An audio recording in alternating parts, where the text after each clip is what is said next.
Shame. Shame. Shame. Shame. Shame. Shame.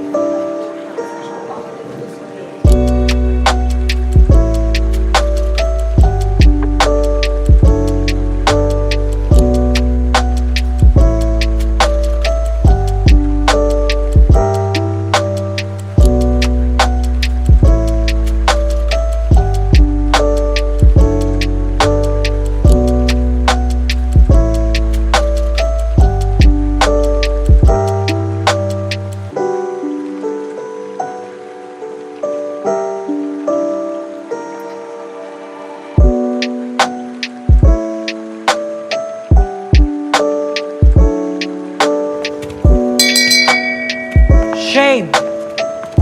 Shame. Shame.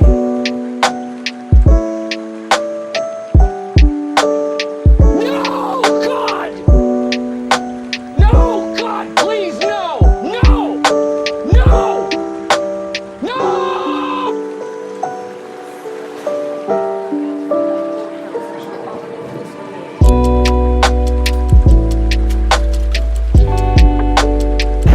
FBI, open up!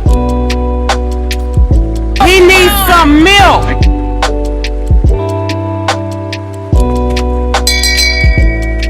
Shame. Shame. Shame.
Shame. Shame. Shame.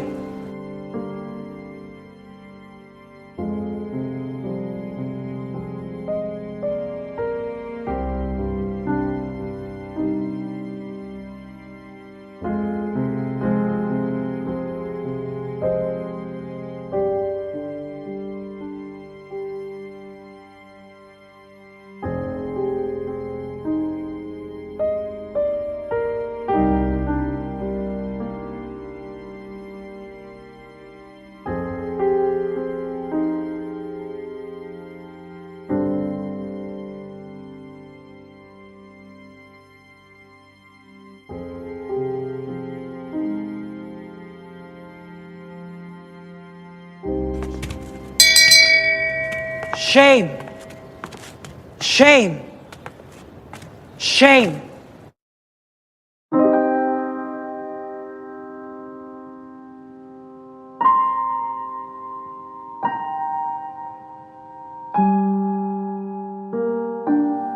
Mic check 1, mic check 2. Let me know if you guys can hear audio. We're still setting up for the post game crow.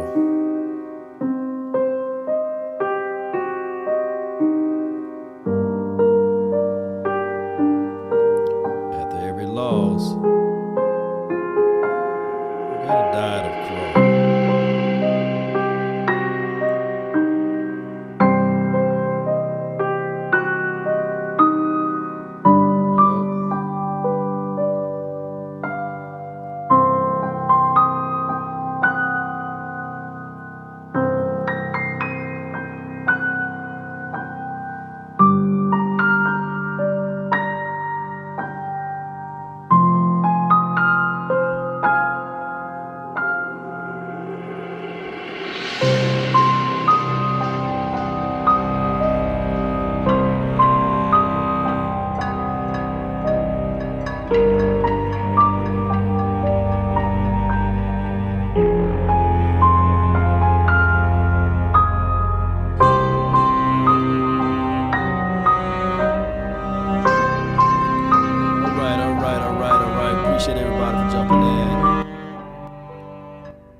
All right, Cowboys finished the season 12-6. That will be the L that came on the worst day possible for us. No Shame. doubt, no doubt. Shame. We can be angry, Shame. upset at the world right now. We can be angry and upset at the world. This will go on for at least. This will go on for at least, I would say, until the year 2023 before we can get this thing resolved. Believe it or not, it will be the year 2023 before we can even clear our name of this loss. That's a long time, Cowboy Nation. A long time, year 2023. Because this next season that we're going to roll into, draft season. From the draft season, we're going to roll into the evaluation of who we drafted. And then from there, we go into training camp. We go through training camp. We go through OTAs. We go through preseason. And then we go through the regular season. And we won't be able to rectify this until the year 2023. Because it don't matter during the regular season. We can literally, I can tell you right now, we're going to win our division. We're going to get a hat that's put into the mail. And they're going to be mailing them out next season for the year 2022, basically. We're going to win our division again. I'm going to tell you guys right now, we got enough talent to do that. But right now, it don't mean a hill of beans beating up and winning in your division. It don't. It don't mean nothing. It don't. So we're going to have to wait through this entire year all over again.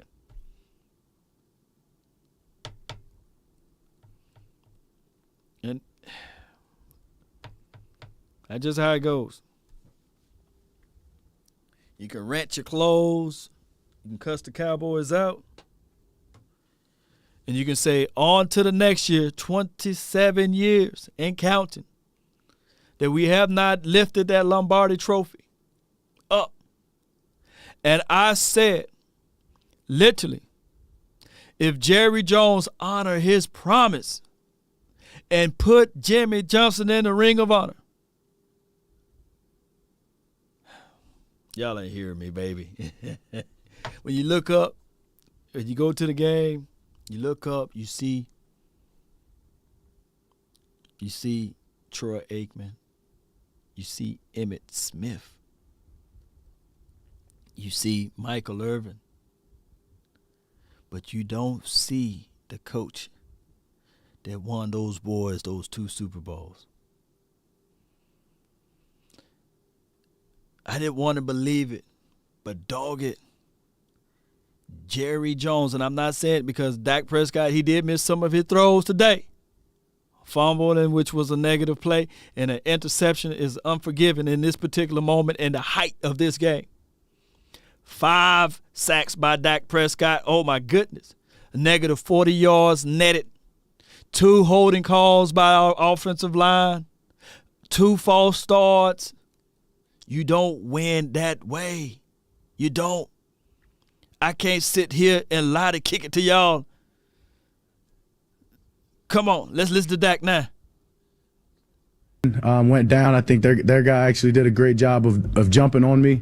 Kind of late, I guess you could say there, but that's what they're taught, right? Laying on me. I think that may have cost us extra 2 seconds or so. But once I got up, as I said, as I'm getting behind Tyler to clock the ball, I saw 4 seconds, and then as I got hit, as I said, I tried to gather myself back and still thought I had time to get it down, and didn't go that way. Were you shooting for a certain yard marker that you rush for too many yards that you stop sooner, or do you even think about that? I mean, in hindsight, yeah, I can say I could have went down sooner if I'd have known all of that was going to play out that way. But I also think if I don't get hit from behind, it's a clean, and we're clocking the ball with at minimum a second, if not more, if not 2 or 3 on the clock. And as I said, their guy did a good job too of diving on me right there at the end, of giving them an extra 2 seconds, I guess, to run off. But yeah, I mean, if we're looking at it now, I could say, yeah, I could have went down 5 yards earlier, but thought I'd got us in position and thought I had time left to clock the ball, as I said, and something that we've practiced over and over, and was going to be able to get into a last play scenario. Should you hand the ball to the umpire, or is that Tyler's job? How does that work? Yeah, I mean, no, we've practiced it. You hand it to the center. The umpire, all he has to do is usually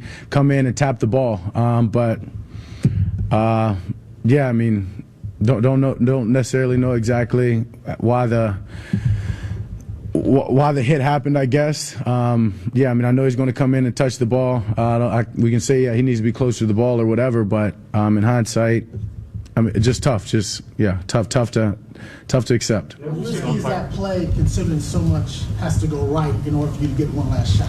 I mean, it's risky, but when you've practiced it, as I said, as we've done over and over again, you're not necessarily worried about it. You're trusting your training and everything that you put into it. As I said, I went and ran, got down. As I looked up and was getting behind Tyler, once again saw the 4 seconds, thought it was time, and yeah, I mean, the rest, you don't prepare for things like that. But I mean, I guess we'll start having to, knowing the way this just played out. It came down to that, but the first 3 quarters, why the slow start? I mean, you guys have been scoring a lot of points all season, and the offense couldn't really get in a rhythm. Yeah, I mean, we're just self-inflicting errors. I mean, we're obviously some of the penalties, pre-snap penalties, things we stopped ourselves. We're getting behind the chains, making it tough.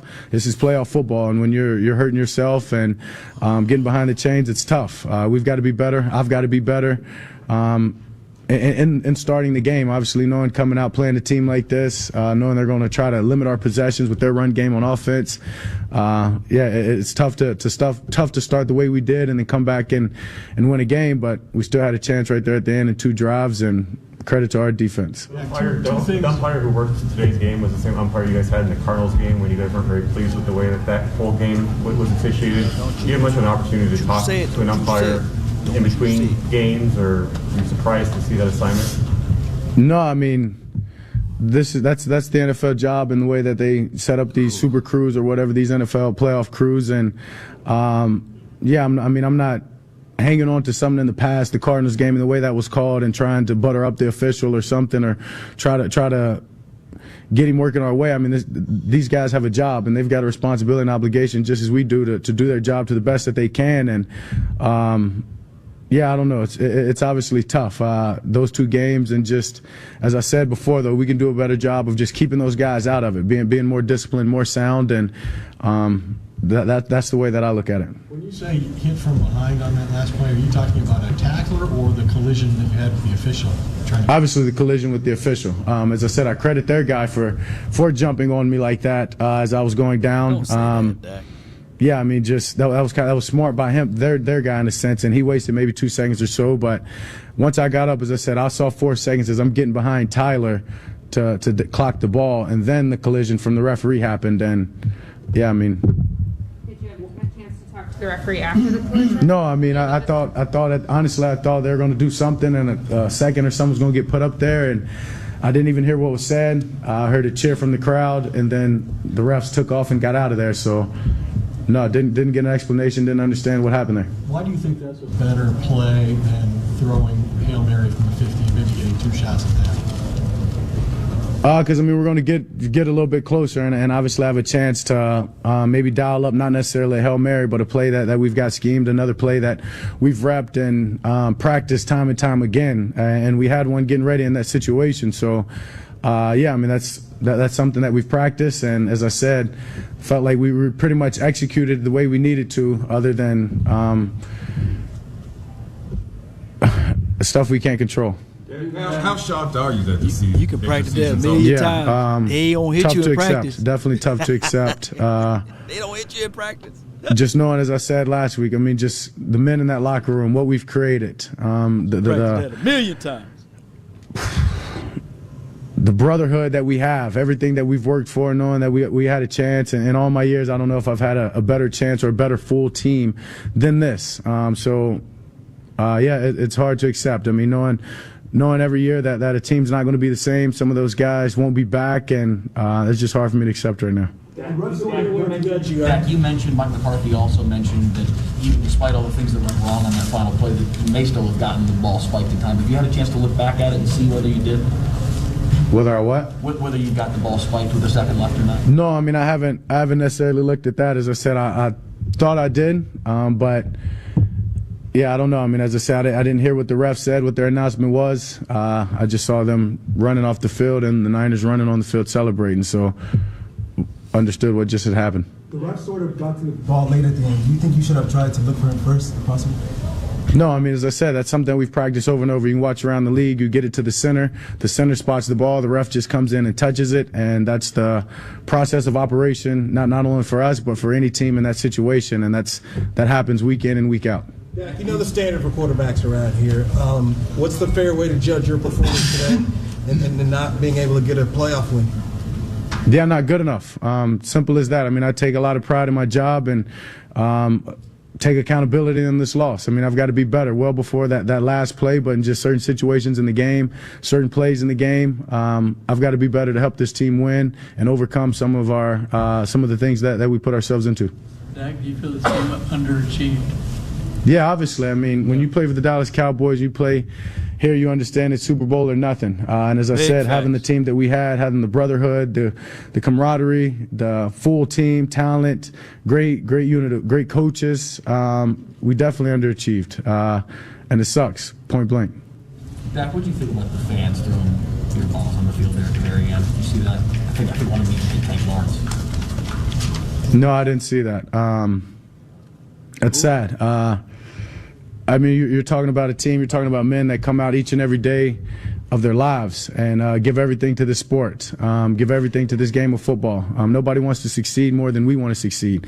I understand fans and the word fan for fanatic. I get that. But to know everything that we put into this day in and day out, try our hardest. Nobody comes in the game wanting or expecting to lose. And for people to react that way when you're supposed to be a supporter, and be with us through thick and thin. Yeah. Credit to them. Dak, what did Mike McCarthy say in the locker room after the game, and how would you describe the emotions in the locker room? Yeah, I mean, just tough. I mean, obviously, as he said, similar to what I said, hard to accept. He said he wished he had more words for us to. Yeah, I mean, he says he wished he could have done more, as all of us do. And the emotions were down, obviously, as you expect. I mean, guys were hurt. As I said, this was a very, very close team. Not only were we talented, had great coaches, but we're very close in just our brotherhood and everything that we believed in, being there for one another. And to come up short, I'm sure everybody feels the same way that I do. I mean, you feel like you let your teammates down, and it's a terrible feeling. All right, that is Dak Prescott. Quote, we definitely underachieved, end quote. Brian Broaddus, our attempting with you here in the Dallas Cowboys postgame show. Geico, great news. There's a quick way you could. I don't understand that. You know, I don't know how that laugh dropped. Maybe they sliced the audio. I don't know. And I didn't get what they said, what they threw out there, what fan threw. But then you can't relegate it only to the Cowboy fans, because there were a lot of 49er fans out there. They took over Texas Live. It took over Texas Live. Right, so it's sad, man. Look, like I said,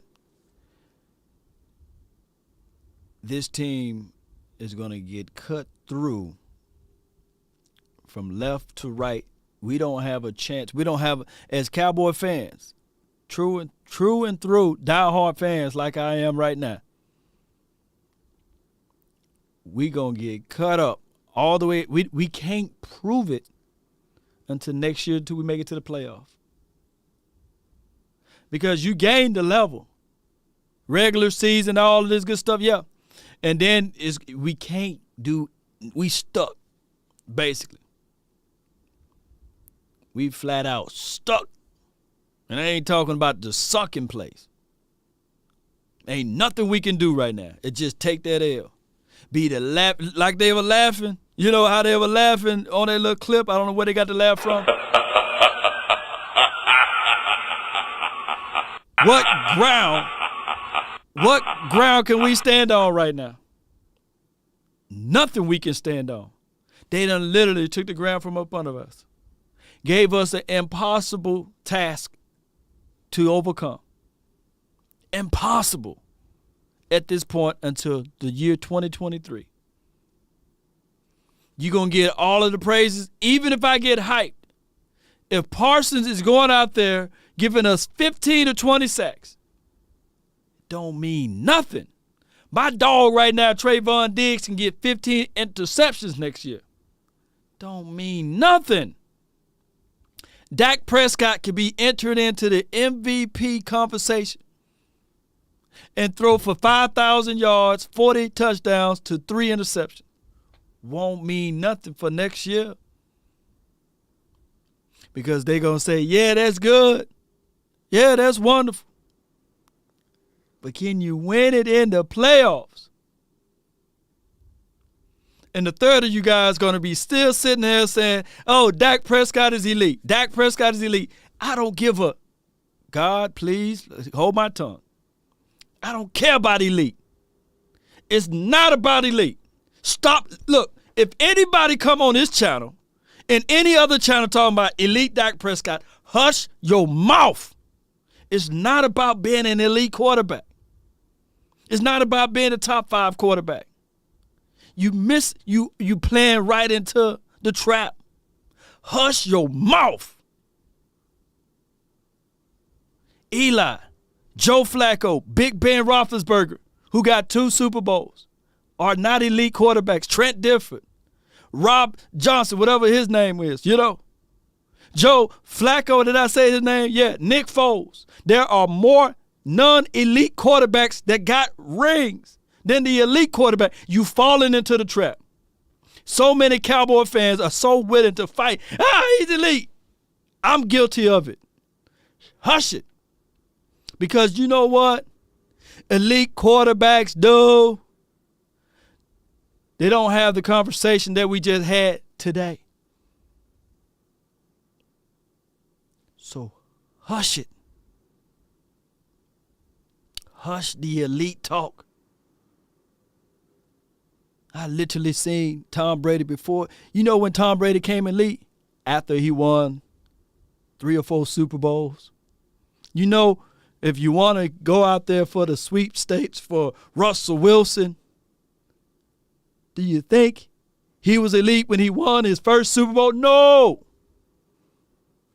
Hush the foolish talk. Get that out of your mouth and your mind. You know who needed to be elite today? Mike McCarthy needed to be an elite coach. You know who was the elite coach today? You know who's the elite person today who made a difference maker? Out of Elijah Mitchell. What round was he drafted in, Cowboy Nation? Jennings. What round was he drafted in, Cowboy Nation? Formulating and going out there and not going back and forward with your offensive line. Establishing an offensive line that can create pressure and dominancy. You know what an elite play is? When Bosa is out of the game and you're still getting pressure. When Fred Warner is out of the game and you're still making plays.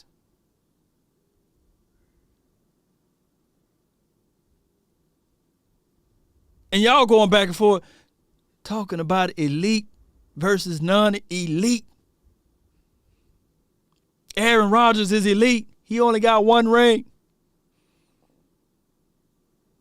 So get out of the traps. Y'all ain't hear me today. There'll be some same folks that'll be ready to fight and say, yeah, hello, you fake, you're not a real one. It's not about that. Troy Aikman is not elite without Emmett and Michael Irvin. If you think I'm lying, Google Troy Aikman's record without those 2 boys out there. It's a collective team. Troy Aikman is not Troy Aikman. Neither is Emmitt Smith without that offensive line. And newsflash. Without a stabilizing coach and that can implement the culture, You don't have 3 Super Bowl rings. A coach that can look a player in the eye and say, you drop that ball, you drop another one. A coach that can look the players and the playmakers in the eyes and say, hey, you late, watch the plane fly off. A coach that holds everybody accountable. Oh, my bad, I wanted to play hero ball. A coach who will say, Randy Gregory, you had a false, you're offside. Do it again. A coach that will look Randy Gregory in his face and say, I will have you playing football in Pelican Bay. You jump offside one more time. Shoe program. That's my inner, oh my God, Denzel Washington. That's elite. I'm looking for a few good men.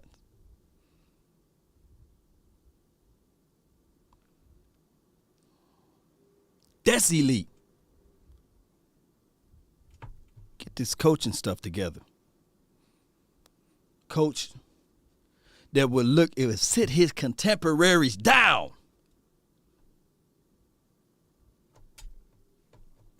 I don't want to hear none of this interview talking. Across the board, we focus on one task at hand. Tell those people that's requesting for an interview, tell each and every last one of them, it will be greater if we all focus in on that Lombardi and we have that attached to the resume, juxtaposed to me having all of these offers. And guess what? Even though the coach can't say that, but if he said in the press conference, it'll go echoing down to everybody's eardrum. That's elite talk. Using the media to flip it. Parcells would call, when he think that somebody's playing soft, may he rest in peace, Terry Glenn, he would call him she. She need to play better. That's elite right there. Using the media.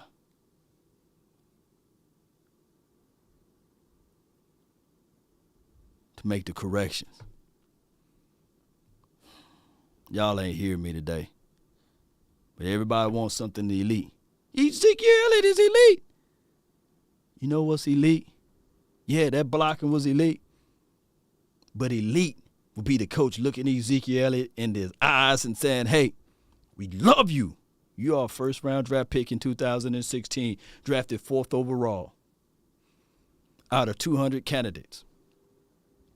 But right now, Tony Pollard is hot, and he's averaging 5.5 yards per rush. We love you, but we're only going to put you down on 3rd and short possible. But every other down, 1st and 2nd, TP need to be out there. And TP, you know what elite would be? Coach looking at Tony Pollard saying, when it's time for you to block that blitzer that's coming through the A-gap, we need you on this field because you're too valuable to be sitting there on the bench watching. Ezekiel Elliott get 1.5 yards. You know what elite coaching would be? Connor Williams, you hold one more person. And I promise you, that wall over there, you're going to be holding the wall. And for those who out there that understand what I'm talking about, who played any level of football, oh, you don't want to hold the wall. Oh, you don't want to hold the ground. You don't want to hold the bench.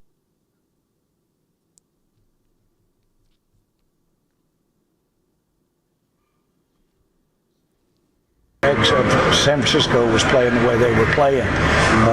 That was as dominant for football on the other side of the ball, with the other team that I've been a part of. And so our team held its head high. They came back, they competed, and they stayed in it to the end. But I'm just disappointed that we were in that spot. And I don't think, I didn't think that our personnel and our plan and how we basically the makeup of not only the personnel but our season. I didn't think I was going to be standing here with you tonight and visiting like this for sure. You talk about this is why you paid Dak $40 million though. This is to get you over this hump. Well, again,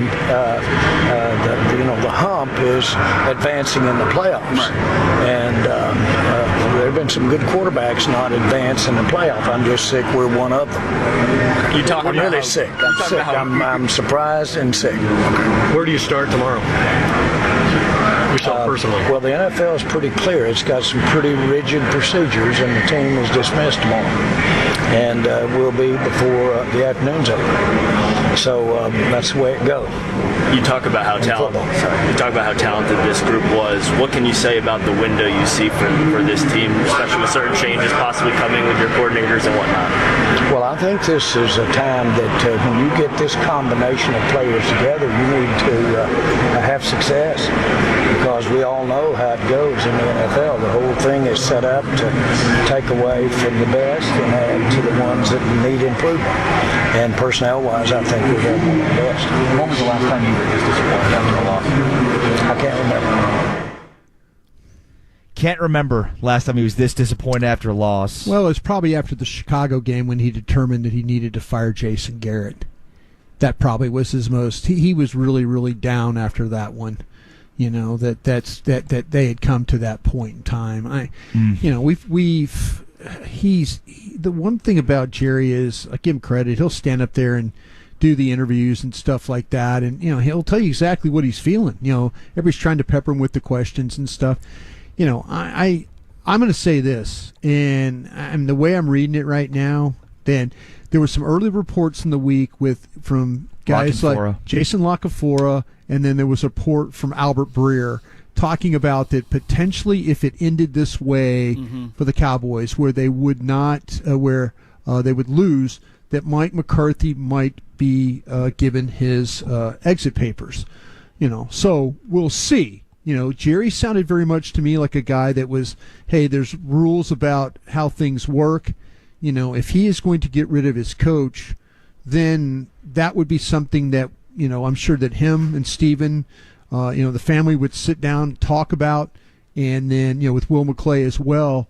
And then now you have to see what's available. Now, is it, you know, is it somebody from another team? You know, I think that the reason why that Jerry Jones would entertain moving on from his current coach is if somebody that he really, really likes is he's getting word that maybe that guy might be available, and he just doesn't want to wait for that guy to go somewhere else when he can make a move on Mike McCarthy right now. And there's always, for years, been rumors about the interest with Sean Payton. Yes. And with Payton having the year that he had, not having Drew Brees anymore. Right. You surely have to wonder if Payton, at one point in time, would decide, okay, I'm ready to move on from this team, from the New Orleans Saints, and maybe move on to a team like the Dallas Cowboys. Again, we're just throwing stuff at the wall here. Well, the reason why you would let Mike go is if you had an opportunity. If you had an opportunity to go out and get somebody, like, again, there's some outstanding coaches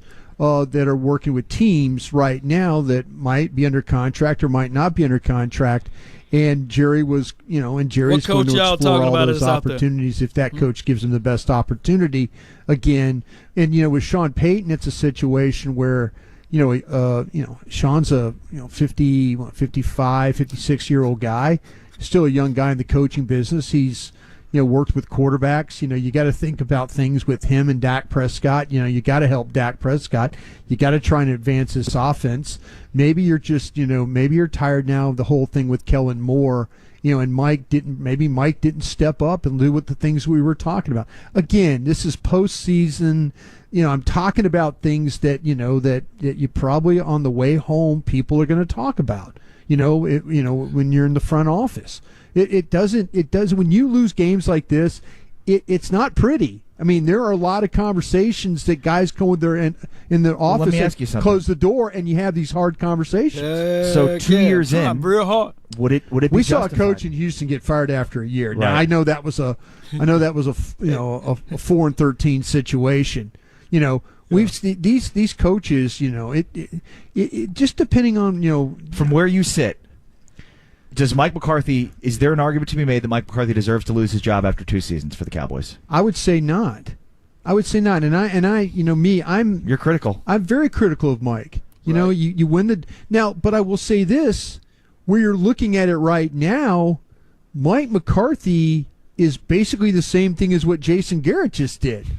Win the division, lose in the first round, or lose a divisional game. And part of the whole idea of bringing him in initially was he's got the experience, he's won a Super Bowl, he's ready to win and win today. Yes. See, there's a side of me also that believes too about Mike McCarthy, that he's a guy that, he's had a really long career. His wife, she's very successful. There's things about him. He's got those kids and stuff. It might be like, listen, you want to move on from me? Fine. Flores, right. Pay me off. I'll go back to Wisconsin. You won't hear from me ever again. But he wanted to come back and try and do this. And, you won the division with him as your coach. But I'm saying this, though, is if there is somebody on Jerry Jones's radar right now that he feels can get him that Lombardi trophy in 2022, I think he goes and makes a run. I would say if you're a Cowboy fan that would like to see a new coach for the Cowboys, and I agree with you, Broadus, there's nothing from 2 years that says to me he should lose his job. But in this circumstance, if there's a guy like a Sean Payton that suddenly becomes available, it's not about did McCarthy do enough to keep his job. It's more about I've got to position myself, my organization. There are a lot to of get this guy. Yeah, there are a lot of there are a lot of these. I don't think you want to go and get a coach that is not experienced. I don't think this is a Kellen Moore job. I don't think it's keep Dan. Me personally, I think Dan Quinn ends up in Denver. I've been saying it on our radio show for a week now. That now the season's over, I think you're going to see an announcement from Dan Quinn. Probably he's got a lot of people that want to interview him, but I guarantee you, there's too many things going on with Luke Getsy and Gerard Mayo and those guys interviewing. Those are coordinator position guys in Denver. Right. They're kind of setting things up to get ready for the next head coach to come in there, and I do believe that's Dan Quinn. That's Brian Broaddus. I am Ari Temkin. Also worth mentioning that we've heard some rumblings that people inside the organization of the Cowboys doubt that McCarthy will be back. That, again, is reportedly what we've been hearing. This is post-game, right? This is... Man, I'm going to lose my mind if they fire Mike McCarthy and they hire Kellen Moore as their head coach, because that seems like the option there. And Dan Quinn goes to, let's say, Denver, Chicago, Vikings, Jaguars. There's a lot of options out there, right? I'm going to lose my mind if all of that stuff happens. But before we get into the anything else as far as listening to the Wolves again, let me hit this button. Shame. Shame. Shame.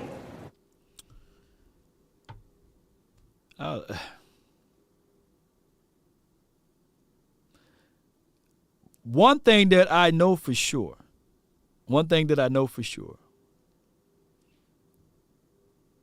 if Brian Flores come here, or if Mike Zimmer come here only in the capacity of a defensive coordinator, then and if we lose Quinn in that fashion, I get it, because we're going to lose a lot of players anyhow, right? I think you got 16 free agents, right? I'm going to be like, all right, cool, we're going to have to replicate that, and we're going to have to establish that on the defensive side of the ball again. Okay, I get it. But on this offensive side of the coin, with the body of work that Mike McCarthy brought in, remember, Johnny Bones, Joe Philbin, Mike McCarthy himself, and hiring, I guess you can say, Kellen Moore. All of this stuff, all of those guys, I would hate to dismantle all of that, but dog it, hear me out. If we can get a legitimate scheme that we can pretty much play behind, I will settle with that. I would absolutely settle. I don't know what coach out there, but if we can get a tangible scheme that I can sit back and say, okay, this is the scheme. Because even though Jimmy G, he only threw for, I think he threw for 100. Let me look at his stat line again, man. Y'all bear with me because I'm so angry right now. 172. Even though he threw for 172 yards, the scheme made it felt like that brother threw for 320. The scheme itself. Now, he had an interception. Yeah, I get it. The ball he tried to throw to that same man on the moon. But, man, if we can figure out a way to just have a scheme, that's at least one step in the right direction. And at least we can go and have a coach with a set of cojones to say, hey, all right, we benching this guy because he's outperformed this guy in practice. And on top of that, we can see when we turn on the tape that this guy is outperforming that guy and there's no political football. Man, I'll be happy. I will flat out be happy.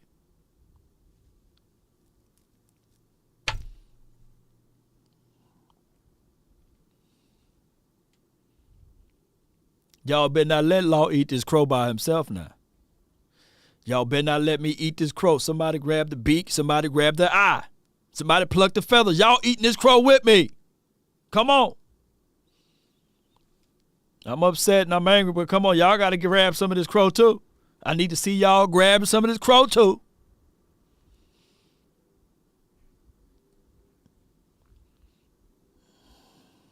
Disciplined football, man. 14 penalties. We could talk all day with the aficionados.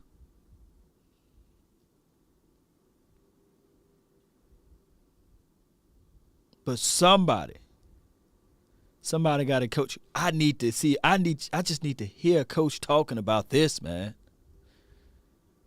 That my guys, somebody said they vegan. You gonna have to be unvegan today. Eat the feathers. I heard they grow back. Pluck the feathers and eat them.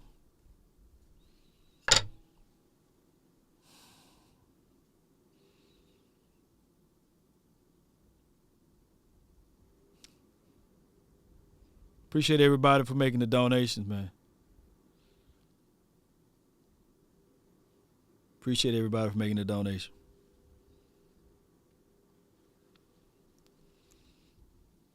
Fresh look, all this. Look. Because I was so angry with saying, okay, I hope that this team is sandbagging. And y'all don't think echoes, if people around the Cowboys camp is hearing that even though the coach is 12-5, is hearing that the coaching staff is about to be shaken up and the head coach is about to lose his job, I'm packing my stuff. I'm moving my stuff all around. And if I'm coach, believe it or not, and I'm coaching for my career, and this is my second season, and I'm hearing whispers of them saying that they possibly fire me, you think I'm putting in 110%? My money is already guaranteed. I lied to kick it anyway. That's what he said. Y'all thought that I watched every play of the game? No, I was just trying to get the job. So if I'm hearing rumblings that somebody else is about to take my job, you think I'm going to draw up a play and and coach my A off? It'll be a different story in the situation if I've been here for 5 or 6 years.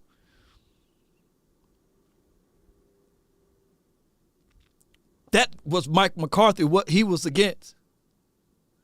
And if I'm Dan Quinn, I'm looking at it like, dog, you gave this man 2 years, pretty much a year and a half, and you ready to give him max? You know what, Denver?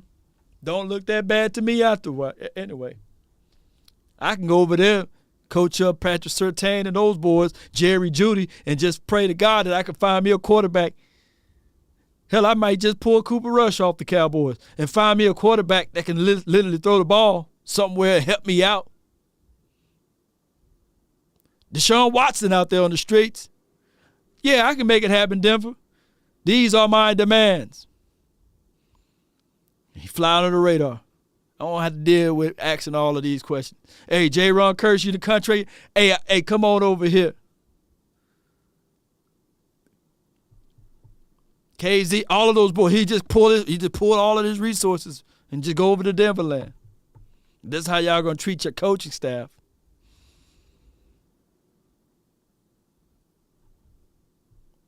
people fail to realize, man, this is an emotional situation. Those coaches got feelings too. We ask the same mundane question over and over again over here in Dallas media. All 31 other teams don't have to go through the gauntlet of Super Bowl or bust. I can go to Chicago, Jacksonville. They'll be happy. Chicago will throw a parade right now if they won their division.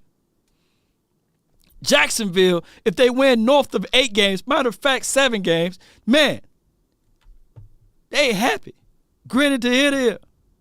Cowboys was miserable at 12-5. We had a slump. We was asking, what's wrong with this offensive line? Just Google it. Was it 3 months ago? 90 days ago? People were asking me, Law Nation, is Dak all right? There's videos 90 days ago, people asking that question.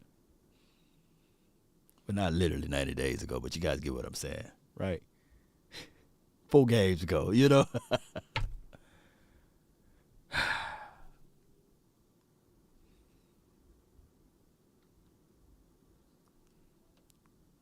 The offensive line, maybe it has to do with the quarterback. Maybe it has to do with the routes that the receivers are running. But we sure thought that this offensive group was much better than they were. And for half the year, they were. The last half of the year, it was a struggle for them. And look, at the end of the day, all the penalties and calls or missed calls, Cowboys had the football with 3 minutes and 3 timeouts, down by 6 points. Yeah. And they didn't win it. Yeah. So at the end of the day, you've got to be able to put it on their quarterback. They put it on their play call. They put it on their offensive line. And they didn't get it done. 877-881-1053 is the number if you'd like to get in on the postgame show. Let's take some phone calls. 877-881-1053. Christy in Dallas. Go ahead, Christy. You're on the Dallas Cowboys Radio Network. Hey, good evening, guys. Disappointing night. But I guess the first thing on my mind is that as fans and as the team, we're going to have to start having a moment of truth with ourselves about ourselves. The team just wasn't good enough to win. We could talk about all the reasons why they lost, but the simple fact is they weren't good enough to win. They haven't been good enough to win games in about 7 games. And all of a sudden, did the fan base expect that they were just going to morph into a team that was capable of beating a really good team? San Francisco came in here and kicked us around. Yeah. They took that game, and we lost it. Right. And everyone on that field and everyone on that sidelines, they're all culpable. All of them need to really take a good, long look at themselves and try to figure out what's going on here. But we've been kicked around for 7 weeks. Tonight wasn't going to be any different. This was a good team. So we didn't lose. They took this game. They should have won it, and they did. Yeah. Appreciate the phone call, Christy. Good thoughts. You know, I mean, I think there's fans that think like Christy does, that, you know, you look at yourself and you have to say, hey, listen, you know, but the problem is you've got people that trust what you and I say or what we say on the shows and stuff and kind of say, hey, this is the reason why we think they're going to win. You know, when things are evenly matched, you kind of say, okay, this could be your advantage. This could, you know, and then when it doesn't go that way, you're like, okay, now I know why. That's why right now I'm sitting here and I'm not mad about the game because I knew going in. Right, this wasn't a surprise. No, there's not. I mean, the penalties weren't a surprise. If you've watched this team for 2 months, none of this is a surprise. Christy's right. She's right. You know, she's saying, and she's dead on right about that. And, you know, to me, like, there were things on last weekend when I was watching San Francisco, like, if you don't handle this, if you don't handle this, if you don't handle this, you're not going to win. And I kind of felt like, you know, the Cowboys could handle this. Maybe they're not good enough for this. But right now, I'm at peace with myself. Yeah, did I pick the Cowboys to win?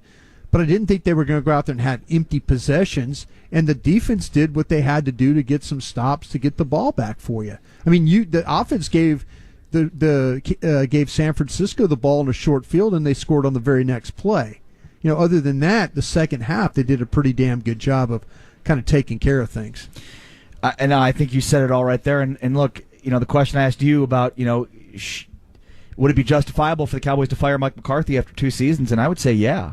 Yeah. I'd say yeah, because you were completely unprepared for last season, and given that everybody across the NFL had the same set of circumstances going into the season, and yet you were woefully unprepared, and you hire Mike Nolan and you install this horrible defense. Well, you fix it going into year 2, but we saw this offense drop it to a lull, and nothing changed. No, it didn't change, and you're right, but it's the healthiest this team has been at the end of a season for a playoff run, and I can't remember, and I think you got to give him credit for that, too.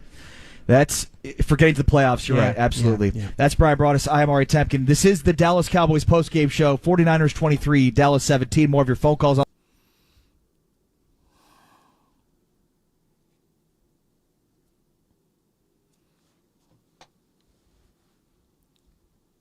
All right. Trying to read your comments, man. Shout out to Mr. Wright for the donation.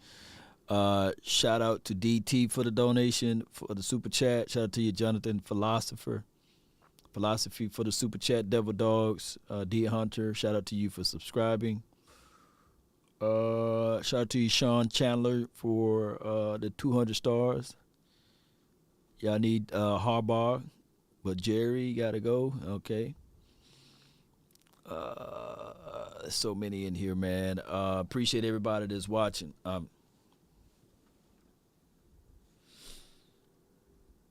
Let me break down what the caller said. And I'm reading some people going back and forth saying whether she's right or wrong. The reality of it is that there's no doubt in my mind. There's no doubt in my mind that these guys, hear me out, and old folks write about this. There's people in hell with good intentions, doing all of the wrong reasons for the right cause, right? They think they're doing everything right, and they could be wrong. Old folks saying, old folks saying. And I get it. Players can only play up to their ability. But what the manager of the team should do is see those things and correct them. Johnny on the spot. Every issue that we had in the regular season reared up and showed itself in the playoffs, because the playoff game is magnified. You can't get down 10 at home and suck the life out of your team and get nothing going in the first quarter, nothing going in the second quarter, until you scored a touchdown in the mid-second, and thinking, to yourself, hey, we can get back into this without establishing a rhythm. There was no counter punch to the situation. We were just taking punches in the face until the opposing puncher got tired a little bit, and then we were able to do something. But there were no counter. Shout out to the defense for that turnover and that fumble. That was a moment that we could have rallied behind. I think on one of them we got 3, right? We got 3 points. Should have got 7. Should have, would have, could have.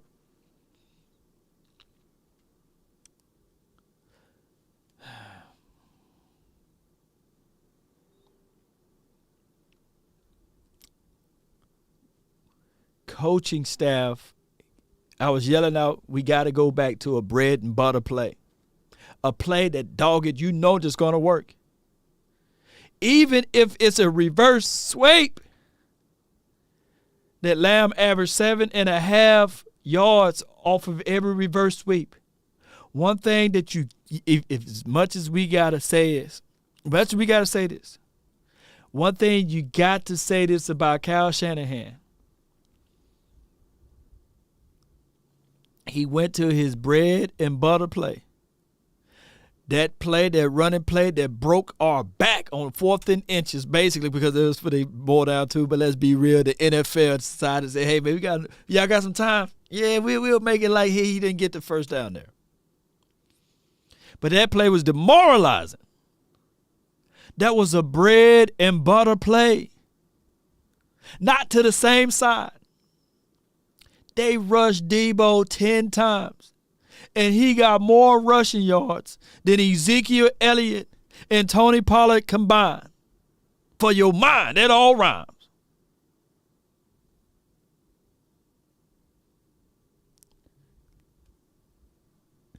And that's not me hating. That's not me hating on the team that I love. That's not me hating on that. That's them understanding their strength. That's them knowing that if this is my best move, then dog it, I'm going to play my best move. If you see in your cards in your hand and you see all of the spades that you got, you roll out with the spades. Don't be holding on to them. Let me hold on back. The Cowboys literally had the joker, deuce, deuce.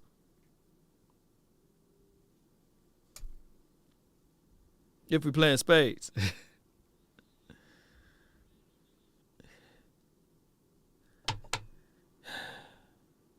We refuse to run on the edge.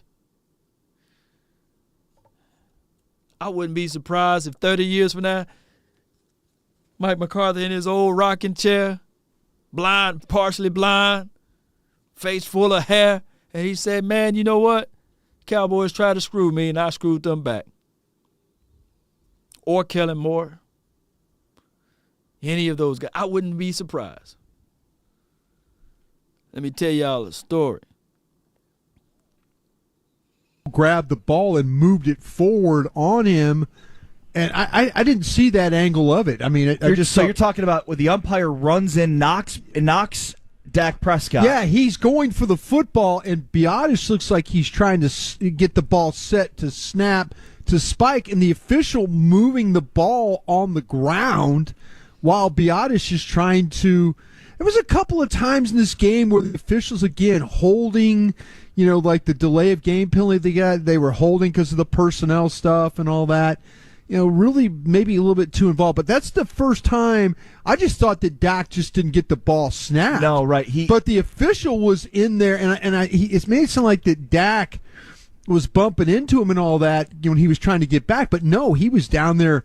And I'm sorry, folks, that's the first time I'd seen that, but I can understand why the Cowboys have a little bit of a little beef. What's going on with that? Usually they just touch the ball, like he says, and you play on. But Todd Archer is the Pro Football Writers of America pool reporter interviewing Alex Kemp after this one.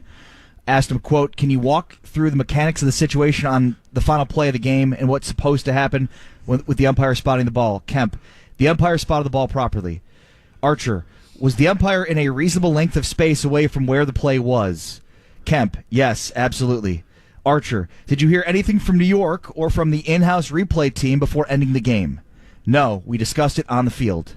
Archer, when the umpire collides with the quarterback and the center, is there anything that changes when there is a collision between the player and the umpire?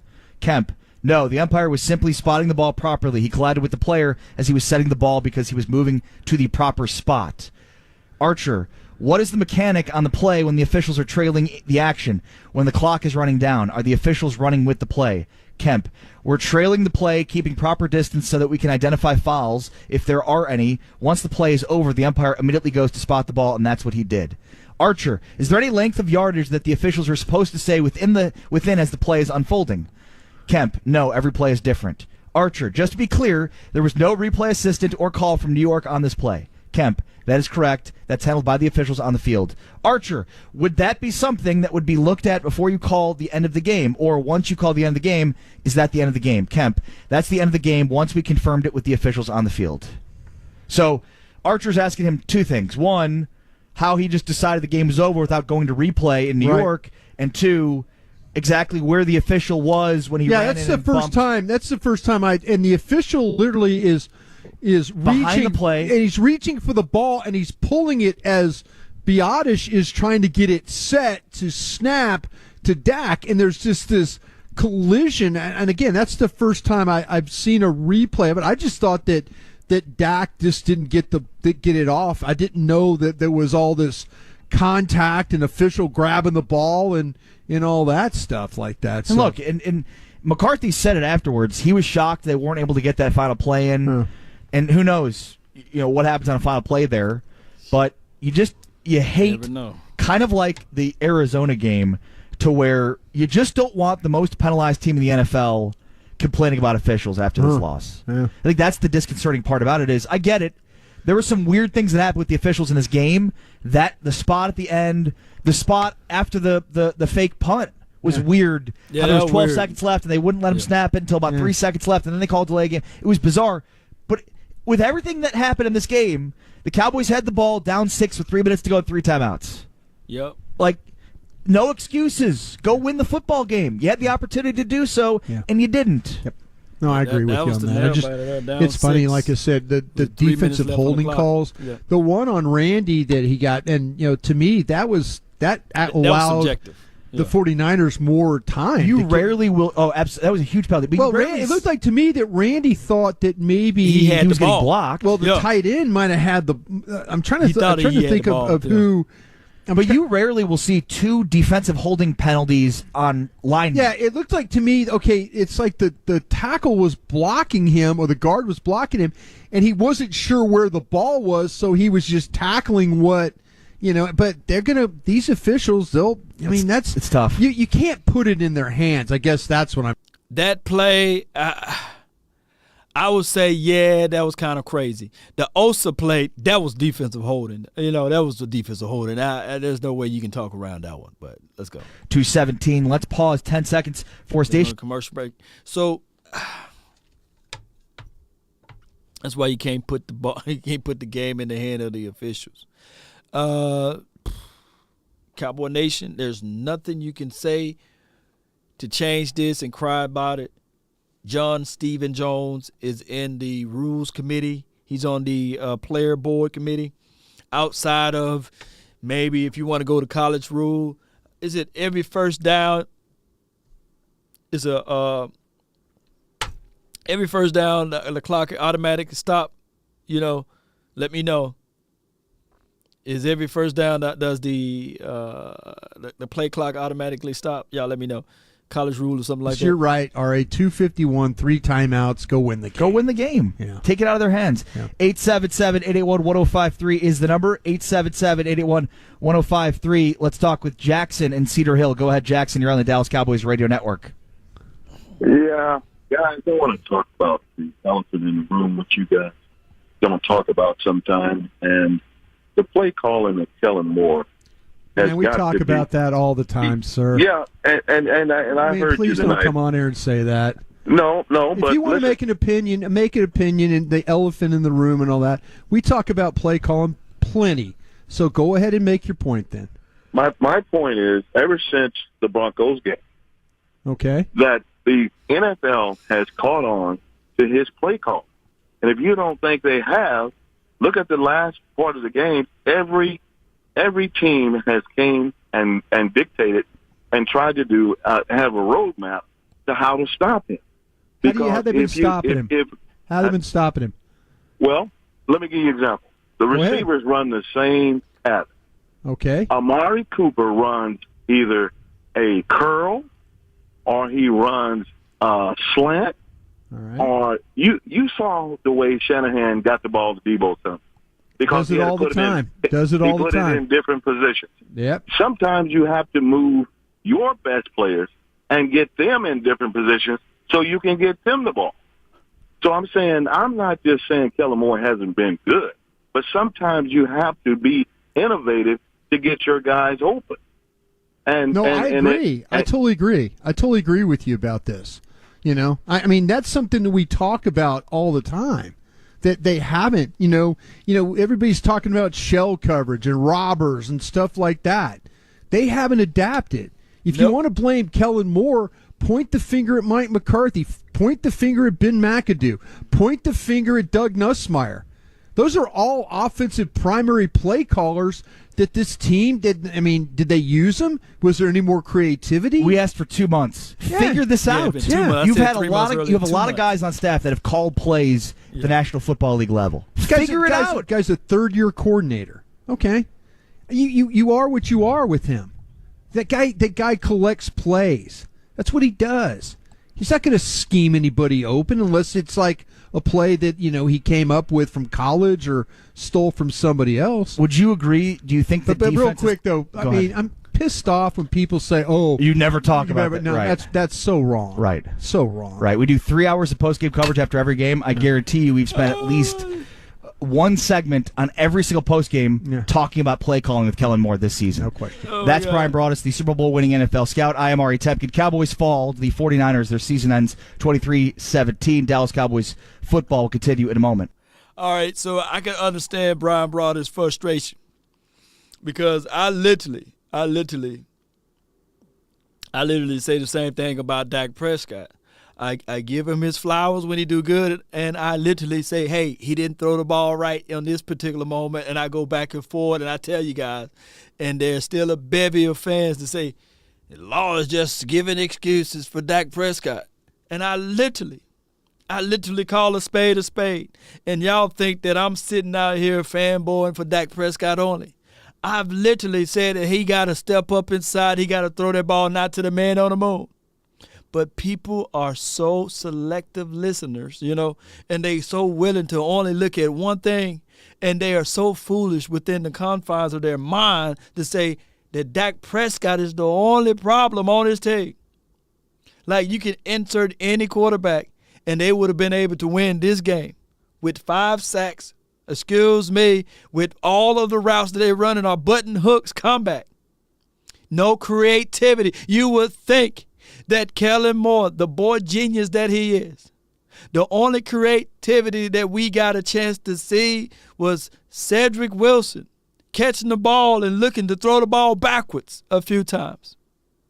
The punt kicker, anger, throwing the ball on the sideline. People are so caught up and wanting to be right about this and want to be right about that they miss the meat worrying about the potatoes.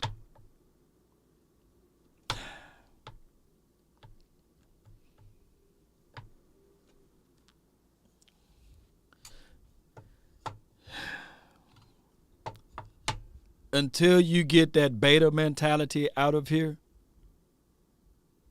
and that beta talk track that Mike McCarthy delivered, there are always going to be those penalties. They're always going to be 14. Look, the aficionados, we got hosed by the aficionados. But what about the false starts? What about the offsides, I meant to say. It go both ways. It go both ways. It go both ways. You got a wide receiver that was drafted with the 17th overall draft pick for the Cowboys. 1 reception today. I don't think Revis Island is over there for the 49ers. I don't think that they got Talib over there. They don't have shutdown cornerbacks. If anything, you can throw the ball on those guys, scheme it to a situation where if he's not in, hear me out, don't crucify me, don't shank me with the butter knife. But if he is not hot, then damn it, you can line him in the backfield. Give them a taste of their own Madison. When you were successful on one of the draw plays, all you had to do is go back to it again. The plays that you created good vibes from, go and see that again. Shout out to you, Jim Walker. Appreciate you for the donation there.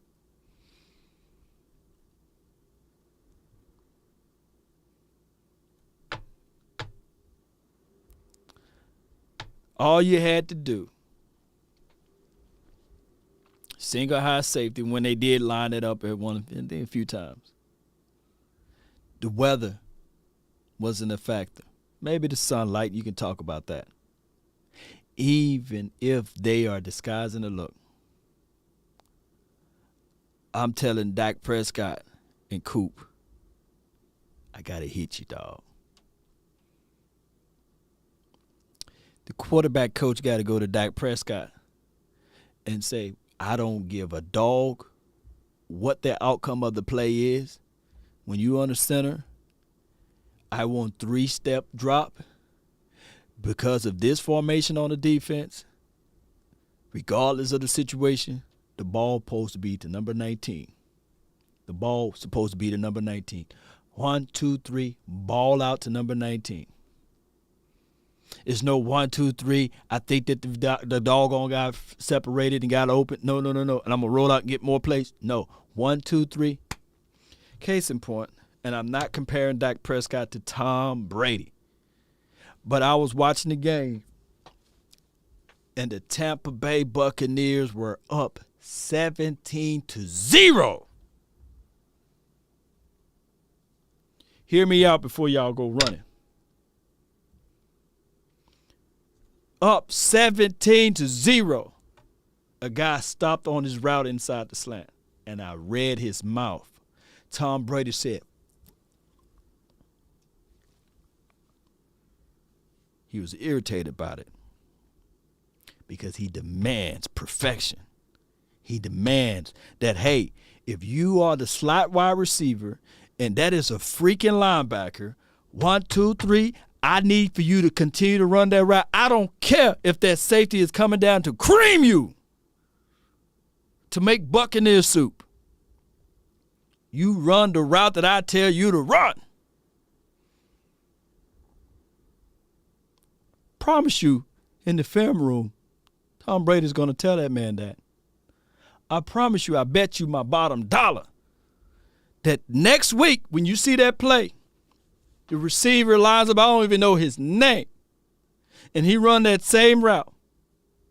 He's going to run the play all the way through, and Tom is going to drop back, and he's going to hit him. Because he said that by matchup alone, I trust your ability. It don't matter. That's why you are a slot receiver, and that's why that guy's a linebacker.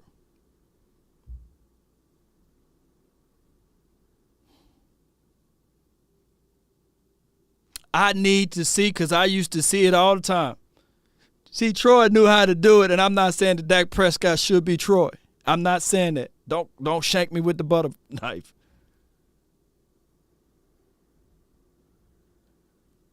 When Alvin Harper missed a catch, he stares at him. And Doggett, when it happened twice, he's jawing off. And it's MF for this and it's MF for that. And the playmaker on the other side said, oh, no, the playmaker is impossible for him to have 5 targets in 1 catch. It's flat out impossible because everybody on the sideline would have knew it. It's impossible for Emmett to only run for the amount of yards that my guy Ezekiel Elliott ran, regardless of the offensive line. It's impossible. People fail to realize a piece of that offensive line was a bunch of journeymans for the Cowboys, and they got better at time. I digress, man. Y'all ain't hear me, man. Yeah. And I think part of the problem that you have with the penalties and all the other stuff and the inconsistencies is that the coaches don't put them in a position to be consistent. In what way? That's Mike, and is that Mike McCarthy not stepping in and pulling Kellen Moore aside? Is that Jerry Jones not allowing Mike McCarthy to do that? The question is, what do you put him in position for the penalties? What were you talking about there? In what position? What do you mean? When you got offensive linemen, and I hear Nate Newton talk about this all the time, sure. You want to establish a physicality, and you got to do that by being patient with the run game. And it just seems so you're like saying the they've penalties are never because done they're that. not patient with the run game? I don't know. I trust your I'm just trying on to. that. Hey, man, I'm just trying to get answers here, man. I'm like Bob Seger. I'm working on mysteries without any clues.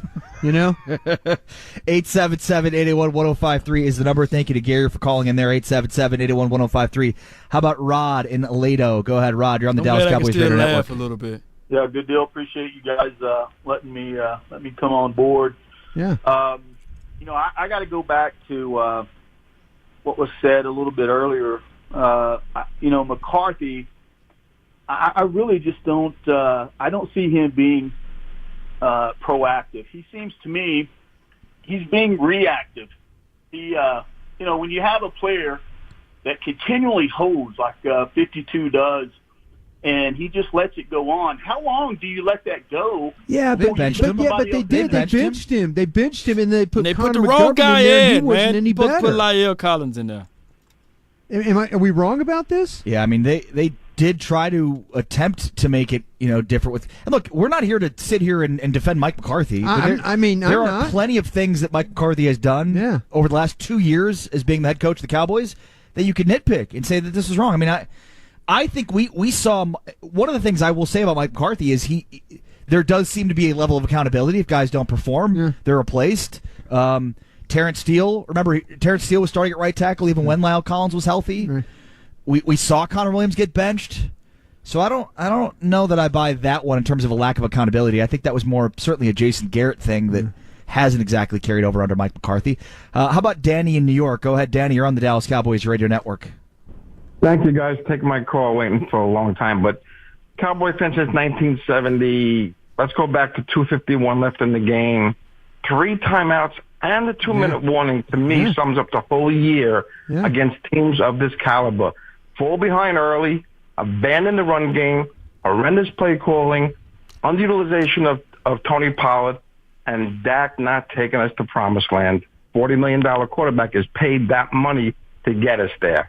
To me, that sums up the whole year against teams of this caliber. They scratch and claw, the defense keeps them in the game, and they can't bring it in the end zone. And that's how it's been all year. Appreciate the phone call, Danny.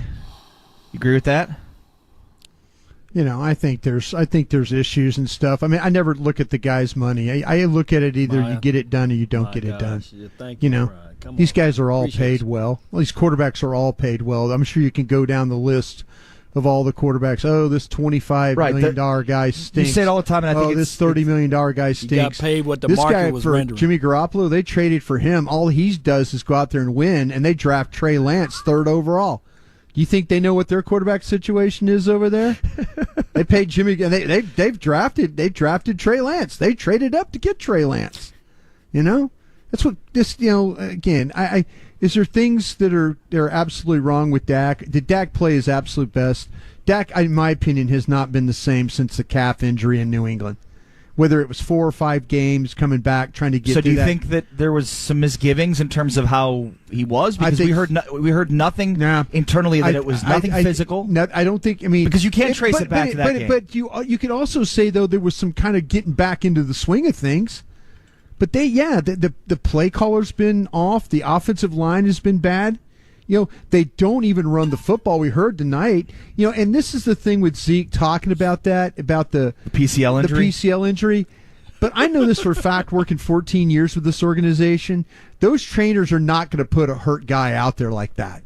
They're just not. And I'm sorry. You could say, it's him talking about, I've been playing with this, whatever.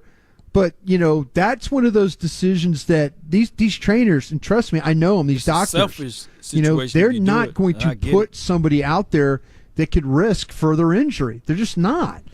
So there's some things I absolutely agree with him, and then some things I don't agree with him at all. Yeah, speaking of Zeke Elliott, let's hear what Zeke Elliott had to say after this one. Zeke finishes the season. He has a 1,000-yard season this year.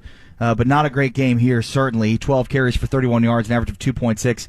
Also added 1 reception for 0 yards. Here's Zeke Elliott after the game. How tough was that start to the game? It was like to overcome some of that stuff. Yeah, I mean, it was definitely tough. Couldn't really catch a rhythm, gotta play, clean. We needed to play cleaner football. It's kind of been the story all year. Zeke, when you think about your 3 individual times personally in the playoffs, how disappointing is this when you think about all the talent that was accumulated on this team and how far you guys could have gone? Yeah, I mean, it is disappointing. This is the best team I've been on. I mean, you just gotta, it is disappointing. It hurts all of us hurting. But, just gotta rally around each other and, start thinking about next year.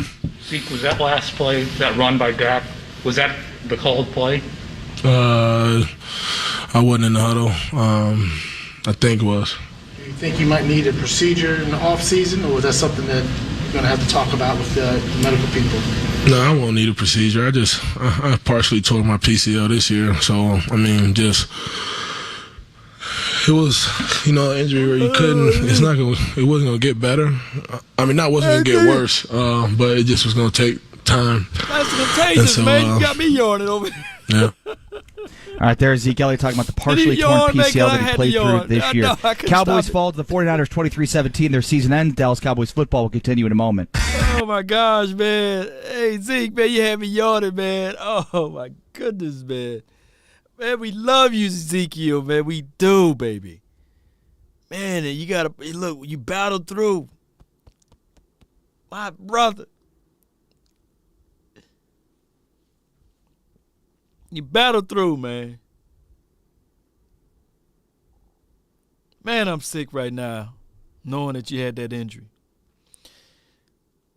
You made me show of hands of people who yawn with me, man, because I yawned. Even when he yawned, man, I got to yawn again. I ain't trying to do it, man. I promise you. I ain't trying. Let me know if you just yawned too. I literally yawned. Like, that's power, man. That's like, man, what time? It's 9:15. Our season is over with, man. Gosh. Let me get back to my point. We love Ezekiel Elliott. We do. But that goes back to my point. There's no, look, I know he's a blocker. And I'm going to poke my chest out and pound my chest and say, yeah, what a way to save your quarterback. But there's no way I entered into this game without at least peeking over there and saying, hey, Corey, I believe out of all of these players that's on this team right now, you got the most playoff victories. You've been down here before. Zeke, there's no shade at you. Dak, dog it, this is no shade at you. But we're going to have to get some rhythm going. So we're going to put Corey Clement out there and Tony Pollard. We're going to just try to see if these guys can spark something. And when it's hot, we throw you back out. Shout out to you, Tomo. Appreciate you for the donation. Shout out to you, Jonathan Woods. Appreciate you. And Mario, appreciate you on the Facebook. That I would at least attempt to look at it. But it's hard. It's literally hard to see my guys dropping passes, my guys not finishing when they running. And I'm looking at Elijah, not Ezekiel Elijah Elliott, but Elijah Mitchell. Tomo, appreciate you for the donation. Pretty much you wrapping it up with saying undisciplined team. Appreciate you. And we love Ezekiel Elliott.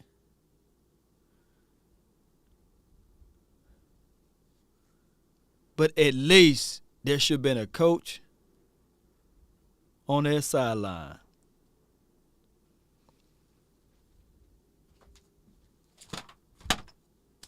With the clipboard like this.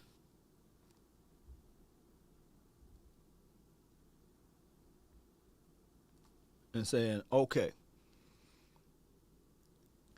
I got to get these boys in rhythm. If not, the quarterback is going to throw an interception on 3rd and 28, whatever down and out distance it was. Terrible. Niners, y'all won. But I got to say this, man. Bang, bang, Niner gang got to be the sugariest quote of all time. I have to say that. That a grown man that's straight with himself shouldn't be saying bang, bang, Niner gang. I get it, y'all won. But that got to be y'all got to man that up just a little bit, Shout out to you winning, but that ain't nothing. Too many vets. Appreciate you, Tomo. Thank you for the donation. I know, real, true, hard. You know what I'm saying? I mean, come on. Y'all didn't say that in the 80s and the 90s. Don't say it now. Don't create. Look, I get it, TikTok, what have you. But that got to be the sugariest thing to say to another person. Bang, bang, not a game. That sound, look, man, y'all won. Shout out to y'all. Get your kudos together, man. But that got to be the sweetest quote of all time. Sugary. I'll tell it to anybody's face. Look, say Law Nation said, and if you're a 49er, Law Nation said that got to be the sucrose thing to say to another person. Bang, bang. Come on, bang, bang. That got to be just, unless the lady audience is saying that. I have to just pivot a little bit because although y'all won, shout out to y'all, man. But that got to be the sucrose thing to say. You know what I'm saying? It got to be the sugariest thing to say. But shout out to y'all won. Can y'all come up with another saying? I know y'all use 1 year, hot boys, I get it, and put the extra Z on the end of it. Shout out to you, But come on, man. Y'all won fair and square. But come on, don't say that. That's got to be. Come on, as a man, that got to be the horriblest slogan ever in life. Come on. Let's be.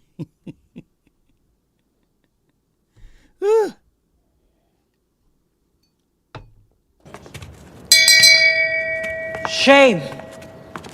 Shame. Shame. Can you imagine having a shirt on that said bang, bang, here on the back, and Nana Gang had an arrow pointing down at your A? You know what I'm saying? Shame. Shame. Oh my God, y'all better Shame. Y'all better win the Super Bowl since y'all beat us. Y'all better win the Super Bowl. But come on, man, don't be saying that. I can't even. Man, law, I can't even say it again. It's Kool-Aid, it's red Kool-Aid sweet. Oh my God. Yeah, it did. I think the bar was just set so high based off of what we did. We just wasn't consistent enough to keep doing it. So. Y'all won. Amari, weeks ago you said you feel like something special was going to happen.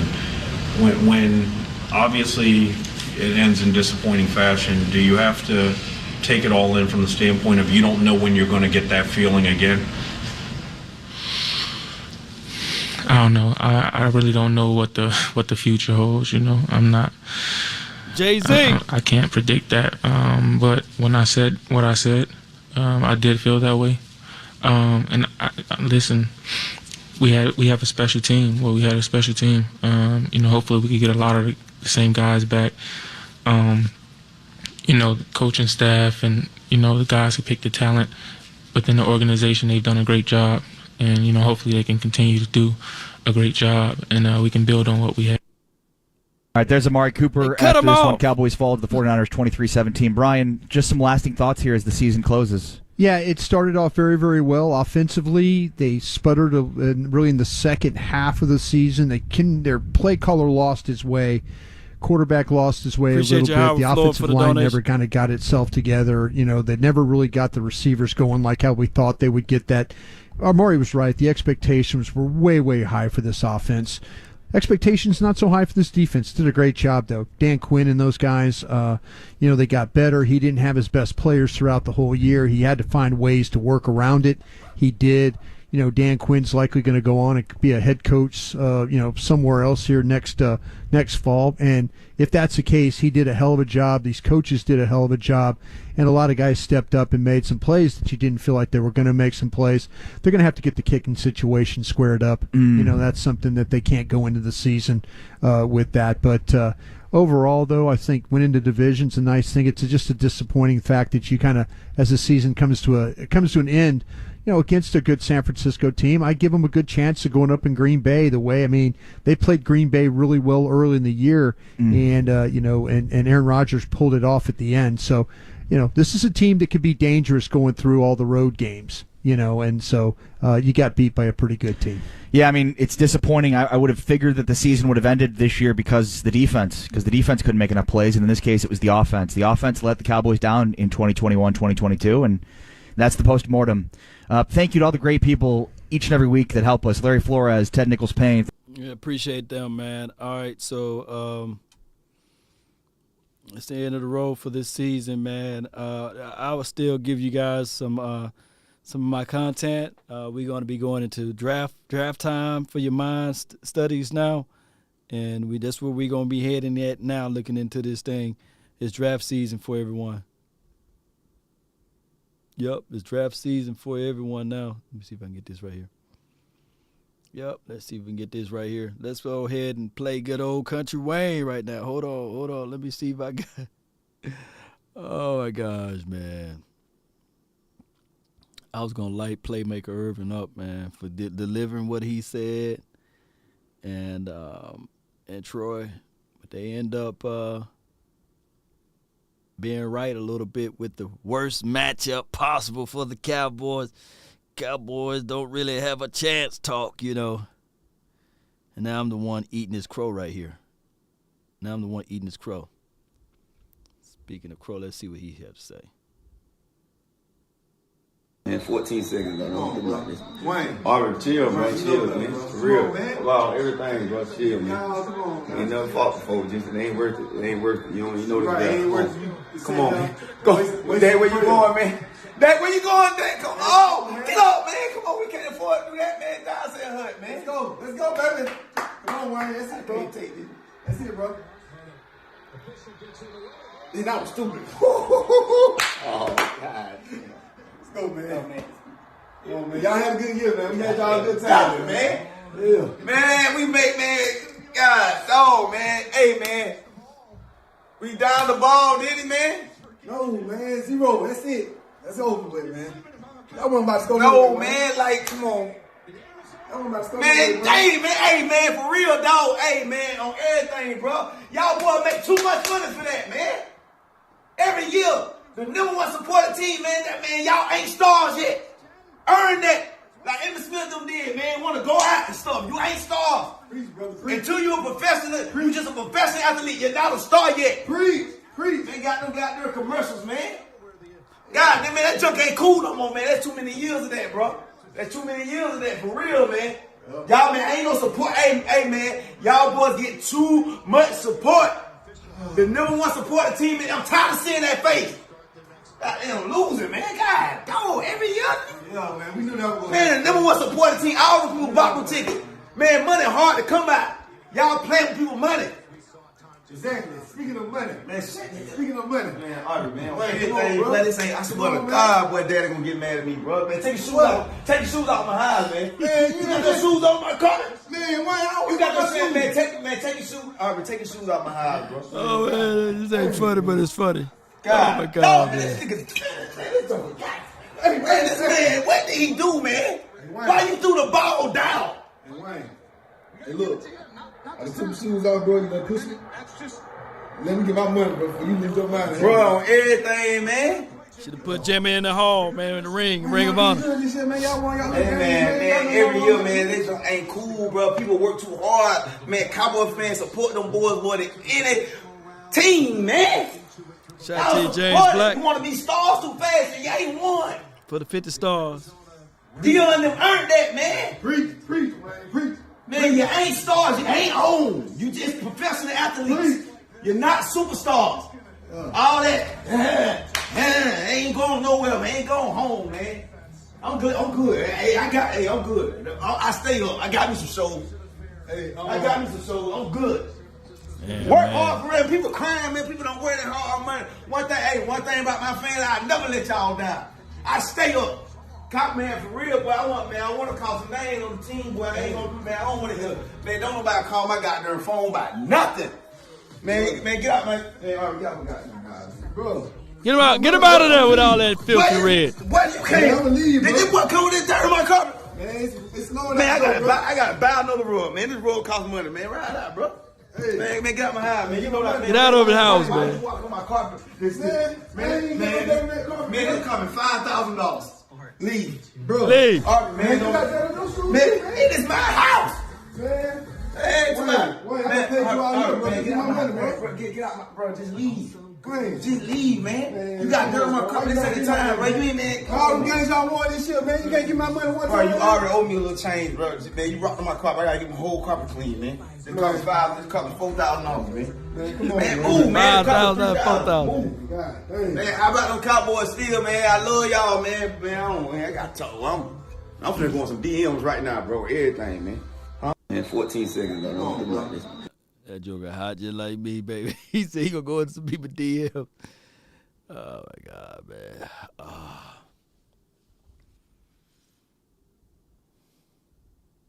All right, Bama fan, I got you, man. Go grab the beak, man. I know you felt just as bad, man, when Georgia beat Bama this year.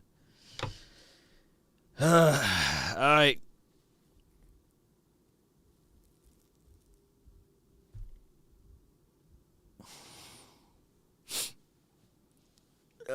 I got you. Shame. Shame. Shame.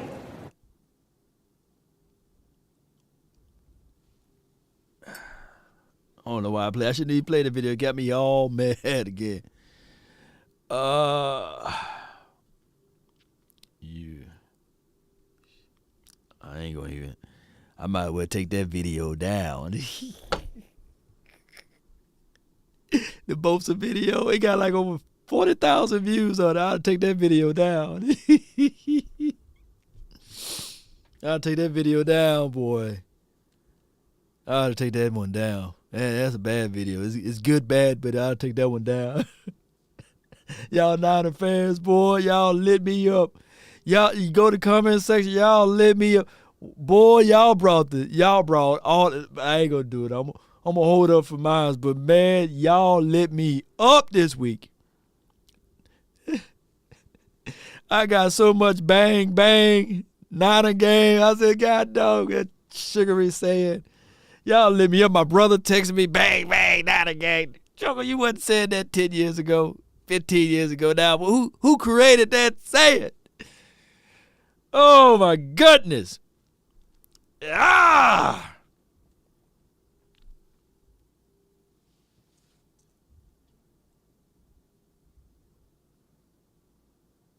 He got 41. Pickle Riggins, they got 41K on that video. I'd have take that video down. I can only imagine, because you know how people go in and say, oh, this guy talking noise. Let me go. Oh, my gosh, man. Oh, my gosh, man.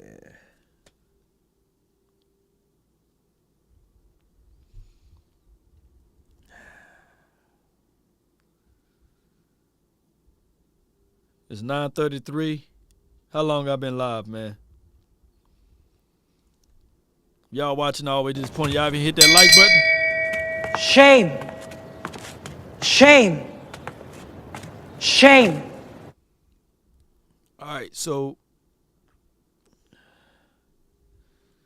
let me look at the stats, man. I gotta look at the stats on this one to see whether or not y'all want me to keep going or y'all wanted me to, or my atonement is over with. Is my atonement is over with? Did I eat enough crow? Shame. Or y'all want me to keep going? Shame. Shame. Shame. Shame. Let me look at my engagement report. Look at my engagement report.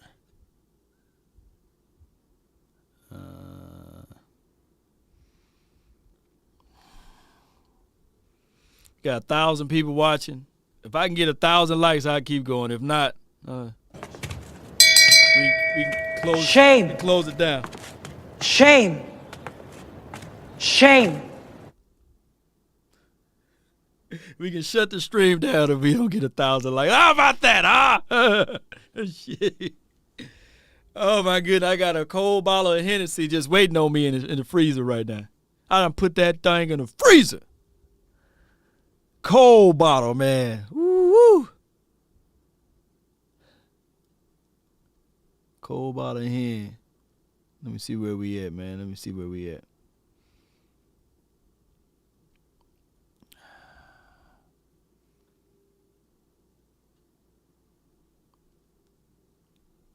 $7.13. Y'all done got it up a little bit.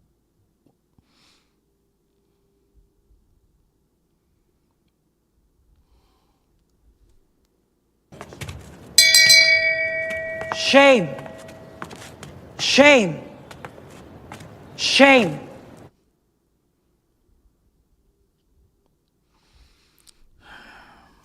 Okay, it went up 7.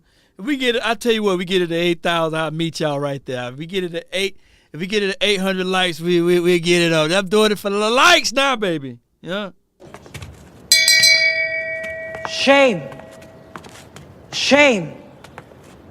Shame.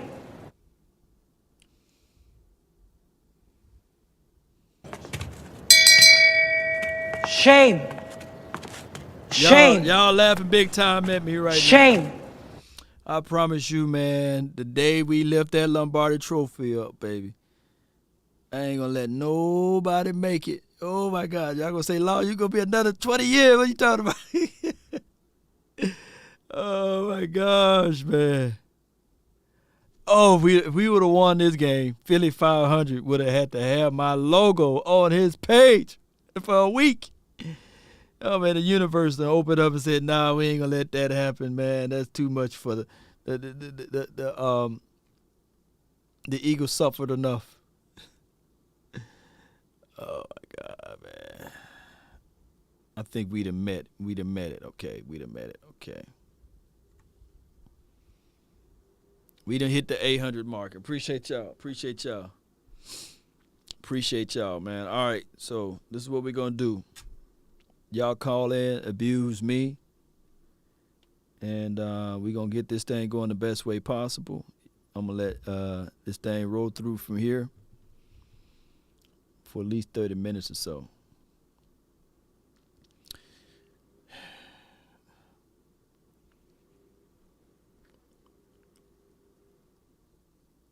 Yep, and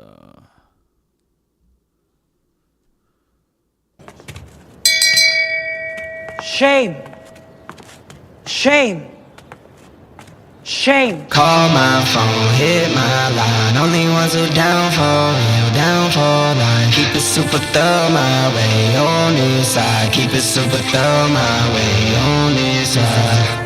Call my phone, hit my line. Only ones who down for real, down for line. Keep it super thorough my way on this side. Keep it super thorough my way on this side. Mobbing with my brothers, there's no question, keep it real. Whether we East coastin' or we in the Haven Hills. In the poppin' straps of blue faces, not the pills. Heard you callin' bluffs, I show and prove, yeah, it's for real. Son of God, not a son of Sam. Keep it off the books and keep it coming in. Ditch the old whip, see what I'm coming in.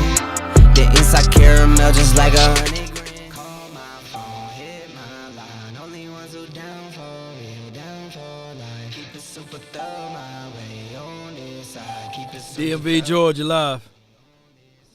Yo, what's up, Law? Talk to me, man.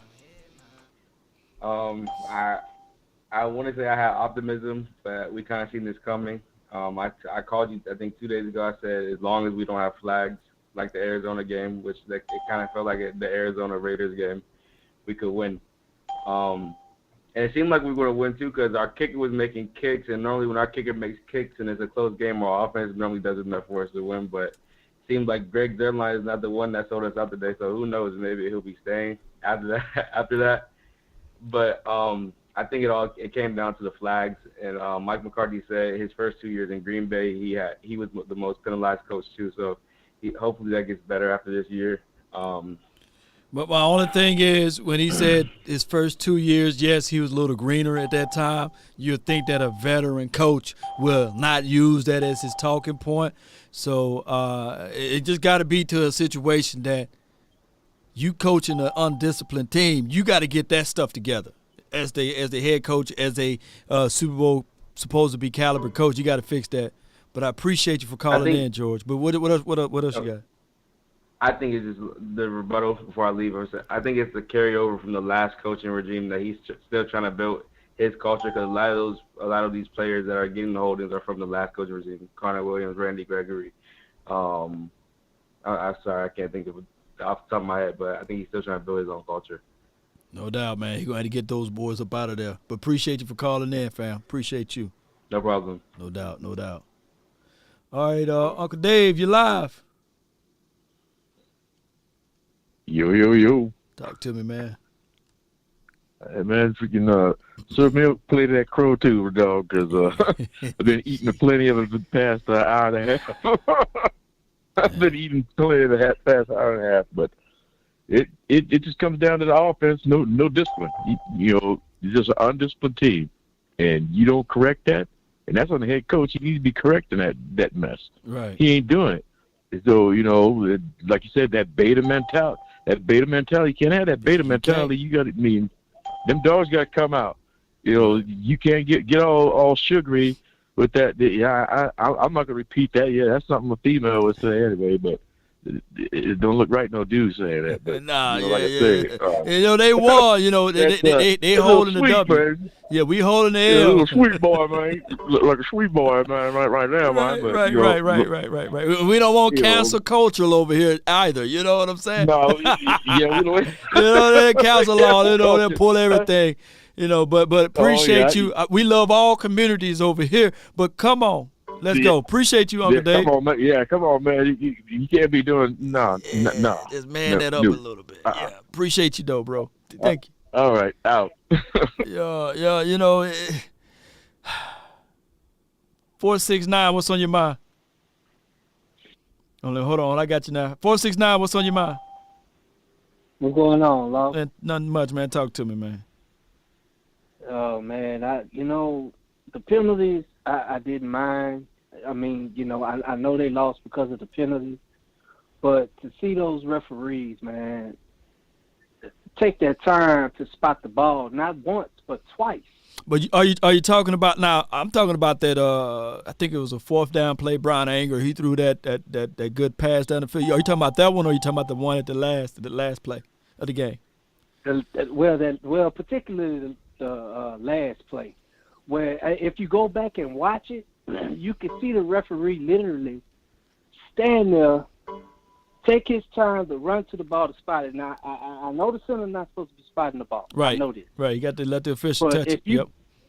Right. But if you go back and watch that particular referee just stand there and take his time to run to spot the ball, I just thought that was just mind-boggling to me. If then for the head ref to say the game is over and run off the field, that kind of had me, scratching my head a bit. Yeah. But at that point, we was frustrated and angry at this team before that time frame. But I feel what you said. I'm not finna say, hey, we would have won if we'd have got one more play in. I'm not saying that we would have lost if we didn't. Right. But we didn't win. And the Cowboys before that play are gonna have to fix some things. They are not finna let me go through all this offseason, and we don't have a chance from Cowboy Nation to correct this until 2023. And the culture out here in DFW, man. I'm out here in Richardson, man. Yeah. And the culture in Frisco, man, it really needs to change, and it's got to start from the top. No doubt, man. Appreciate you, bro. Appreciate you. Appreciate you, Lord. Much love. Oh, no doubt, man. But hey, I get it, man. We gonna cry over spilled milk, but dog it, we ain't finna do this. We're not finna paint this situation whereas we marginalize it and we only look at it like this if Dez would have caught the ball situation. We're not finna go through that. The catch, no catch situation, which he did caught it,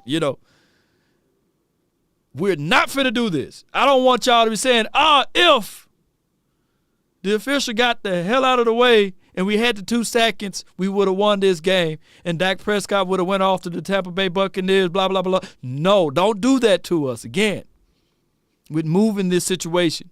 The game was an issue before that point, just like with the catch, no catch. The DeMarco Murray fumble, the missing of the kick with Bailey, missing the kick.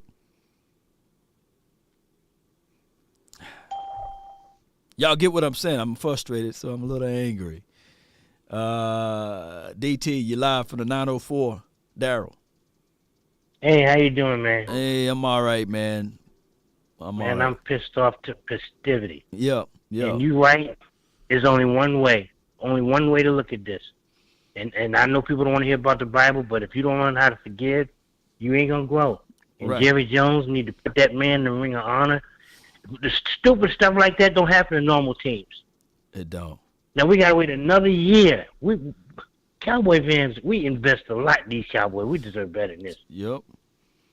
Just like what Country Wayne said, Jerry man. Jones, we put a lot. that's what it comes down to. He gonna have to. He can't justify if he made the Hall of Fame.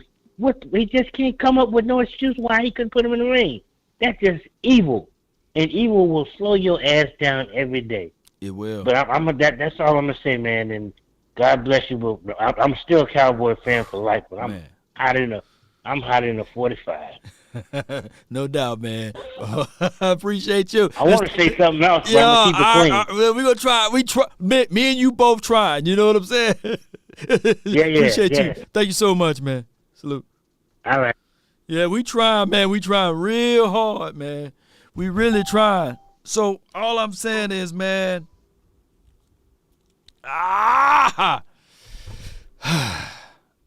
then it happened to a team I can't stand. I can't stand the 49ers. And right now, if you're a 49er fan, you should be like, yeah, look at that Cowboy fan right there, angry. I told you guys, Niner gang is better, all of that stuff. 210, you in. 210, you in. Hey, Lark. It was good. Hey, Lark. Good evening to you, man. Good evening to you. Hey, man. My name is Quentin, man. I'm actually calling you from over in the Caribbean. So I'm in med school here. Oh, man, congratulations. So I got a chance to, thank you, man. I got a chance to watch our boys, man. And I just have more of an observation. I just wanted to just get your thoughts on this real quick. To me, I think one of the issues that we've had, at least the last 10 games, our defensive tackles, man, are not very. I'm not going to say not very good. They just don't get pressure on average quarterbacks. I'm talking about the tackles. Our end rushers are solid, but it seems like our defensive tackles, man, they don't show up when we're playing average quarterbacks, and that's one of the things that I've truly observed. We need to get better at that. And then I'm not going to state the obvious. We all know, everybody's been saying in the chat, the doggone referees. I'm not going to count that. Everything that happens only happens in seconds. The game is an hour, 2 or 3 hours long, or whatever the timeline is. Right. But we need to learn how to play above all of that. And I just think Dak just holds the ball just too long, man. I don't even know where we go, man. I'm so damn fired up over here in the Caribbean. Right. Oh, my gosh, man. You got the beautiful weather. I know the weather is nice. The sunset, man. The food is great. Oh, yes, sir. That I won't complain. I'm at 88 degree weather right now, and I'm from D.C., so it's 20-something degrees, so I'm enjoying this right now. But I just don't know where they go from here, man. I know everybody's saying let go of this coach and that coach, but I just don't know what to do. This is what I got to say. I know you in the Caribbeans and everything, but this is what I got to say. When you see Dak Prescott and he holding on to the ball because he's indecisive, and I'm not talking ill of Dak Prescott, but the quarterback coach should say, hey, we talked about this. John Kitna said these things of what Dak Prescott, if you look back at the year that, of course, we had a lot of fluff, what have you. 1, 2, 3, get the ball out. That's your 3-step. Exactly. They call it 3-step drop for a reason. It's not 3-step drop, let me scan, let me look for who could be possible open. No, it's 3-step drop. You got to trust your wide receiver to win against those DBs, and there's a lot of trust area that's just not there right now. Exactly. You are definitely right about that, Law. Hey, man, I appreciate you taking the call, man. And Cowboy fans, keep your head up, man. This one stings. It's going to sting for a while. It's going to sting. Guess what? We're going to make it through this, man. All No- right? no Hey, doubt. thanks again, Law, for taking my call, Appreciate man. Okay, take care. All right. Good call from him from the Caribbean. Hey, this is what I got to say, too, as it relates to average or below average quarterbacks that we really are not stopping. And I'm not saying that Garoppolo is suck, and I'm not saying he trash. I'm not saying the Niner Nation, if you guys are watching. I'm not hating on Jimmy, But the safest throw for any quarterback is inside the pocket. I don't care who you got as your edge guys, but if you're not creating pressure up the middle, it's a field day for you. You can set better plays. You can climb the pocket a little bit better and know for sure that even the guys coming off the edge, you can throw that ball to your open targets. Now, the problem is with the Cowboys on the flip side, Tyler Biadasz, Zach Martin is doing his thing, but Tyler Biadasz getting pushed back inside, and as well as number 52. He's getting pushed. They getting their butts whooped. But I got my dog over here, Montana, man. You live. I didn't forget about you, man. I got everything. I got everything locked in, but you live. 614. Hey, man. Talk to me, I've man. been beating this drum. I've been beating this drum since, like, last year, for real. I said Kellen Moore is overrated. He got these people. He can't use them. He don't know how. He shouldn't have been the head OC in the first place. He still needed to learn. And with these growing pains, that's why I told people to calm down on Super Bowl, on the Super Bowl this. That's why I always put the emphasis on if this happened, or if this happened, or when Dallas do these things, they're unbeatable. But they don't do those things because they got a young OC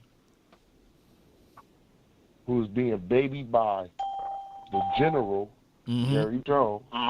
Right. Mike McCarthy only got so much rope, so he's getting cop blocked. And so is Dan Quinn. No matter what he did, I said it starts at the top. I said this years ago. It starts at the top. No doubt, Montana, man. Appreciate you so much, man. Thank you so much for calling in, fam.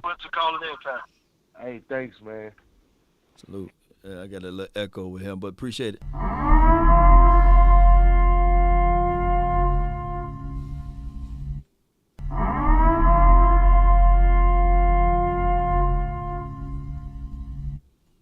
Once again, Cowboy Nation, if you guys are hearing me, pay attention. It's not the fact that these offensive linemen are soft. It's not that. It's in the nature of how you utilize your gun. The Cowboys are known to have the machine gun, and they go into the weapon arsenal and they say, give me the machete. And they known to use, when you need the machete, you just need a simple effing, and I'm not cussing, that's a good word to put in there, right? Machete, and you bring out the machine gun and the pocket knife and the hand grenades, and all you need is just the machete. It's a time when you need to use the machete, and it's a time when you don't. And what Kellen Moore is not doing, Cowboy Nation, is knowing when to use. He's a good – look, I tell you this. In his third year as an offensive coordinator, number one in total offense, number one in points, good. Fluff. It's good. But he just don't know how to use the weapons that he got.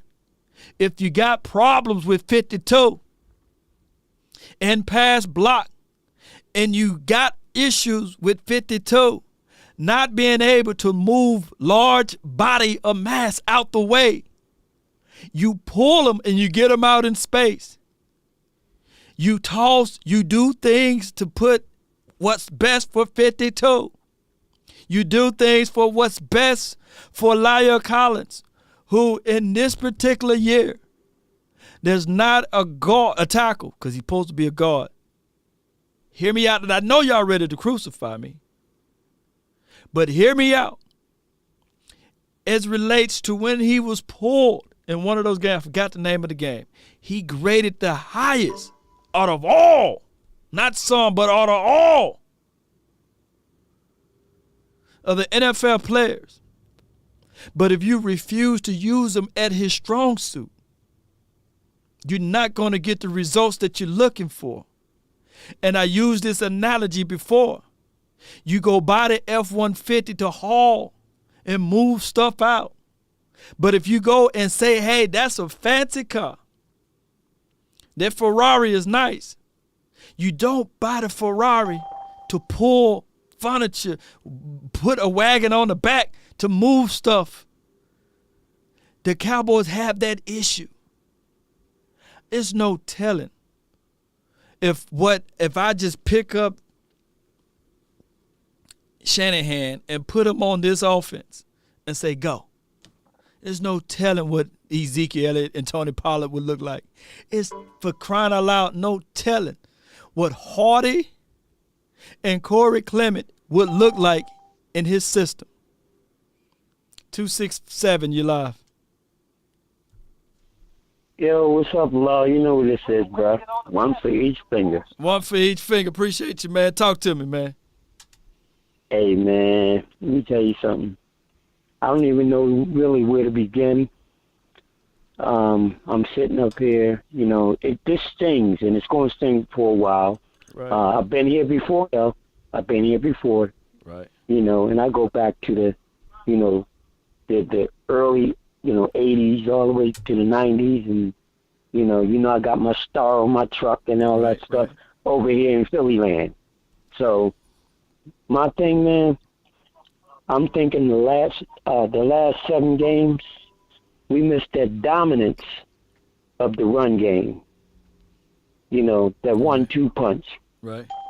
And without that, man, I think things just took a turn for the worse. And like you said, having the right individual to do the right things with the right weapons we have. Because we got all the talent and then some. If the body is not there, if the mind is not there to put it in gear, it's just not going to work. We're going to reach a certain level, man. But that's it. No doubt, one for each finger, man. I appreciate you, man. Thank you so much, man. Yes, sir. Yes, sir. Appreciate you. One for each finger. I'm trying to get to everybody call, man. This line is literally longer than Shaq feet. So I'm going to try to get to y'all calls, man. I'm going to try to get to everybody, man, so y'all can voice your opinions and your thoughts. Coach Marv, you live. Hey, what's going on, Law? Nothing to it, man. Hey, Law, let me give you this a word, man. And I want to say this to Cowboy fans. You know, we have talked all year. And my eyeballs didn't mistake me on the talent this team had. I did have one issue, and I said to this, me and you and Boss was on the talk show. I said, is there inexperience? We have to understand this is a young team with nobody on this team other than McCarthy and maybe Quinn. But other than that, you had some with not a lot of playoff experience, and they found out a lot of these small things like penalties and bad plays and not executing can hurt you. But I will say this about the offense. The offense is a reflection of their coach. And it has a soft side to it, and that in playoff football, that doesn't work. I'm not saying that we had to be a ground and pound team, but every one of these playoff teams, if they got to get a yard, they can run the football and get a yard. We have a problem even getting 1 yard in 3rd and 1, 4th and 1 with running the football. So we have that gives us a mentality of kind of being a little soft on the offensive end, and that stresses our quarterback out because teams start to attack us. But Cowboy fans, let's don't fall apart. We're a young team. We don't need to blow up the whole ship, but we do need the right people to guide this ship to the harbor that you want of 6. So that's something the organization needs to think about in the next couple of weeks, because we need the mentality of a physical, disciplined football team with the talent we have to win 6. But you know what, Coach, man? You know what, Coach? I really appreciate you. But you know what? This is the thing. In order to exhibit that and to bring that type of mentality in there, it's going to clashes with the things that are up top. It's going to be like, yo. That's right. I get what you're saying. I get what you're saying, Jerry. I get what you're saying, John Stephen Jones. But, hey, this is my program. You know, I want to have to let this dude know that I get it. He's leading jersey sales, but I got to bench him right now. I got to make sure that I get the best results out here to win this game. Hey, right now, I get it, number 52. He got 15 penalties. He is in second place in penalties in the National Football League. And how many games he was out, Coach? 4 or 5, right? 3, 4? He was out. Yeah, he was out. He didn't start 2 or 3 games. 2 or 3 games. So, and he still led the league in penalties. But you know something, Law, I'm going to say this right quick. I'm going to get to other callers. He is a reflection of your offensive coordinator. He's not a physical football player. And when you'll go with guys and think guys can get things done if they're not physical football players. If you are a physical coach and you have a physical-minded offense, Connor Williams would have never been on this team. He would have been a good player for someone else, but he wouldn't have fit your style. Right. Point blank. And, hey, when Alex Mack was out there in the market, 49ers pulled the trigger because they knew that they need him, right?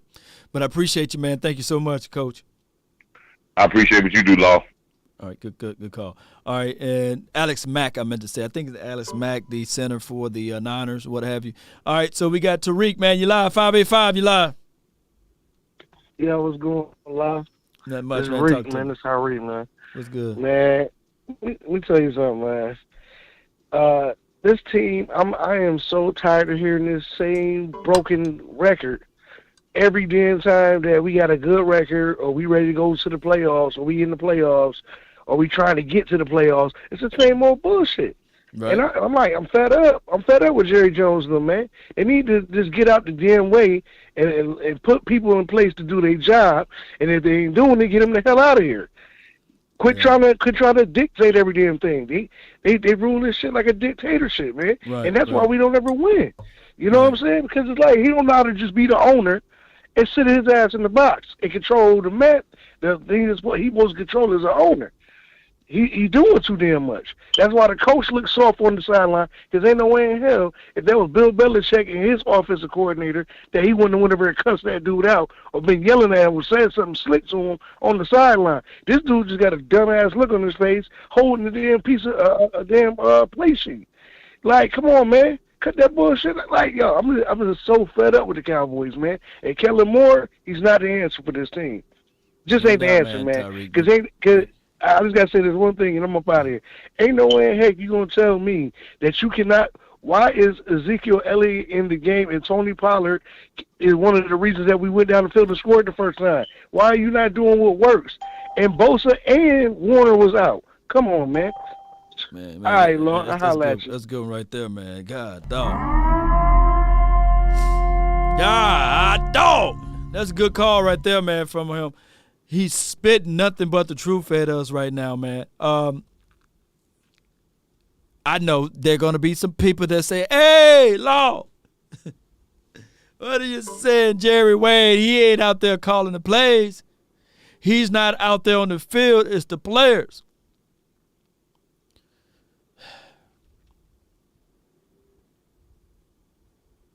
We love Jerry. We love John Stephen Jones. I played a video earlier today with Will McClay, with the Will McClay information, and they were saying that, hey, we run things different around here. We got to have our hand in the mix on a lot of things, which all of the other organization is not doing. How's that going, by the way? 919, what's on your mind? Hey, Lon, appreciate you taking me first time calling. Appreciate you, man. Thank you for jumping in. Talk to me. I agree with the caller just got off the phone with. I've been a Cowboys fan a long time, and this team don't have no identity. Right. And it starts up top. Jerry, a lot of people say why Jerry didn't put Jimmy Johnson in the ring of honor. Because he's still holding a little grudge of the way Jimmy did things. Right. And this team do not have no mental toughness because most teams take the identity of who their coach are. And when you're a handcuffed coach,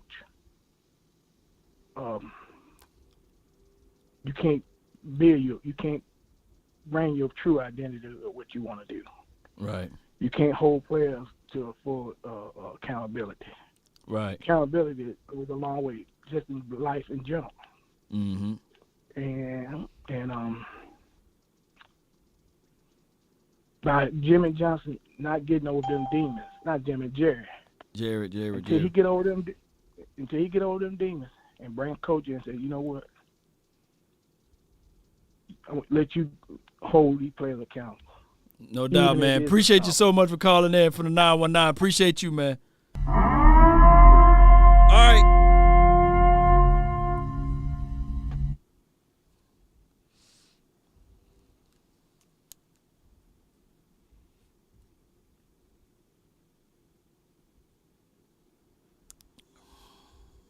Woosa.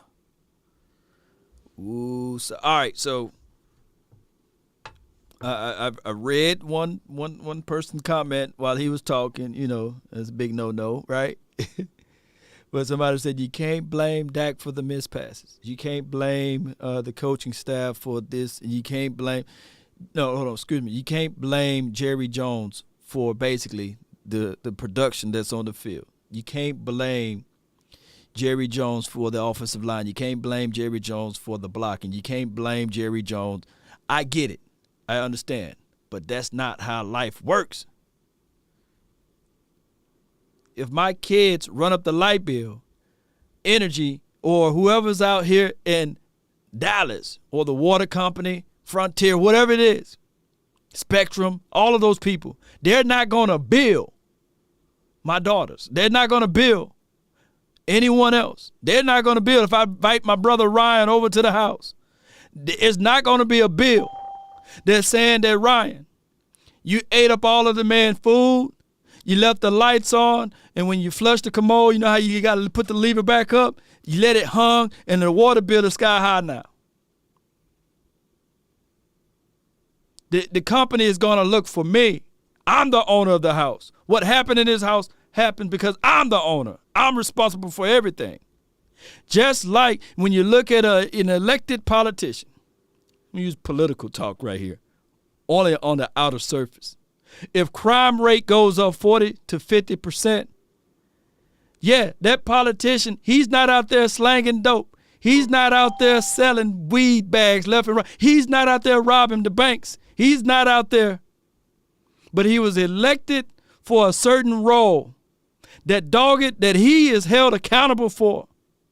And we are in a situation, Cowboy Nation, whether you like me or not, these are the truth that you got to hear. That it's been 27 years and some more days that's counting right now.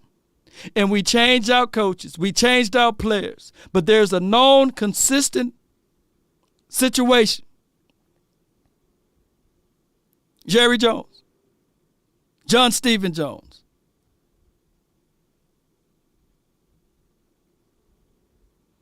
I rest my case. If you think I'm lying, okay. If you're saying that the world is okay, well, I tell you what, who would vote for Joe Biden? Let's say Joe Biden here for 20 years, and he's not allowed to be removed from office. Let me know how you would like to see this country rolling. Would you still say, hey, we America, baby? For the land of the free and the home of the brave. You won't be singing that song if you have Joe Biden here for 27 years, and he's not able to get moved up out of there, let me know. Let me know if that's something you want.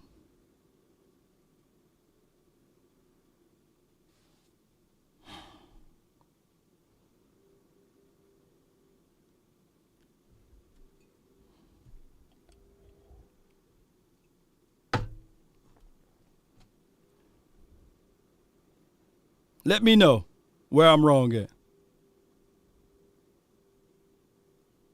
Well, you like what he's doing for. I can see somebody right out there. Yeah, man, give me Joe Biden for 20 more years, baby. Give me Joe. Joe knows. Would you turn your back on this country? Would you turn your back on your allegiance? Would you turn your back on everything?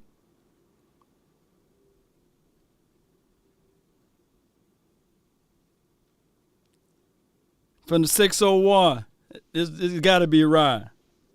You live. What it do, brother, man? Go ahead and pour the salt. Go ahead and pour the salt and the alcohol on the wound. Nah, man, I ain't with you like that, man. You know, hey, that was, look, you had me going great half that game, man. Great for competitive game. Jimmy G tried to hand you guys the football game. To me, still a mediocre quarterback, man. I thought you guys played a hard-fought game, but the penalties was very, very detrimental. But I will say this quick little story. I'm going to get off your phone line, man. So, you know, we was 3-5 during the season, right? So when Jimmy G was playing bad, and they was calling for Trey Lance. They were like, Trey Lance. Kyle Shanahan said last week, he said, when we went 3-5 and going to that tumultuous situation, everybody was calling for Trey Lance. He said, Jed York, who's the owner of this team, we had no issues because he knew at the end of the day when I told him Jimmy was our quarterback, he was our quarterback. No matter what the outside noise was, we want to stick with him. You didn't hear one word from Jed York.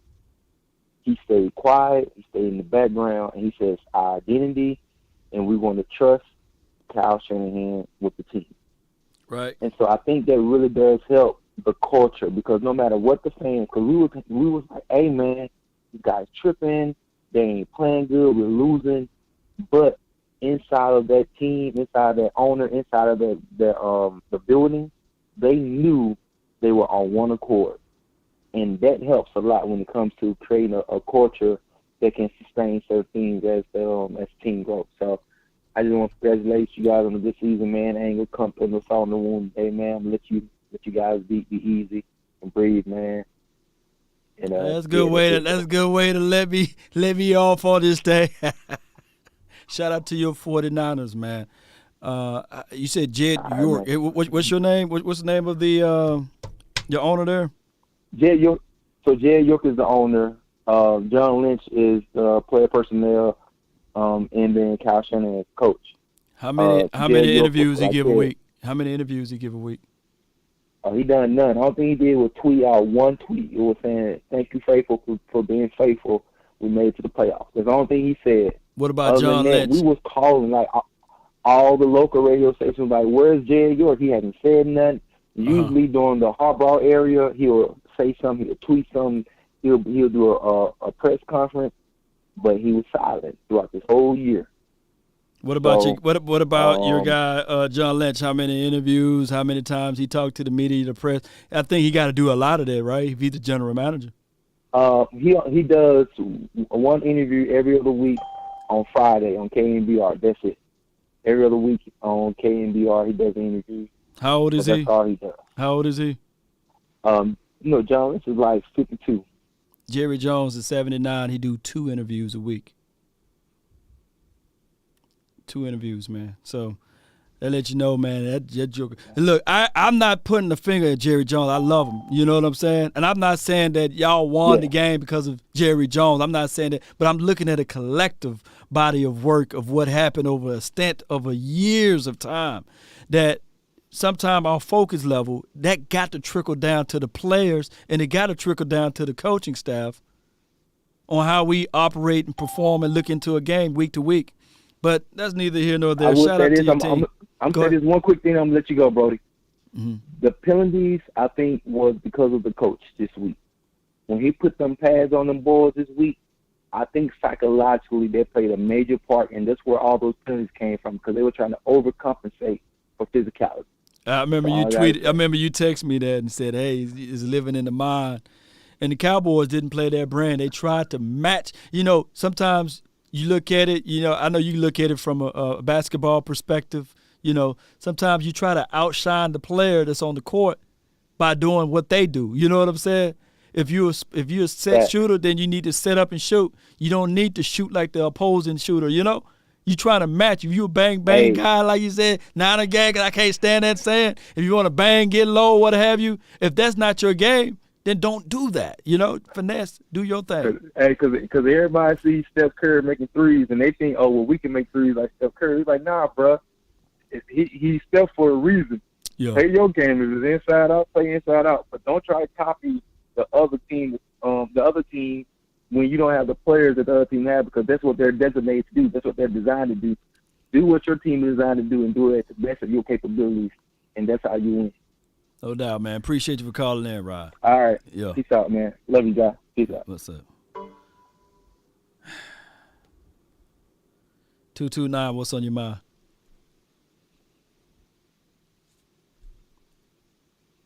$229, you live. You good? What's up, y'all? Hey, I just want to touch on a few points here, man. Like, one, this game was a mess, all sides of the ball. But my main thing is this. If you look at McCarthy, what is he really bringing to the Cowboys? You know, we can blame players, coaches, but what dynamic, what scheme is he bringing to this team, man? That's my thing. I'm looking, man, we could have just had Jason Garrett, Harbaugh, he entering back in coaching. That's my thing. What is Mike McCarthy bringing that's different than what we don't have now? It's good. That's a good point right there. I thought, you know, my battle cry for Mike McCarthy was delegation. He empowers the other the other coaches to do their thing. I thought that he did a good job of setting people up. But now that the truth is out, you know, with the rumblings of the office talking about getting rid of him and these sorts of things, I guess you can say probably nothing at this point if we didn't get the results that we were looking for. I just want to say one thing. At this point, they just need a sharp head coach. They'll put these players up to succeed and focus. No doubt. That's what they need. No doubt. Appreciate you, man. All right, so good point by him. You know, y'all let me know what is Mike McCarthy is bringing to the table. And once again, like I said, I'm not hating on Jerry Jones. You know what I'm saying? There won't be a dry eye in the building if he somehow lead this dimension. I'm not saying that he's finna go anytime soon, but there are things that you have to do in order to get beyond what you're doing. And that's all I'm saying. And I'm trying to keep it as PC as possible. PC, I meant to say PG, but PC, yeah. I'm trying to keep it PC because, you know, Jerry Jones, he's the man. We love him, you know. But there are some things that we see that need to get changed around. 254, you live. Law. Talk to me, man. Talk to me. What's up, Big Boss? How you doing, man? How you feel after this loss? Oh, man, I feel like what's on the bottom of most people's feet right now. I don't like losing, but talk to me. Say, man, I think it all comes from the coaching. You see McCarthy, he was on the sidelines, man. He wasn't trying to fire up the players and none of that. You in the playoffs, man, you know what I'm saying? You in there to fucking win it. Win or go home. Right. And it seemed like the whole players and everything, they were just, you know what I'm saying? They didn't want it. Like, they didn't have that fire in them.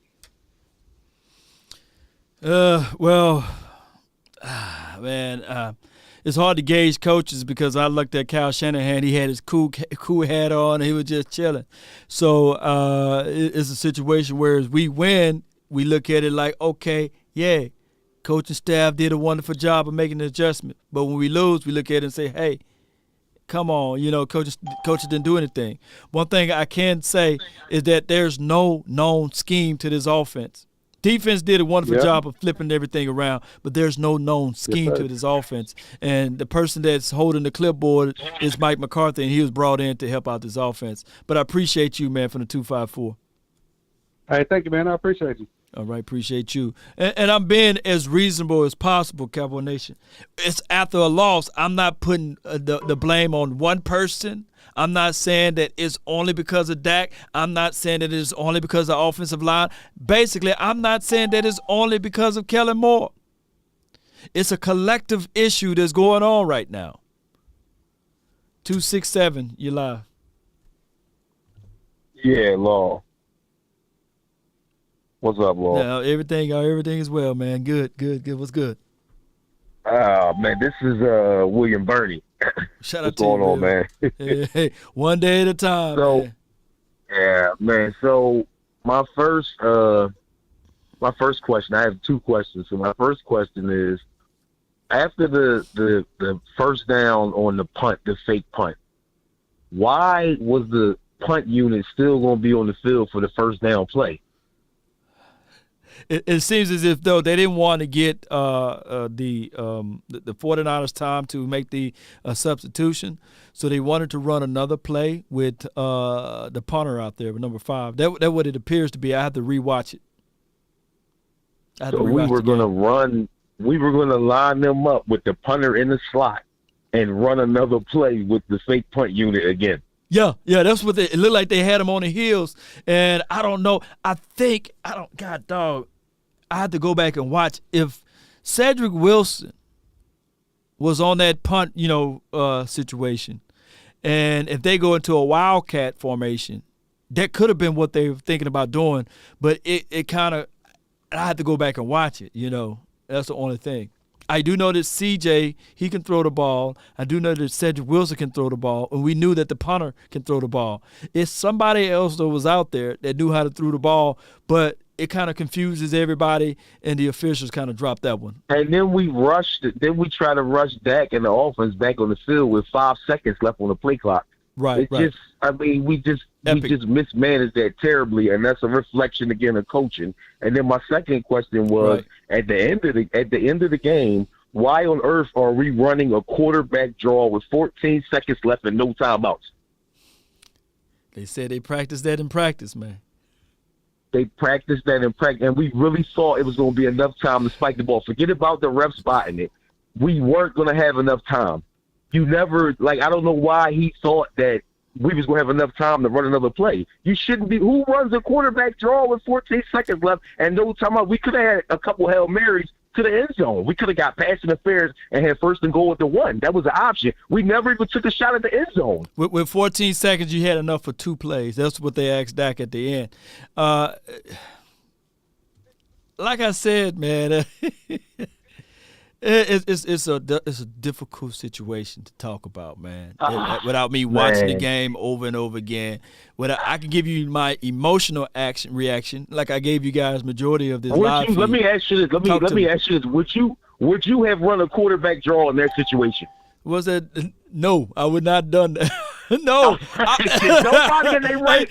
No one in their right mind would have ran a quarterback draw in that situation. Only thing that I can tell you that I would have risked a little bit is throw the ball in the middle of the field. I would have threw it and said, "Hey, you got a chance to catch them with their pants down because they're playing outs, they're covering the boundary area, they're giving you the middle of the field. You can hit a double move, maybe get a chunk play in the middle of the field, throwing the ball." But I never thought that they would run it. And Dak was moving. On that play. You just don't want to risk that time's going to run out on you. Right, with 14 seconds. With 18 to 20, yeah, but not with 14. Now, to Dak's interception, that to me, that was one of the most critical plays of the game because if you look at, they had 16 points up to that point.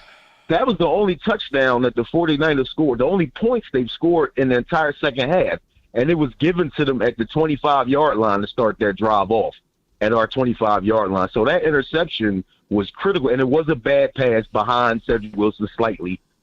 that was a critical point in the game because I don't even know if they score in the second half. They don't. If you take that away. Well, you had look, that play, and granted, if you pay attention to the series that happened before that play, that was really the bomber, of us. I think there was a holding call or a false start or something like that. All of the series that happened before that play, I think it was like third and what, 28, third and somebody help me out. It was a long play, and they was trying on an interception. Yeah, on an interception. It was a. Yeah, it was. It was like you wasn't gonna get really nothing out of a hook route anyway. Coming back, you fighting to the body. It wasn't really nothing. They playing overs, right?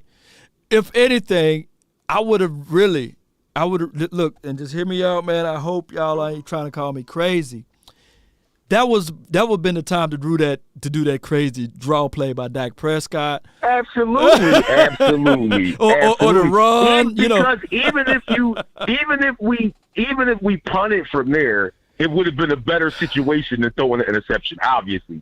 Even if we just ran any type of third down play, a give up, and punted, then then he doesn't throw the interception, and they start at the 25-yard line. We basically gift-wrapped them the only points they scored in the second half.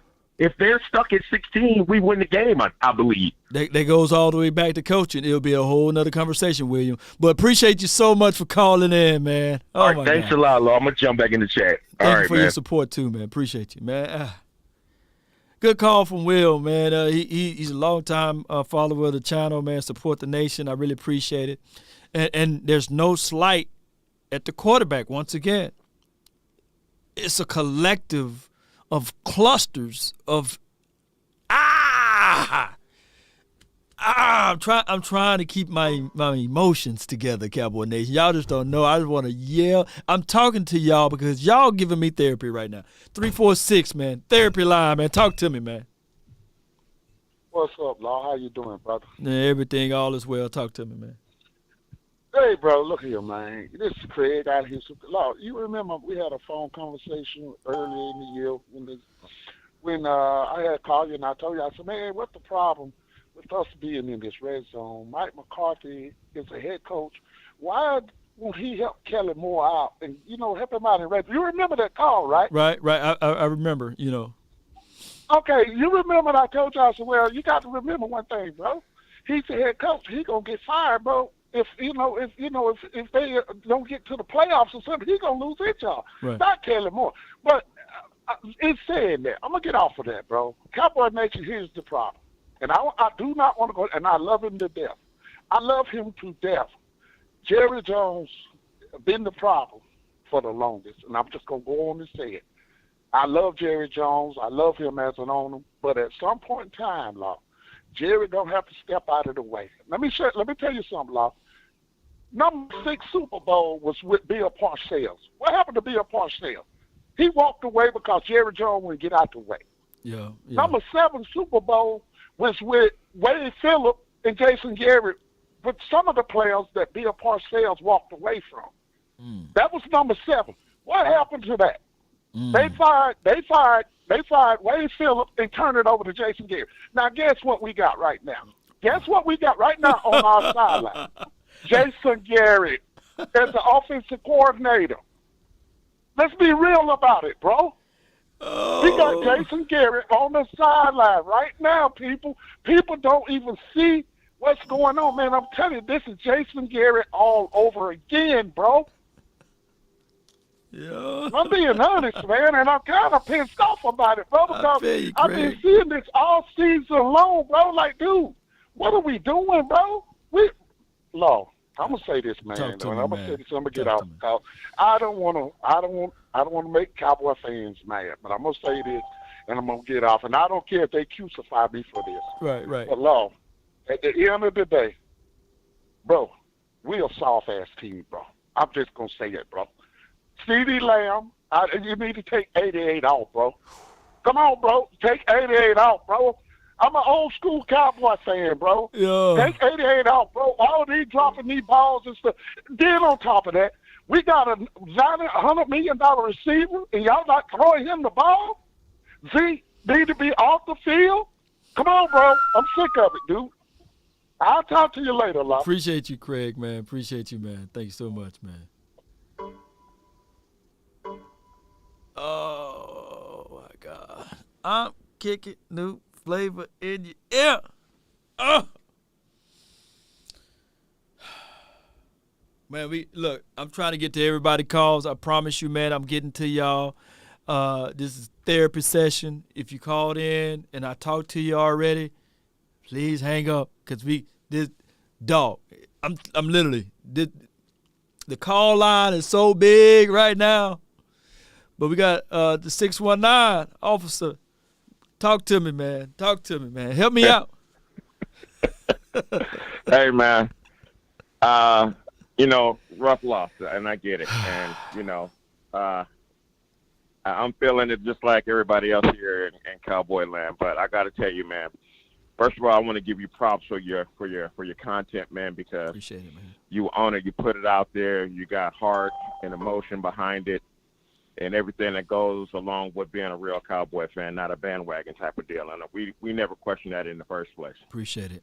But to your previous caller, I forget the gentleman's name already. Craig. Yeah. But he said it. He hit it right on the nose, man. Cowboys are soft, bro. We might match up well on paper. We might look great stat-wise. But when and anybody who's ever played football out there, and I played a little bit of high school ball and a little bit of JC or whatever the case may be. Mm-hmm. But when you're in the tunnel and you coming out of the locker room, who ready to play that game. Right. Who ready to put their hand down in the dirt, put their cleats in the dirt, and go get after somebody's ass. And I'm sorry for that one. No, you I let that one leak out, man. And we weren't ready to do that today. Right. We weren't ready mentally. We weren't ready physically. Game plan. I mean, we can go on and on about all of this other smoke that we seem to throw out there from time to time. And let's be real. Like I say, the truth hurts. It do. And that previous caller, he hit it right on the head, man. We weren't ready to play. We weren't physical. We didn't have our head ready, and we got it taken to us by a better team. Guys didn't show up. Guys got money bags, but guys didn't show up. We got people hurt. I get that. But if you're gonna make X amount of dollars in the NFL, and you're gonna be that one guy here, there, or whatever position you may play, right? You better show up when this time comes up, and no one showed out. Well, let me ask you this though, and I'm using this only from an analogy, and I only would like to say this: congratulations again on your retirement. But you worked for a long time. You worked for a long time. Oh yeah. On those streets. Yeah. Yeah. And you had a commander, somebody that's over you. And I know every year you had new recruits come in, and they would have to take a bullet for somebody. But there's things that without a shadow of a doubt, those who's willing to do that, and those who's not. Right. But if crime rate increase, go ahead. Mm-hmm. And how I link this all to it, man. Link it, yeah. My 28 years in law enforcement, man, coming in mm-hmm. and leaving is far different than what it is now. I'm not going to talk about all the things that are going on, right, and all of that kind of stuff, because there's some truth to that. But I can tell you now, when I walk into a briefing room, and I got a group of guys and girls there that are, wherever they're at in their life, I can tell you who the cops are and who are ready to go to work, who's ready to lay it on the line for you and everybody else. And I can tell you the guys that are just simply happy to be here. It looks cool to drive a black and white car around, and I'm glad I got the job. So what I'm saying, when I'm mixing with that, what I saw today, I don't have it there, bro. I mean, these guys came out with a boom box and a radio talking trash in a tunnel. And our guys come out looking like it's just another game. I got a coach that shows no emotion. You follow your leader. Oh, yeah. Look, that's what people need to hear.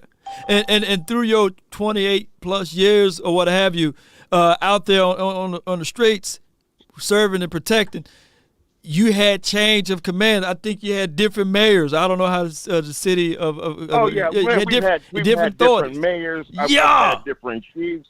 I've had different watch commanders, and everyone comes in with a new philosophy, with a new game plan, and a new way of doing things. But where the rubber meets the road is that's all fine and well. Where the heart of the matter comes to is, do you have a group of guys and girls, or do you have a team? Do you have an element that you can go out there and impose your will? And from a standpoint of football, I'm talking football now, but I'm kind of linking the law enforcement game into it. Do you have a group of guys for football purposes that can go out and impose your will, physically move that man off of his mark and get what you need to get done? And we didn't do that at all today. We were sloppy. We had 14 penalties.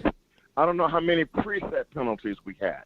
When now we go from 3rd and 3 to 3rd and 5 to 3rd and 10 to 3rd and 17. It's just ridiculous, man. You can't win football games that way. Oh, my gosh, man. I could just listen to you all day on this one, man. Appreciate you so much for calling in with good points. You got any more points before I let you go? All right, man. Like I say, we need to address what we really got. We got some big the thing I want to get to Cowboy Nation is this, man. We got to really self-assess what the hell we're going with. What our identity is going to be. Get that in motion, get that game plan going, and make it happen. And some people are just flat out, man, going to have to go. We're going to have to say bye-bye, sayonara to a lot of folks. Some of which I like, some of which I might not like that move. Right. But until each and every man sit down there tonight and really say, hey, was I dedicated to winning today? Which I don't think there are a lot of guys that can truly say. Hell, you can say anything you want to say in front of a camera. Yeah, we thought we had a good game plan. We played 100%. Oh, hell no. At the end of the day, when you walk out of that locker room and you've been defeated, you know where you were at. If you were really all in, if you were all money in, as Nipsey Hussle would say, if you were really all money in, you would, that wouldn't have happened. That wouldn't have happened if we were all money in. Evidently, we weren't all money in, partner. I'm sorry, but we weren't all there. Appreciate you and so we got much. smacked in the mouth in our own stadium against these quality teams that we go up against, man. We buckle and we fold and we struggle. And until that change, we will never have, or we will never get back to what we once was. No doubt, man. Appreciate you so much, man. You're my favorite caller today. Cowboy Nation, man. Yeah, appreciate you. He's my favorite caller today, man, so far. Oh, my God, he's my favorite caller, man, from the 619. Oh, my gosh, man, he's my favorite caller.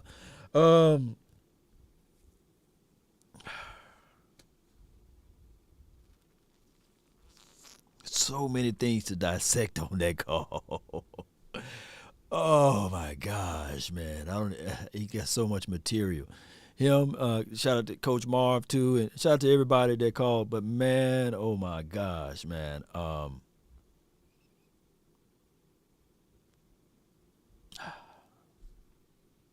Great speech, by the way, Coach and Officer Larkins. Appreciate you, man. All right, man, we got the 214, man. Where's Marlon, man? What's good, man? Man, what's up with you, Loud, man? What's up with you? Can you hear me? Yeah, I can hear you, man. I can hear you.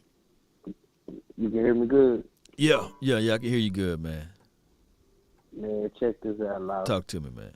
We ain't gonna win nothing until we change our mentality, man. That's just what it is, Loud. You hear me? Yep. Like I told everybody, bro, first play the 49ers did, they ran the ball.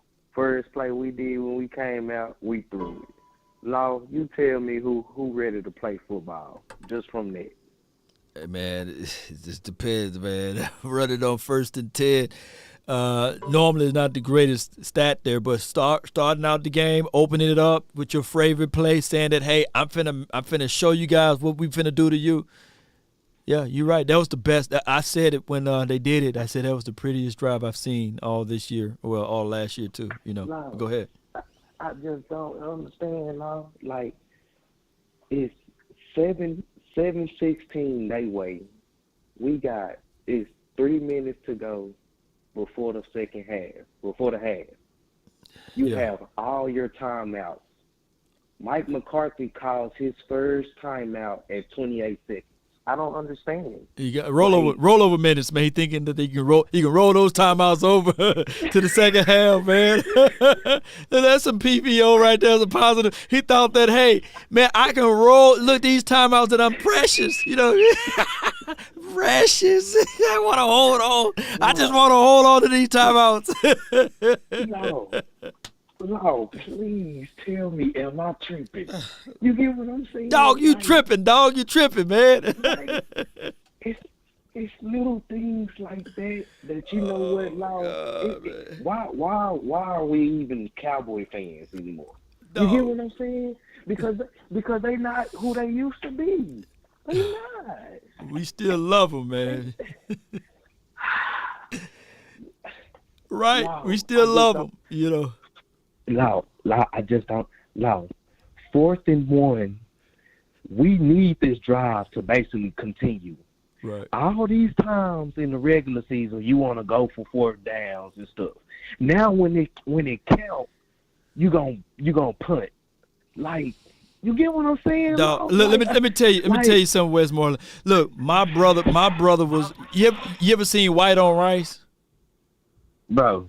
White on Rice. My brother, he's a diehard 49er fan.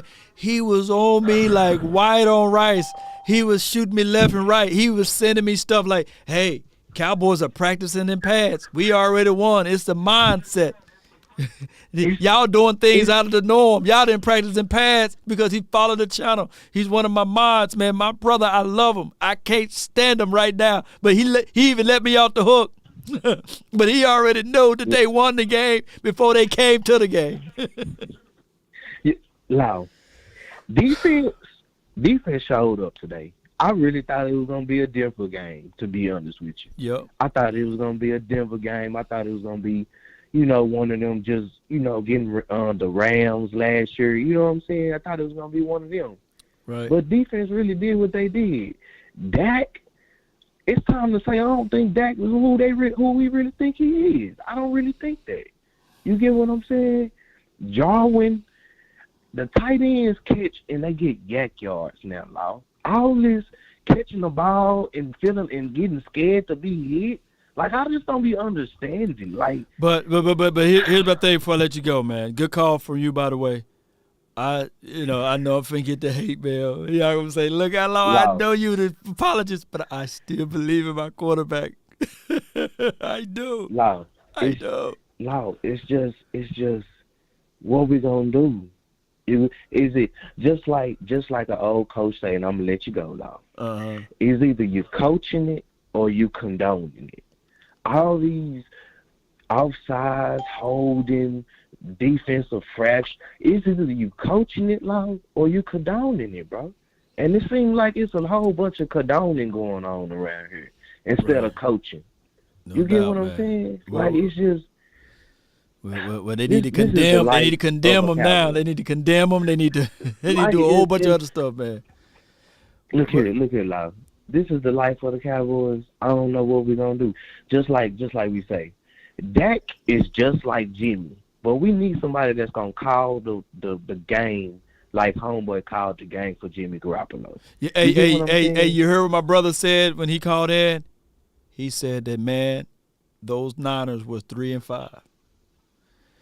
3-5. But they didn't say off with their head with Jimmy. Now some people still don't like Jimmy, but they was at least saying that, okay, let's reel this in, let's stay behind. You got a young quarterback, Trey, but we still know that it's too soon for Trey to step inside to be that quarterback. He's still developing. But Law, with that play calling, you could have did that.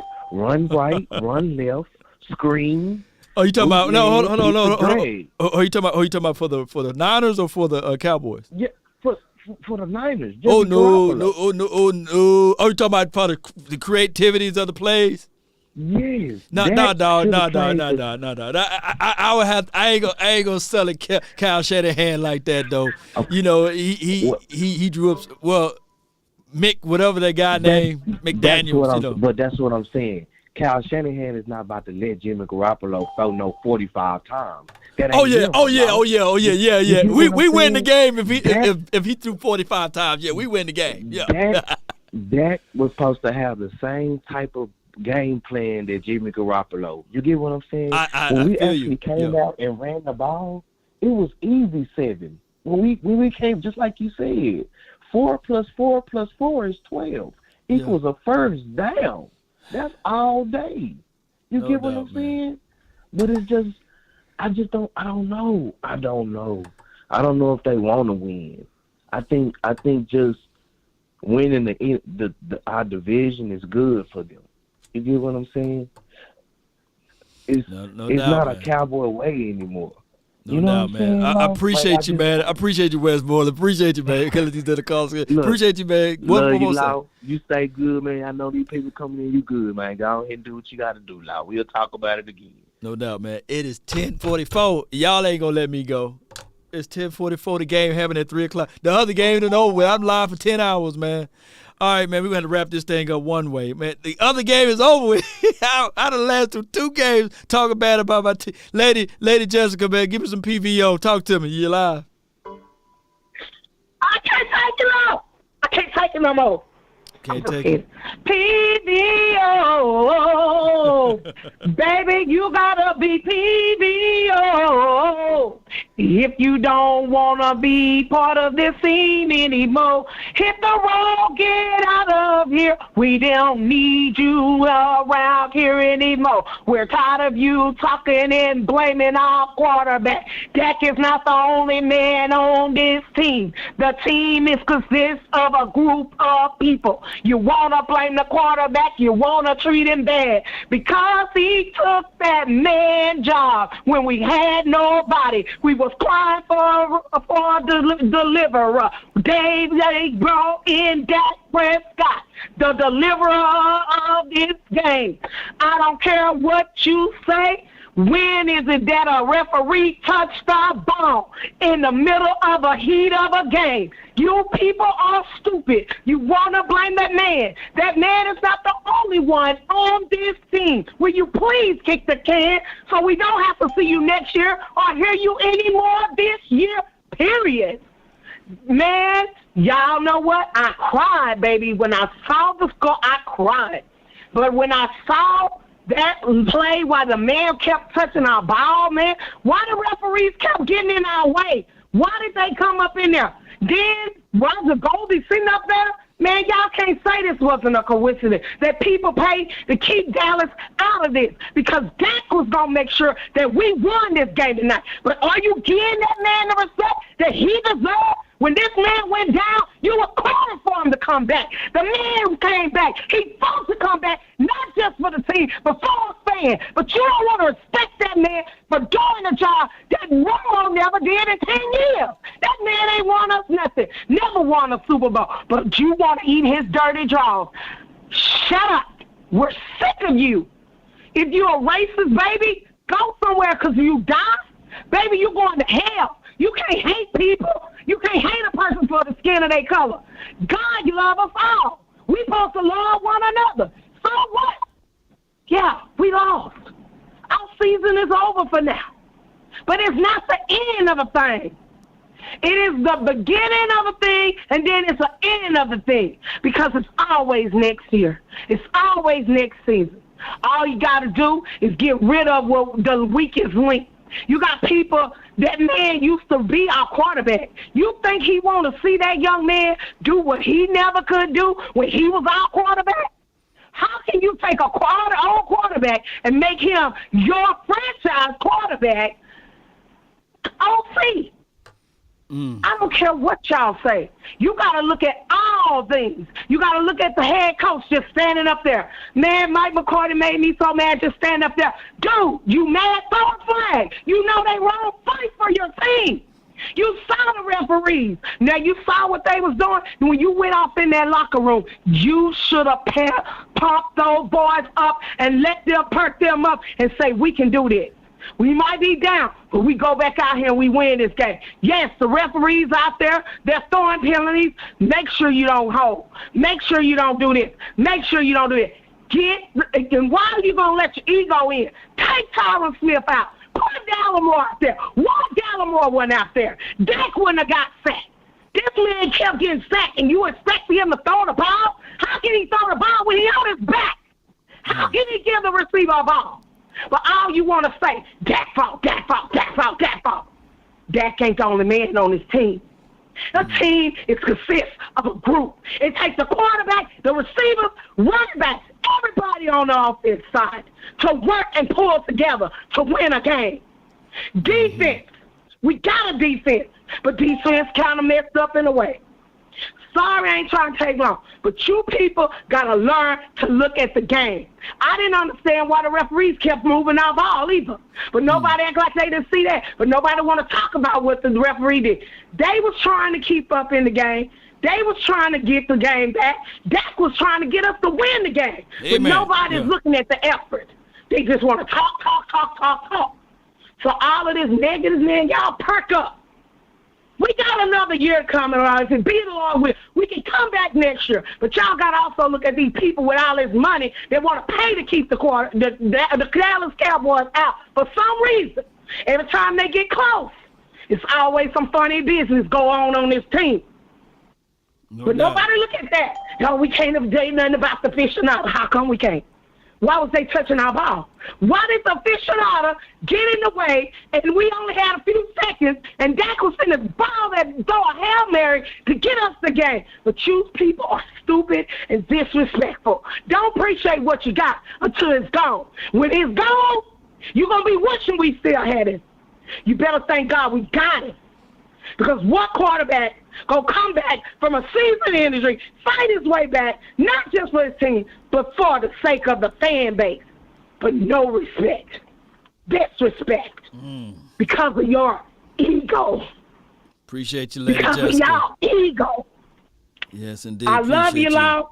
Perk up, man. It's going to be all right, bro. It's going to be all right, man.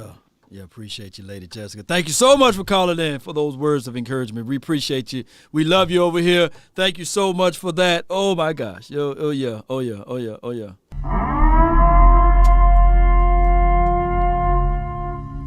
Appreciate you, Micah. You know, after the 6 games in 2016, we were 5-1. I said, Romo, and nothing do with race. This is from Michael Stitcher. I feel you, fam. You know, it's just what it is. All right. The conference has been locked. All right, let me see how we're going to play this. We got this line this long, so nobody else can call in. And we're going to make sure I get everybody that's been faithfully waiting, because I love you guys, and I don't know when the next time I'm going to go live again, right?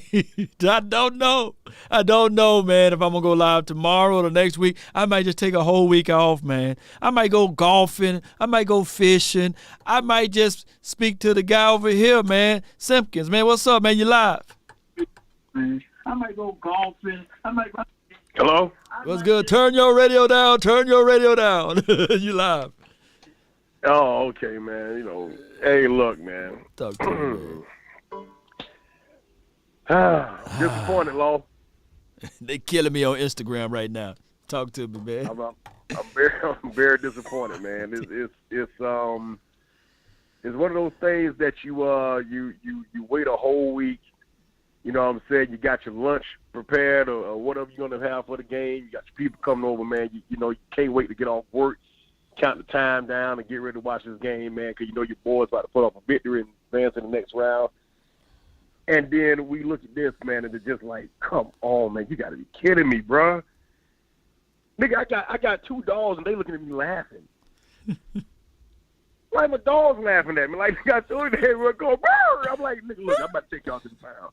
You know what I'm saying? Bruh, now, everybody had their share of stupidity tonight. 14 penalties, man. 14. You can't just say, oh, Dak. It's amazing how everything is blamed on one person, but everybody had a part. How in the world the running game don't get going at all? You don't even look Tony Pollard. We have four carries for Tony Pollard. Dude, the foot ain't bothering like that for you running down returns like that. Come on, man. You got to feed the running game. Feed it, please. You know what I'm saying? Cedric Wilson been balling all year long, man. Michael Gallup got this man been balling. All of a sudden, you throw a pass way in front of the dude and throw it out of bounds. Man, when I saw that, bro, hey, look, I had people here, but I had to I had to be a man, bro. It's like, he meant to do that. Man, that was stupid, man. Not at that time. Then you drop the pass. I don't know what CeeDee Lamb got going on, man. He got to burn them candles, man. He got to burn them candles, bro, man. I don't know what CeeDee Lamb got going on, man. He need to, do some, what we had back in the day, how you squeeze it had two black handles and you squeeze it can make your hands stronger. You squeeze it. Stress ball, yeah. Oh, yeah. I know you're talking about the grip. Come on, man. Get your hands bigger, bro. Come on, man. Like, snatch the ball like you snatched that phone out your girl hand that night when you got drafted, man. Right. God, dog. And listen, I'm not going to sit here and blame nothing on Mike McCarthy. Everybody looking for a reason to blame. Listen, when we had Jimmy Johnson, dog, like I said, it took Jimmy Johnson a good while before we won the first Super Bowl. This man been 2 years, got us out of the slumps from last year with the COVID season, got us to 11-5. Listen, you can say like an attitude and fight, man. We'd had attitude before we still lost. We'd have been soft before and we still lost. We just need to win, man. Just win. I'm tired of doing this. Bro, I done bought jerseys and stuff. I even bought some condoms with Cowboys, and I try to stay safe, man. I even bought condoms with Cowboy logos on them. And still did they let you down? You gonna put a set of twins? Still got a baby. I still got a baby. I still got a third baby with the condoms. I should have known I seen what over there when that girl told me she was pregnant. That's not even the point. Forget I said that. Look, forget I said that, fans. I'm sorry. I just had a moment because I'm really pissed off. Listen. We need look, man. They bust on you. Look, the defense, man. Look, the defense was okay, but I was looking for D-Law. I didn't see D-Law doing what he normally do. I didn't see Jerron Curse making those plays like he normally do. You know what I'm saying? I know we did kind of. I can't lie. I was kind of hard on Keanu Neal the whole time. That he's been on the team, but you know what I'm saying? Right. I did miss him tonight. And like we needed some speed tonight on that deep because they were running the ball with Deebo Samuel. The boy bad. I got to give it to him. That boy bad. Just run over us like that long. That boy Deebo, that Deebo ran more hard than any of our running backs. Okay, but at the end, though, how to run the referee gets in the way like that, bro? If you go look at the play, guys, I'm not making an excuse for anything, but when the referee had to run from church to the stadium, open the door, and run up to the quarterback, run over that to touch the ball, it should have been one of them other referees that were close to him, because that's twice he did that tonight. Twice, yeah. Stuff that I have never seen. Stuff that I have never seen in a football game before happens when we play. Stuff we never said. Look, that really blew my mind. When the punt kicker, he threw the ball to C.J. Goodwin, and that whole, I was like, I couldn't even do the analysis of it. I was like, what? I'm still confused. Bro, and here's the thing, man. It's like, dude, I couldn't even get happy about that, even though we got the first down and all. I'm like, okay, what next? I just sat there. I'm like, what next? Okay, look, get a touchdown. Then I jump up out my feet and be happy. But instead, we got 3 points. I'm like, okay, listen, all that. But listen, Dak is a fighter. He fights to the very end.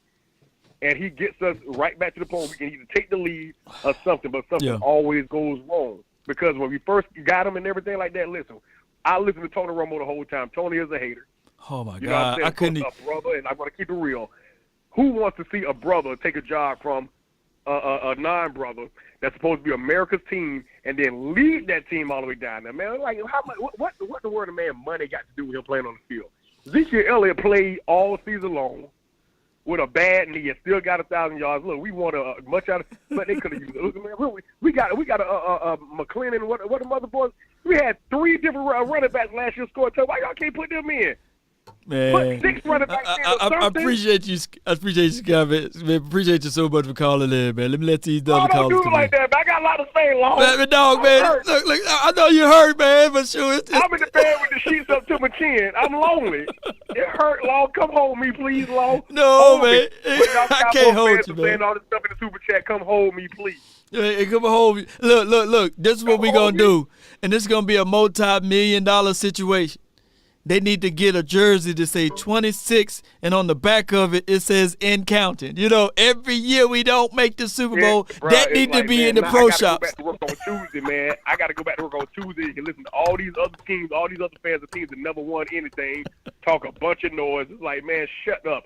But I'm not. Look, I'm even on, I'm in Facebook jail right now, so I can't get on there and comment. I see why you in Facebook jail, man. But come on, man. Appreciate you, man. Look, no, you know I like to say I like to say beat your mama jamma. That's my thing. Mama jamma. I don't cuss, so I say mama jamma a lot. So they take my drug and try to act like, you know what I'm saying, I'm being violent. I'm like, dude, this is what I do. I've been doing this. So they put me in Facebook jail for 6 days. So I can't even get on there and clap back for people that talk about my mama. Somebody she raised a assistant boy that wear cowboy clothes. Man, y'all gonna start talking about my mama, dog. Man, I'm talking about your mama, man. Look, appreciate you so much, man. Thank you for calling in, man. So much, man. Appreciate you. Peace, man.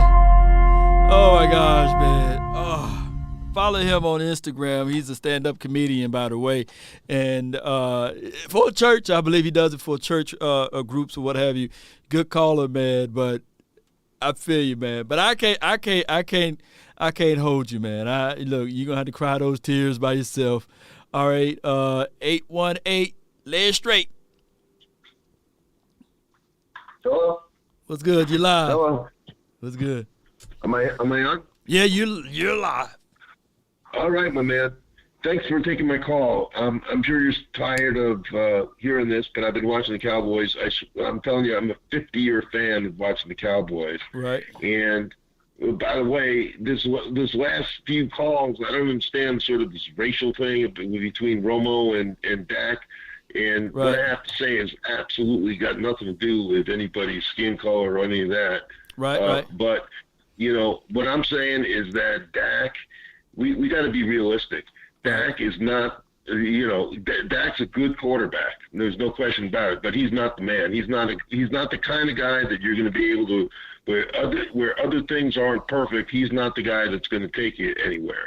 I mean, Dak's a good guy, a good quarterback when you got a good offensive line. Like in 2016, you had a great offensive line. You had Zeke right out of the gate. It was fantastic. Right. But if you're asking him to put the team on his shoulders, he can't do it. He's late. He doesn't see things. He's not all that accurate. I mean, he's got a lot of heart. I mean, the rest of the team loves him. That's what it looks like from the outside. You never know, but that's what it looks like. But putting all this, we got to tell the truth about this stuff. Dak Prescott, it's not his fault that they lost necessarily, but he's not going to be the reason that they win by himself. You're going to have to revamp this entire offensive line. We're myopic when it comes to that. We think that this is the 16 line, or this is the wall, the Great Wall of Dallas, whatever it was in the 90s, or even in the 70s. It ain't that. Zach's great. Tyron, I don't know. He's going to have to get it together for the next few years. He's only 30. He should be okay for the next few years if he can stay healthy. But the rest of Lyle is good. I think Lyle's good, but the interior line is terrible. I don't understand what they're doing with Zeke. I love Zeke. Appreciate you so much. Appreciate you so much. All right, so right. I get the basis of the conversation. Appreciate you, man. Thank you so much for calling in from 818. All right, so everybody get 2 minutes from here. Everybody get 2 minutes to spit your mind. Okay, that's a lot of time. Let's go and talk about this. I hope that people are not using the hue of skin as a determining factor or whether or not your quarterback is good or bad, right?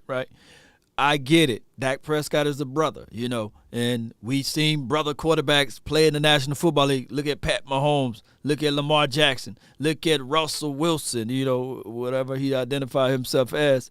But there is a cultural line that I know I get from supporting Dak Prescott. It may not be y'all beautiful people because y'all nice, but I got spicy. I even got death threats. I had people literally want me gone from this dimension because I supported Dak Prescott in 2016. I get it. There are people that's diehard fans. There are people that love Tony Romo, and I wanted the moment for Romo just like anybody else. And I get it. Romo brought in a lot of different spices of culture. I think that he's a minority player too, but he can blend right on in on the other side of the coin. And he brought in a huge following as it relates to the Latino fan base. I get it. We were not successful with the Tony Romo. His era didn't end. Dak Prescott proceed. The problem is with this, Cowboy Nation, regardless of how we say this, that will always be brought up with Dak Prescott because he's automatically put into a box. And the worst thing that can ever happen to anybody, regardless of who they are, is being labeled with something. I would never forget that people labeled me. I was the first brother that worked in my department for Pitney Bowes. Pitney Bowes been around. This is right when I graduated from college, by the way, in Mississippi, by the way. Pitney Bowes been around for a long time, but in my department that I worked for, I was the first one. That's unheard of. I'm the second generation. My mom was the first to go to college. I'm the second, so I get it. Responsibilities and duties, dare I say, are look different for when you achieve and accomplish things, right? And there are only people who are only gonna look at you in a certain way, regardless of who you are. But that's just how that goes, unfortunately, Cowboy Nation. So we're gonna have to get the good with the bad. And Dak Prescott, yes, he need help. The man threw for 43 attempts. He's not that type of quarterback, regardless. You're going to attempt to throw the ball 43 times. You got to draw up plays. Look, I recall in my lifetime, John Elway, one of the greater throwers of the ball, but he didn't win the Super Bowl until they put help around him. Newsflash, Cowboy Nation. You're going to have to put help around him, draw up schemes and schematics. We don't have a certain scheme. I come here to tell you, John Elway wouldn't have 2 Super Bowl rings if they didn't draw up a perfect scheme for him, if they didn't put things around him. John Elway couldn't win the game by throwing the ball 43 to 50 times. You have to have a collective team. And the Cowboys' major problem is this right here. We elevate players too high. We say that CeeDee Lamb with the 88, he reminds us of the playmaker. But this is only his second year. He's not the playmaker. We say with Amari Cooper, he getting paid. Y'all look at the salary so much that y'all forget that he's a human being. Yes, he's getting $20 million, but he can't catch everything when he's only been targeted 5 times within the confines of this system. And people are looking at Dak Prescott collective salary. Newsflash, just because you get paid the money doesn't guarantee that you're going to win the honey. There's some people in the chat box right now that make over $100,000 a year. Can't squeeze one with a lady. You know what I'm saying? It doesn't matter how much money you make. It also determines this right here, Cowboy Nation, that everybody, when you use the salary, he got paid the market value. It wasn't his fault that the Cowboys didn't pull the trigger earlier. They could have got Dak Prescott for $27 to $28 million. But it was Cowboys who decided to say, hey, we're going to wait and save for another year. Wait for another year. Now, what Dak Prescott is getting paid now is the floor. Look at the guy, Josh Allen. He said, thank you, Dak. Now I can leverage my contract and get paid more. Watch the next person that's going to get paid. It's going to be higher than that. And newsflash, hear me out. Hear me out. That's just the NFL. The salary cap increase. 650, you live. Hey, Law, what's happening, bro? Talk to me, man. Hey, man, yeah, it's a sad day, but like they said, you can't blame Dak for everything. Yeah, he ain't probably the greatest quarterback, man, but like you said, he do need help around him.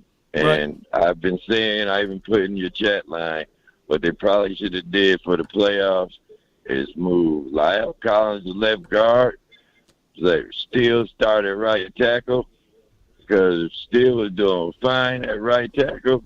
And I think they would have just mauled people and Zeke probably would have been able to run. We wouldn't have them holding penalties with Collins and just go like that, man. So I think we need to fix that center and that left guard position, man. We're going to have to do it in the draft some kind of way.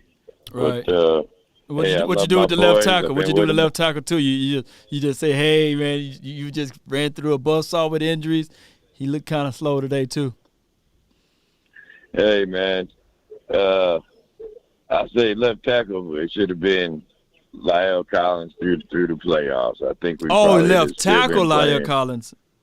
I mean, no, left guard. I'm sorry, left guard, and put Steele at right tackle. I think we'd have been all right through this playoffs. Okay, man. I see what you're saying. Yeah, But yeah. Nevertheless, I'll be watching your show, man, and be waiting for your draft picks, man. Ready to look and see what we can do about shoring up the left guard, the center position, man. And let's get rolling. Go Cowboys, baby. All day, man. Appreciate you. All right. I forgot to put the 2-minute on them, but it's all good. I'm pretty sure I got it right here. Y'all got to let me know if I'm going too long on my little semi-rant. 561, you live. Hey, can you hear me? Yeah. It's your world. All right, thank you, Law. So what I wanted to talk about is Kellen Moore. You look at the best drive we had all game was in the second quarter, I believe, when we were down 16-0. We started pulling our guards, pulling our tackles. We had the big fellas in the backfield, Terrence Steele, Connor McGovern. We're running the ball, play action, bootleg, play action, run the ball, and then a nice throw to Cooper for the touchdown. Really nice, creative drive. Right. Where was that the rest of the game? He flushed it down to come on, man. That was what I wanted to say when they did that. I know what you're talking about as far as that setup when they had the two big boys in the backfield. Yeah. All the creativity is gone. And Kellen Moore, from what I've seen from him since he became offensive coordinator, is there's a game plan, and then towards the second half, when things start getting tricky, he gets away from it. And he starts throwing the ball too much, and he doesn't get creative. And then we get in situations where we have to throw. And the whole narrative of Dak Prescott's not good enough to win a Super Bowl is false. Nick Foles won a Super Bowl. Eli Manning won a Super Bowl. Ben Roethlisberger, he's going to be in the Hall of Fame. But him and Dak, I think Dak Prescott's probably the better quarterback statistically. Dak can win a Super Bowl. But Mike McCarthy needs to go. And Kellen Moore, he's this boy wonder, and ESPN and everybody plagues him as his next great offensive coordinator, but I don't see it. He's not creative enough towards the end of the game. Then it's just the same plays, and until that happens, I don't see this team going anywhere. No doubt, man. Appreciate your fair assessment. Appreciate you for calling in. Thank you. Thank you.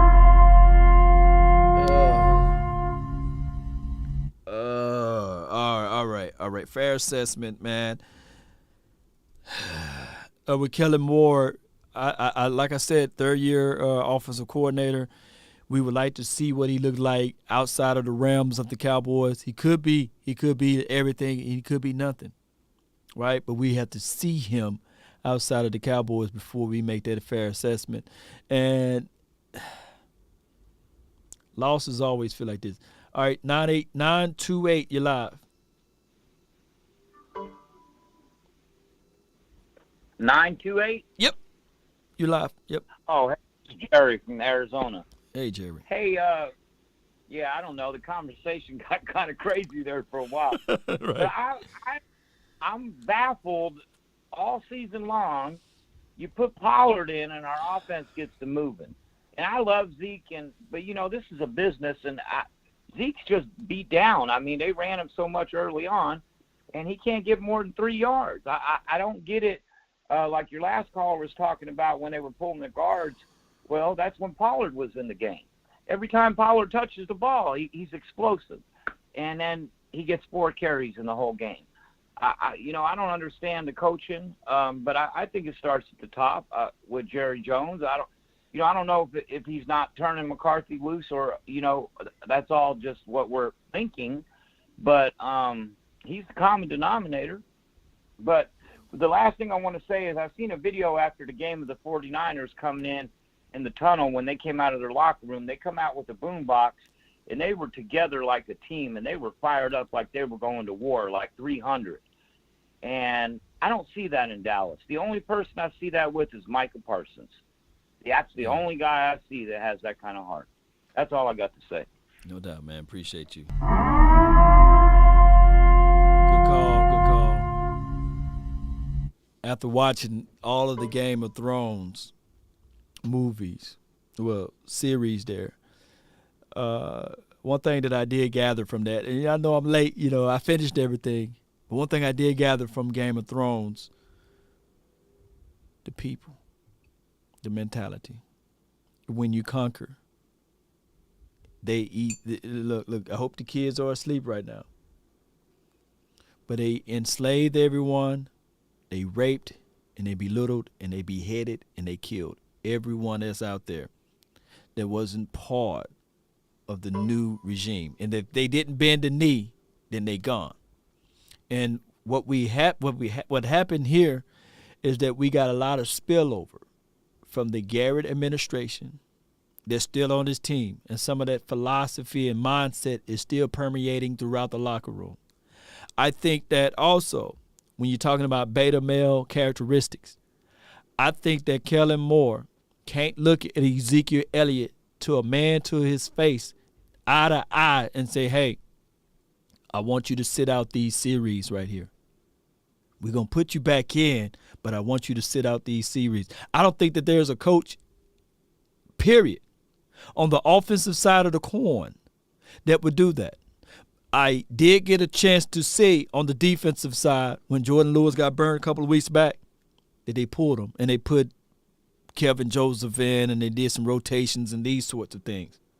But I don't think that within the confines of this locker room, and I'm not saying that Ezekiel Elliott is the problem, because just like what Brian Broaddus tried to lament to everyone too, is that you have Ben McAdoo who called plays before.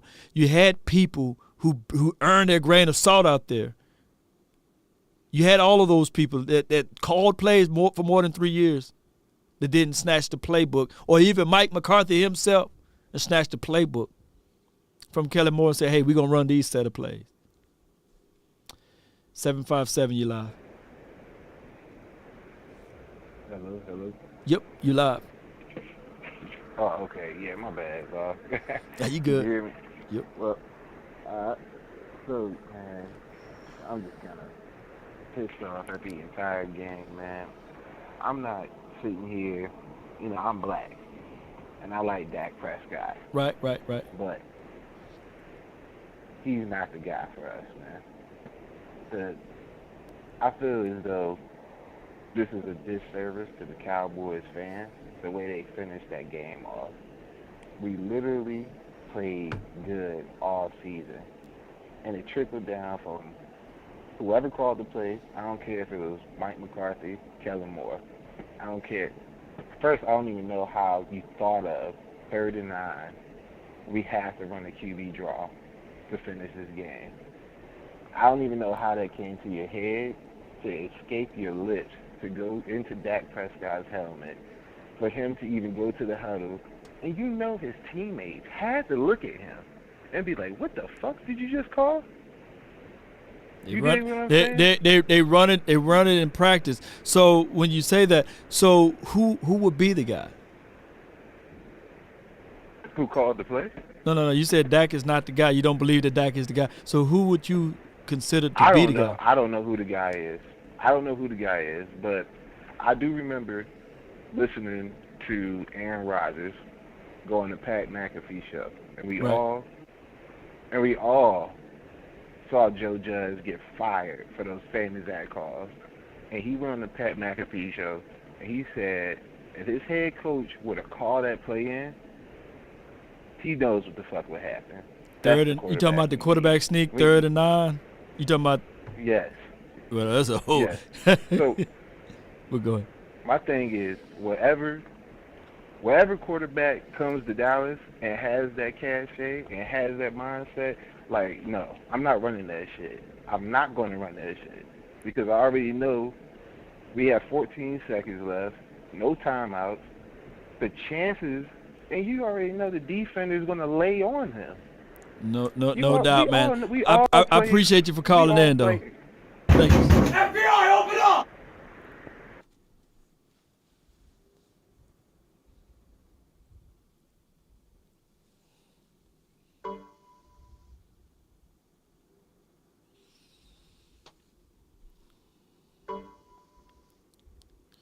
Nine 971 you live. JP, you live. Talk to me. Hey, did you actually think we was gonna win this game? I did. I thought we was gonna figure it out. Well, pull it out. remember we talked about this all season, about the penalties, about them not getting together like all season. So, them favoring Zeke. Did you actually think we was gonna win this game? Heck yeah, I didn't want the 49ers to win. I thought we was going to pull one out. Are you talking about as the game processed or before the game? What were we talking about? What I'm talking about, what we talked about all season, getting penalties. How do you stop this from happening? You're favoring Tyron, and then you're favoring Connor Williams, and then you're favoring Zeke. You messed up the line the whole season, and you got nothing but penalties all season. So you go into the important game of the season, you don't practice about penalties. How do I get away from penalties? And that came back to hurt you all season. Now it hurt you in the very important game that you needed to win. Yeah.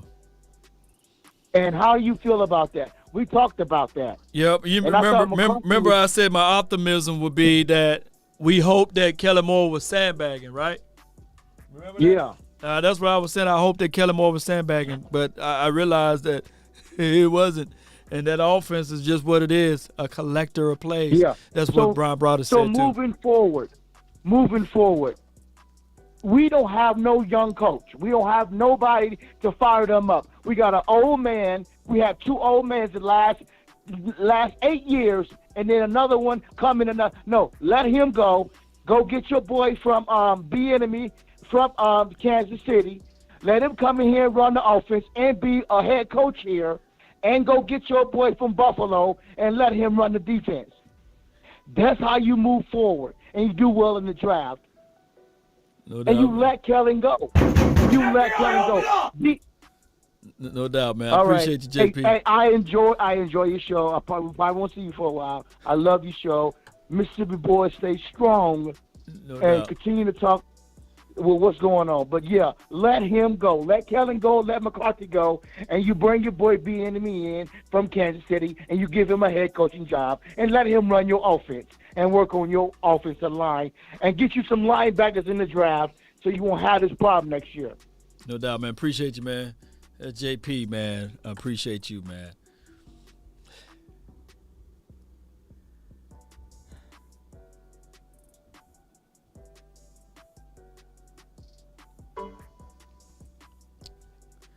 Dallas media will rip Eric Bieniemy apart. They'll rip him apart. They'll rip him apart. I love Eric Bieniemy. They'll rip him apart.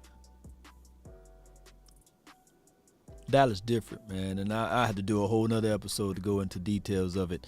804, you live. What's up, love, Mom? This is Keith from Richmond, Virginia. Appreciate you, Keith, man. Talk to me, man. Hey, man, I always be listening and tuning into your show, man. I hear people be talking about Prescott this, Prescott that, man. But look, man, Jimmy G took the 49ers to the Super Bowl. Jimmy G. They lost, but he took them. And everybody trying to act like Dak is the problem. The problem is Kellen Moore, for one. Kellen Moore didn't come underneath no type of coaching tree for real. Let's be tactical. He was a quarterback coach. Then he jumped into an offensive coordinator, just like that. Mm-hmm. So we don't have time to try to figure out when he's going to find his identity in his offense. No. You wasting time. You wasting talent. It's out there. Your play calling stinks, man. It's the same stuff that's been going on since week 1. Mike McCarthy, penalties all year long. And we was thinking that, we might be sandbagging. Well, we sandbagging bad play. Yeah, we holding plays back. Right. No, they are who they are. They've been that way since week 1. We didn't change nothing. No discipline. Randy Gregory, I love you, man, but, bro, what is that? What is that? This is what they teaching you? This is Mike McCarthy. This is what you teaching these boys? This is what you putting up with? This is what you condoning? This? It's pathetic. They do this to us every year. I'm sick of it. And I'm only 28 years old, and Law, you've been waiting longer than me. Ooh, yeah, you around Vache. You're young boy. Man, you've been waiting longer than me, man. And yeah. I don't get it. I don't understand it. And then it's just bad, man. It's just bad. We Connor Williams, man. We gave this man chance after chance. Penalties. It's like you showing up to go to work, and you get paid to do your job, and you don't do it. You just BSing around. You still getting paid though. You gonna still be out. You gonna still put you in the same position. You gonna BS and take the money. Appreciate you, man. We got the FBI at the door, man. Appreciate you, bro. Salute. Thank you, Love. Yeah, good call from him, man. All right, we rolling. All right, 7:06, you live. Yes, sir. I appreciate you taking my call, Law. Appreciate you coming on here. Can you hear me? Yep, we can hear you. Hey, check this out, man. That offensive line hadn't been the same since we lost Bill Callahan a few years ago. And that's just the truth of the matter with that. We need a hard-nosed guy to come back in here and hold somebody accountable in this organization. And hear me out with this one. I know they say the boy in Miami is a bully, Brian Flores. Okay. But he's from Brownsville, New York, and raised by Honduran people. He's tough-nosed, hard-nosed, and I think he'll check some people walking down the hallways. You know what I'm saying? Right. I think we need to get a hard-nosed person back in here that's going, they're going to break this whole country club atmosphere up. I ain't saying he got to be the head coach, but it need to be somebody down on the field level with these players. And the other thing I was saying was, I think Mike McCarthy want to run the football, but I don't know why they don't have a fullback. That's why they keep putting these linemen back there, because he normally has a fullback in his offense. Now, where the boy Nick Ralston went, they cut him when they brought Lael Collins back. Up. You see what I'm saying? We should have had that fullback in that offense. Zeke need that fullback. Damn the 12 personnel if you can't get the tight ends out there to use them. You ain't running them. Yeah, you ain't using right. You know what I'm saying? Right. I seen the 49ers. Look like they had two tight ends on the other side of big number 71, and they pulled both of them down and ran some kind of counter play. Look like the old Hogs, what the Redskins were doing years ago, running like a counter tray, and they ran it like a little toss sweep, but Debo bent it back inside. I was like, oh man, that's a lot of pressure on defensive tackles right there. They didn't do much, but it's just how they did it when they done it. You know what I'm saying? FBI, open up! Man, appreciate you so much, man. Got the FBI at the door. Appreciate you, though, man. Appreciate you. All right, man. Shout out to the Super Chats, man. We're going to read all of the Super Chats, too. I'm going to read every last one of them, trust me. All right, but I just want to touch on this. I'm not saying that Eric Bieniemy or any other coach can't make it in Dallas. I'm not saying that, but I'm going to have to do a full video to talk about certain coaches and how they're viewed in a certain way and the longitude and latitude that they will have juxtaposed to anyone else. And that's all I'm saying. And I'm not finna go down that road of talking about any other thing that divided, but y'all know what I'm talking about. 916, you live. Hey, Law Talk Nation. to me, man. Where this Tim from Sacramento. So I'm in Niners land. It's ugly out here, but man, this is just my opinions, man. Man, more gotta go, man. Whatever, because you give Tony Pollard the ball 4 times. You don't use him in the passing game. You don't, you know what I'm saying, run no pulling linemen, whatever. Right. They only rushing 4 damn near all game, whatever. You know, they didn't cover the flats none. You don't use your people. You know, it's like the same thing. Every time you play a good D coordinator, good defense with this Kellen Moore offense, the games look the same. Stagnant first half, Defense got to hold on. We lose the time of possession. Right. Whatever. If you wasn't going to give Pollard the ball, whatever, why ain't you playing in Philly? You know what I'm saying? You sitting him, whatever. He's leading the league in rushes. The boy runs hard. Attempts, yeah. I mean, he falls yeah, forward. average, yeah. You're right. You know, it's the same thing, and he's the last of that Garrett regime. You know what I'm saying? And whatever. That's one of the big problems right there. Is just every time we play a good D coordinator, a good defense, that killing offense is stagnant. It's stagnant, you know. And Dak, whatever, if he don't see it, he gotta use his legs or check the ball down. You know what I'm saying? Take that 3-4 yard check down and get to 2nd and 6, or when you at 39, you get 4 yards. Now you at 3rd and 5. It's manageable. Whatever. No doubt, man. Appreciate you so much, man, for calling in. All right, Cowboy Nation. Appreciate you. Let's chop it down to 1 minute, man. All right, 318, you're live.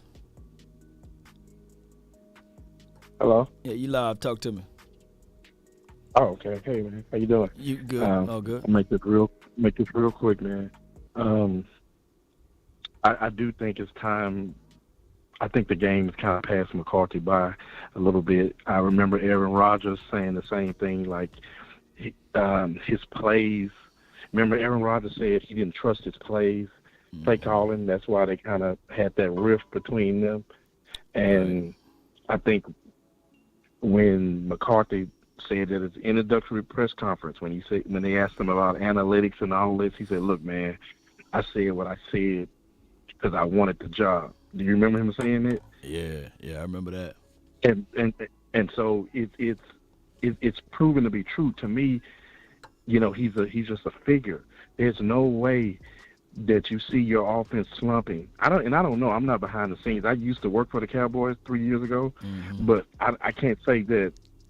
I moved to Louisiana now, so I can't. FBI, open up! But no doubt. But you got to go in there and put your stamp on it and say, man, what are we doing?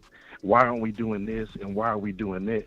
I just don't see him doing that, man. I thank you. I appreciate it. I'll hang up and listen. No doubt, man. Old folks say not everybody's lying on you, meaning that there's truth somewhere in there. All I can say is that we're going to have to turn this thing around, regardless of the situation. And shout out to you for used to working for the Cowboys, but they're going to have to turn it around. And I think that what Mike McCarthy brings to the table is delegation. He's supposed to go out there and get people to do things. But one thing that I commend Harbaugh over there in Ravens land, I believe the year that they won the Super Bowl, they were stagnant on offense. And he said, give me this playbook, I'm going to call the plays. If we're going to go down, we're going to go down with the ship.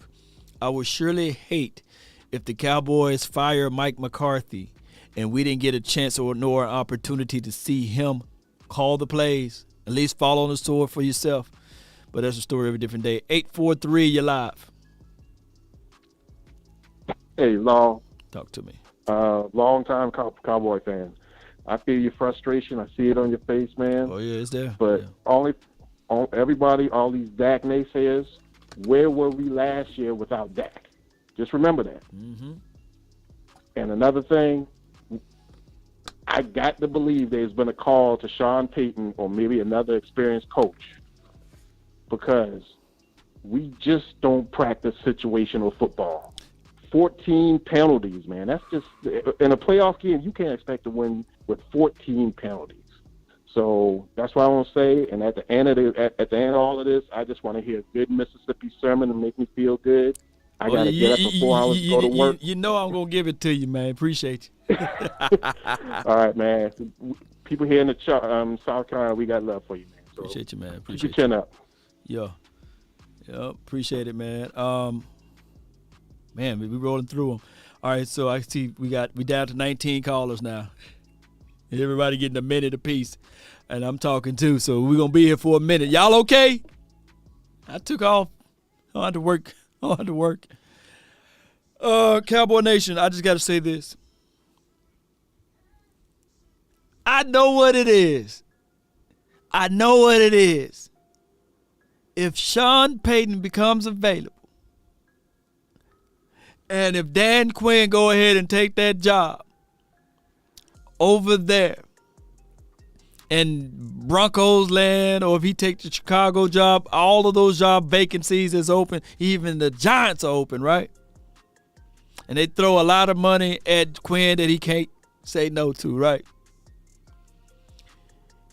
The best situation and solution would be, let's formulate this thing to do it the best way possible and realign the universe and the stars if Sean Payton is no longer available with the Saints. They bring Sean Payton back over here with the Cowboys, and they reach out to Zim and say, Coach, we're going to have you on the defensive side of the coin. Jerry Jones know Coach Mike Zim, and he know Sean Payton. Those boys were once worked together before, so that's continuity and rapport. Put the toothpaste back in the tube, baby. Oh, my goodness. And then have Bill Parcells, as old and as gray as he is, to be the advisor. That could quite possible be a Jerry Wayne Jones type of thing to do. And say, I dropped the ball. We thought that we had something in Jason Garrett, right? We thought we had something in Wade Phillips. All right, man, 951, man. Y'all let me know what y'all think about it. 951, you live. Hey, man, 2 hours? You been holding that long? Worth it. Woo! Yeah, 2 hours. Man, yeah, go ahead. Go ahead. I'm going to start your time now then. Go ahead.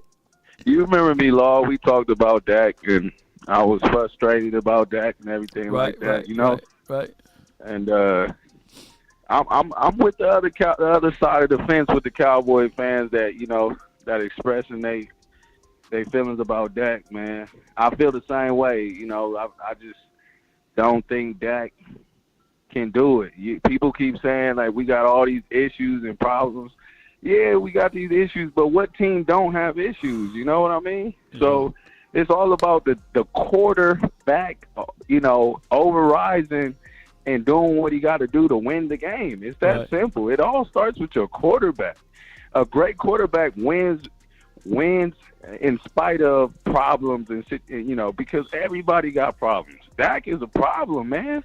You can't play like that in the playoffs. I told you that like a month ago. You're right. You can't. You and Swayze, y'all right. You know, I don't know if Swayze watching right now, but yeah, you're right. Yep. And Miss Jessica can't call people stupid because we disagree with you. Come on now. Like, we all fans of the game. Like, you know, we just got different opinions, and we have to respect that. But don't call nobody stupid. Come on now. I mean, but Dak, man, yeah, Dak got to go, man. And you asked the other caller, who do we go to? Yeah, who do you go to, man? Oh, you wasn't going to be saying to put Cooper Rush out there in this game, right? I got a great answer for you. Who? You just got to thug it out. Wait till we get a good draft pick or offer a trade to another team. I know it's not likely, but it's worth a try, man. I'm trying to get a Super Bowl, man. It's worth it, man. You tell me who, I'll let you go. Oh, who? A good draft pick or a trade for like Russell or Aaron Rodgers. These are quarterbacks who've shown themselves that they can prosper. Dak is he always reminds me that, hey, I'm a 4th round pick. He always reminds me of that. But thank you, Law. I don't want to hold you up, man. Appreciate you, man.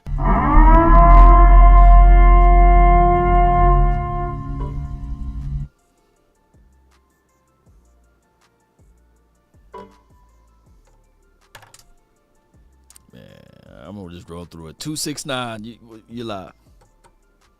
Hey, Law, what's up, man? All I want to know is this: how they don't see Mike McCarthy as the problem? That man won 1 Super Bowl with Aaron Rodgers. Not just won one; he made it to 1. He had Aaron Jones sitting on the bench. Aaron Jones, a Pro Bowler, somebody that Matt LaFleur and Stephen A. would say came in and took him to the promised land. And we dealing with Mike McCarthy? Stop playing. everybody know a running back got to get 20 to 25 carries to get into the rhythm of the game. And Zeke gets the ball 12 times. Tony Pollard get it 4. Stop playing with me, man. Them dudes gotta go. They gotta go yesterday. We too late. Jerry just needs to admit it. He dropped the ball on us. You shouldn't have hired Mike McCarthy. He can't do it. He can't get it done. There's never get Kyle Shanahan, C.D. Lamb, Amari Cooper, Ezekiel Elliott, and Tony Pollard and watch what he do. Everybody back they touch. No doubt, man. Appreciate you, bro. Good call, man. Good call, man. Oh my gosh, man. All right. 903. 903, you live. Hey, well, quick Talk question, sir. What is your song for calling in? I absolutely love that song, and I can't find it anywhere on the internet at all. Let me see if I can. Call my phone, hit my line. You talking about that one? Yes, you talking about that sir. one? That Okay. song is amazing to me. That's MBHD Nick. I don't even know the now. Hold on. Let me get the. I want to go into my keyboard here. Let's see what the name of this one. It only give me the abbreviation on the star. I believe that's what it on this star. So type in NBA HD Nick and on this, and then put in star, and then it should pop up. NBA HD Nick. That's the name of this song. But I appreciate you, man. Thank you, sir. Second question is. One question. Go ahead. Go for it. Shoot for it. Do we have too much faith in Tony Pollard being healthy? I saw something by KD Drummond on Twitter this evening, and he was talking about how as much as Tony Pollard was getting more yards per carry, he did not have that extra second, third, and fourth gear that he had against the Saints before he tore the plantar fasciitis. So we're thinking that Tony Pollard's healthy because of the yards per carry, but he's really not, and that's why he didn't get as many touches as we think he should have gotten. Do you think that could be the case? Ezekiel Elliott got a tear. One of those guys look a little bit more explosive than another guy. Corey Clement. It's just a mismanaged situation, and the Cowboys fumbled the ball with that one. You got to put Tony in. If you're not healthy enough to play, then don't suit up. That's how I look at it. But I appreciate you for calling in from the 903. Shout out to you, man. Appreciate you, man.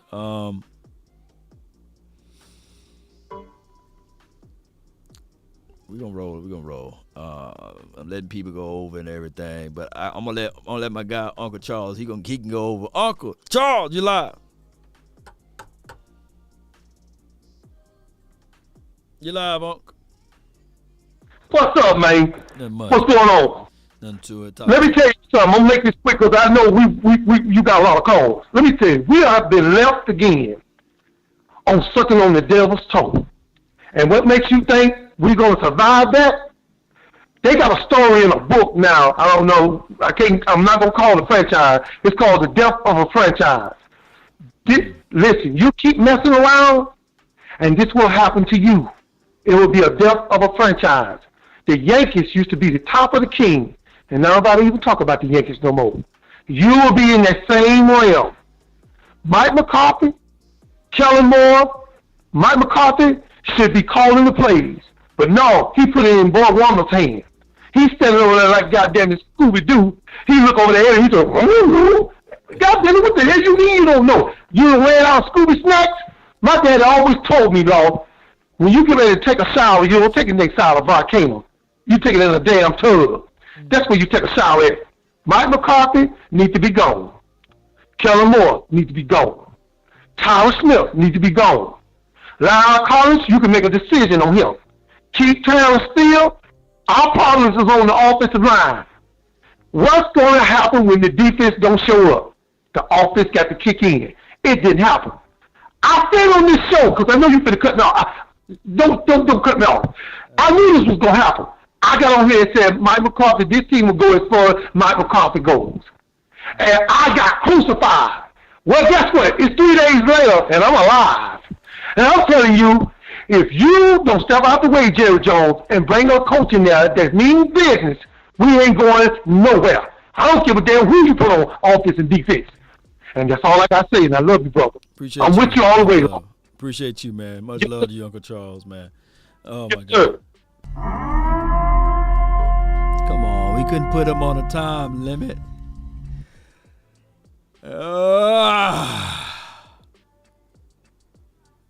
All right, got 13 more callers to go.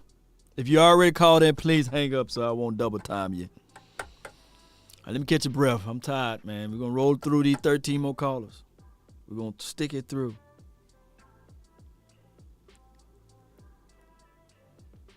434, you live. Hey, definition of insanity. This is 434 Coach. Coach, hope you're doing well, man. Coach, Appreciate man. everything you do. Definition of insanity is doing the same thing over and over again, expecting a different result. Mm-hmm. Let me tell you something. The list of the problem with the game that happened today is as long as the list as you had of phone calls, bro. All right? We got Mike McCarthy as an issue. We got Kellen Moore as an issue. We got Dak as an issue. We've had callers on here time and time again. Dak needs more help. I hate to tell you this, but you keep paying Dak this money and a wide receiver this money, this is probably the best team he's going to have in a long time, bro. You're going to start losing players here for too long. Listen to what I'm telling you. I've been around this thing for far too long, watched too many. Okay, we giving excuses to Dak that we never gave to Tony Romo. Okay? That never happened for Tony Romo. We give this man arm and arm length, okay? I got a couple things here. Kellen Moore, bro, he's a foreshadow of Jason Garrett 2.0. No question. Why we go for a fake punt and then turn around and kick a 51-yard field goal? Makes no sense. If you're going to go for it, you got the balls to go for the fake punt. You got the balls to go for a touchdown. Kick the field goal to win the game, not to try to go for a quarterback sneak 15 yards and then try to hope that the referee does his job. Other thing I want to throw out, Zeke, he been starting over Pollard. I know that's a contractual thing. There's no question. We can look at that and see that. That's a Jerry Jones saying, that's my man, I pay him money. You got to get him out on the field. There's no question that's what that is. I expect Dak to be better, brother. Okay? When we sitting here looking at short down and distance, Dak overthrows people time and time again. Over the middle today, he had 5 or 6 times. Where has it been? And I'm wrapping this up, I promise. Where are we at since our boy Beasley left? We have no crossing routes whatsoever in our repertoire, bro. None. Okay? And I'm gonna say this real quick. You explain something to me. When we win, we are the number 1 team in the NFL at 2-minute drives at the end of the first half for scoring touchdowns. It's like clockwork. We're going to get the ball before 2 minutes is over with, right?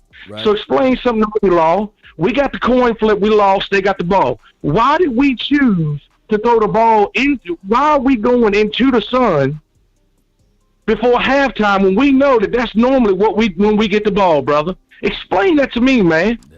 Explain that to me. This is stuff you're on the home field. You know the advantages and the disadvantages. They're supposed to play into your hands, and we find ourselves playing the strength to weaknesses and weaknesses to strength. Shanahan came in here, understood his strengths, and he understood ours, and he used ours against us. He knew we over communicate. We pursue too hard. He understood that. So what he started doing? Going to the weak side.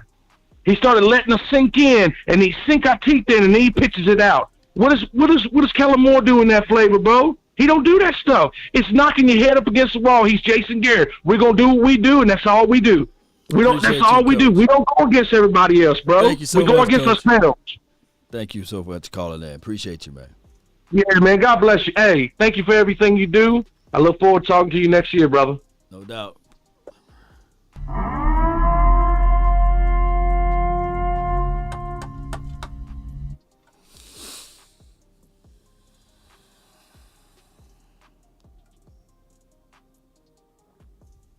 All right, we're going to do 1 minute. I'm too nice now. I'm too nice. 1 minute call. All right, so everybody, we got 12 people left on the line. Well, 11 people left on the line. 1 minute. You got 1 minute, so formulate what you're going to talk about for 1 minute. And I'm gonna own up my word. I'm trying to be a man of my word. I said I'm going to take care of all of y'all today. So 1 minute. Well, here we go. 843, you're live. Earlier you said 843, and I thought it was me. I leaned forward with the phone in my lap, but not for a slap. This is the boy Taylor Made. Law, a lot of people got a lot to say, and I like what you and the officer was saying earlier, but before I get to that, I'm going to talk about next year. I looked at the schedule, and the way it looked, it's exactly what Dallas needs, because they should open up 5-0. They should have a good run in the beginning, and then the later part of the season to prepare them to be a contender in the playoffs.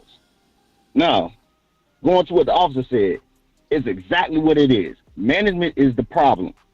You can have a change of command. As a vet, retired vet, when I was overseas, yes, I had my commander, I had my first sergeant, but I was a team chief. As a team chief, I stand as a team captain in the football world. So I understand your philosophy, but I run this. As a team captain, I make these calls because I know what works, and it's my job to make you look good. Now, everybody's saying that we need the O-line. We don't. FBI, open up! Because they don't open up lanes for Zeke. Appreciate you. But Dak. Captain Down, appreciate you. 915, you live. What's good, Law, man? I'm calling in from the 915. Look at, all I need is 1 minute to make my point. McCarthy's trash. Kelvin Moore's trash. There's one stat that you need to know. We run the ball 20 or more times, we win 90% of the time. That should have been the game plan all week. Emphasis, run the ball, run the ball. We didn't run 20 times. We lost. I'm out. Love, Cowboys. Woo! No doubt, man. Appreciate you.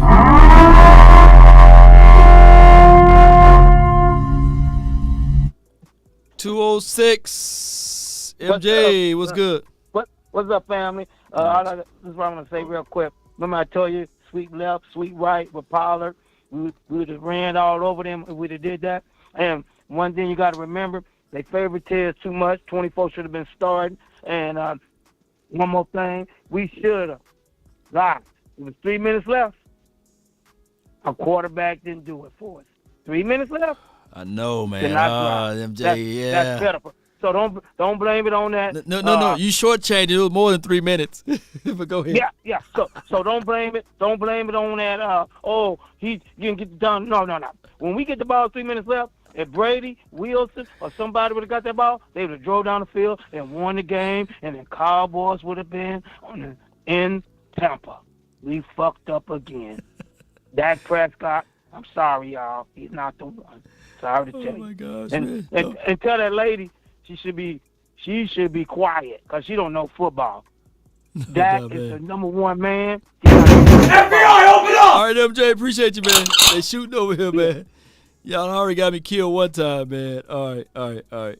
Come on. All right, so 469, you live. Yo, Lo. Talk to me, man. Hey, man. This is Westmoreland older brother, man. You know what I'm saying? I be hearing my little bro talk to you, so I have to hit your line, dog. I see. What's good? Because at first I said, I saw the 214 Westmoreland. I said, man, you got multiple Westmorelands. Hey, man. Good. Tell him more, dog. Can we see Mike McCarthy really be over this team without the vestiges of Jason Garrett all up in it, man? So that man is a Jason Garrett product. We talking about we need to get rid of Jason Garrett culture. We need to do all this. But we had the main man that is the protege of Jason Garrett right behind him, calling all the plays. My man got Zeke out here with a PCL tear and Tony Pollard loaded up, ready to go, and not even using him. What we doing with that, man? What we doing, man? Be beta mailing this thing out, baby. Man, I know Mike McCarthy, and I'm about to go, but let the man have his shot to at least go down with his own ship. No doubt. Appreciate you, man. Man, y'all keep getting me killed over here, man. All right, so we got, is this Flavor? You live? Man, no parade this year. My heart is hurt. No energy at the beginning We need to run the fastball from the beginning. We need to run that big boy package early. We need a head coach that can put his thumb on the game plan. And when we lose, he takes all the blame. When we win, he gets all the praise. We need to stop letting opponents come in our house, dictate and impose their will in our house. Totally unacceptable. Last but not least, I bleed silver and blue. Dallas Cowboys for life. Ride till they die or till I die. I'm going to remain optimistic and hopeful for next season. Law, don't stop doing your thing. You are nothing but the best. Appreciate and I'm out. You, man.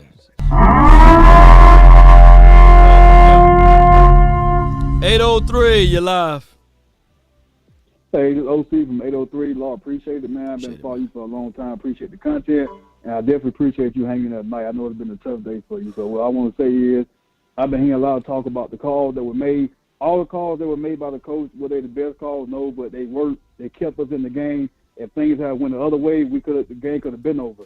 So I appreciate, the calls keeping us in the game when they did. The only thing I got to say is as far as the offense, I feel like we don't have an actual scheme. And so if you don't have a scheme, it's hard to beat good defenses.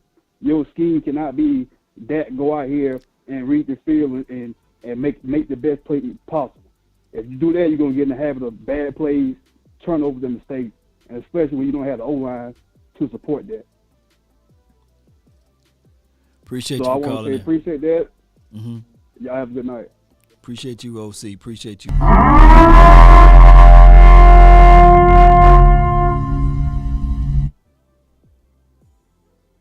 $817, you're live.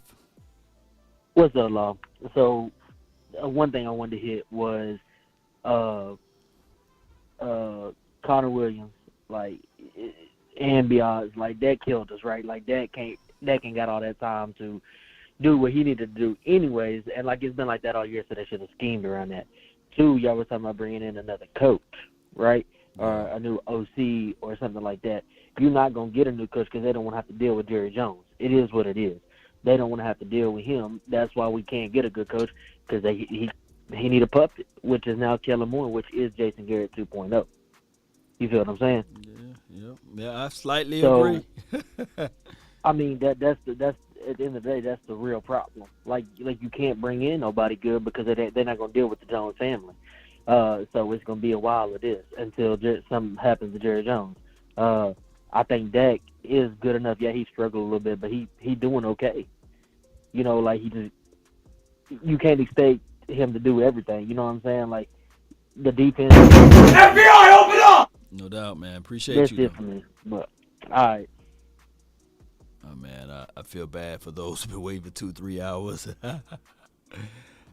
I don't know. 907, did I get you before? 907, you're live. Yo, what's going down, long time listener, first time caller, man. Appreciate you, yeah. I appreciate your time, man. Hey, I just want, overall, I think everybody else has echoed the same sentiment I share, and I agree with you 100%. If Kellen Moore is our head coach next year, I will lose my damn mind. If I kept all these damn receipts on these jerseys I done bought, I will return them. We won't prosper with this dude at the helm. Like everybody else said, this is Jason Garrett 2.0. We dealt with that shit for the past 10 years. We're going to deal with it for another if he's still there. Scheme-wise, nobody's surprised by what we're doing.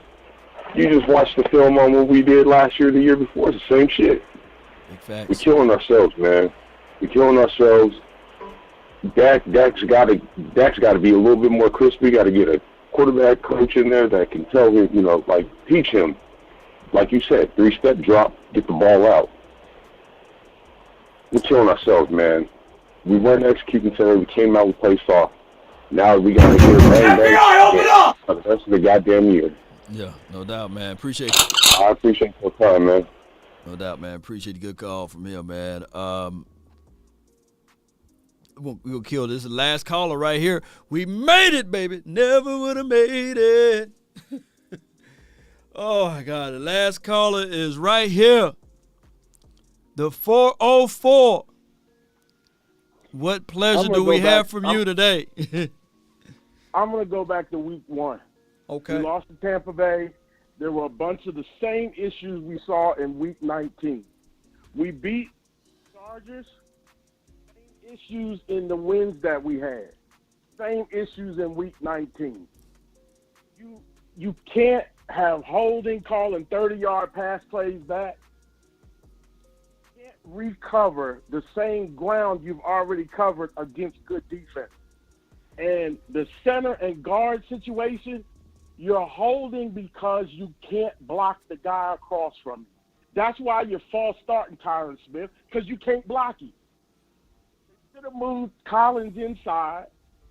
Let Steele play the right tackle. I don't know why, but they just wouldn't do it. Wouldn't do it. Zeke has got a tear. You won't play Pollard. The same favoritism that we saw 10 years, these last 10 years. It's the same mess over and over.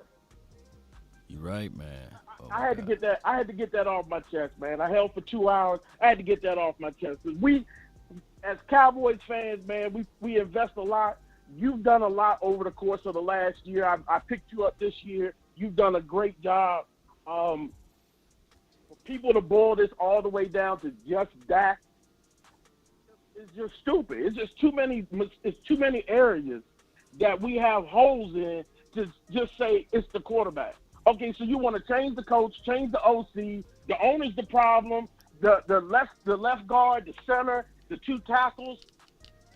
You got all of that. So somebody give me a guy who's going to come in under all these circumstances and play better than that.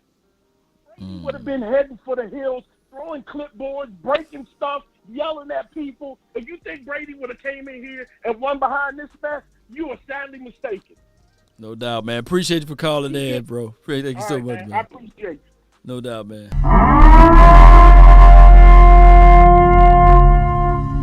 He was the last caller. We had the phone lines open. We hit everybody that was in the room before I locked the call line.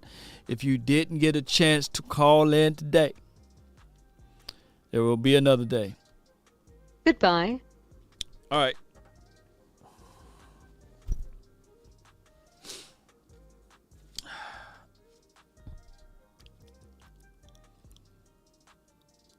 I forgot by the third or fourth caller that I was supposed to go in, but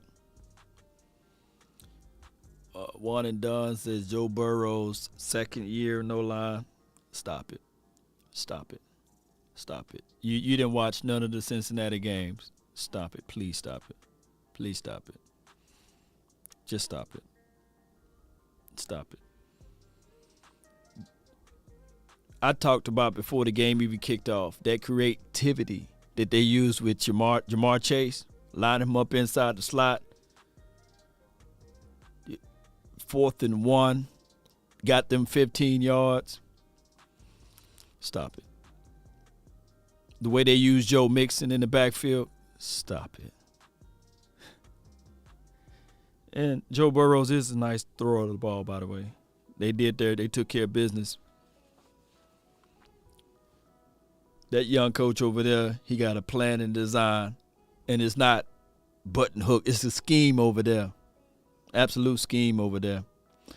Tom Brady, on this particular team, he would chew, literally, he would chew Kellen Moore and spit him up. He would chew him up and spit him up and then chew him up again. He will be in the face breaking clipboards in Kellen Moore's face. He forgot more football than Kellen Moore exhibits out there on the field. If Tom Brady was to be on the Cowboys team.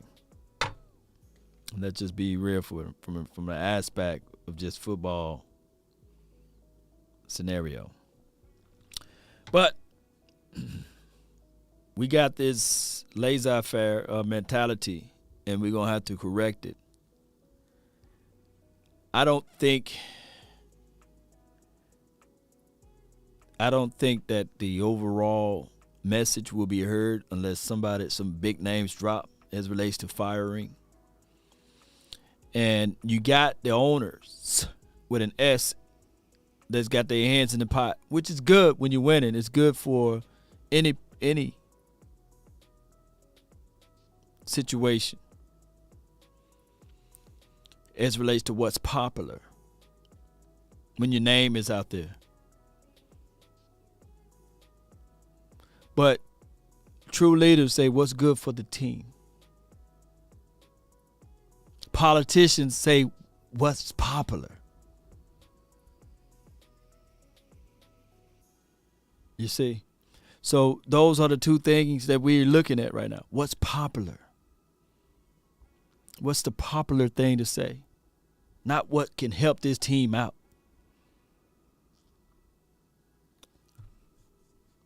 There's not a person that's in this chat today that literally will say, hey, Jimmy Johnson don't belong in the Ring of Honor.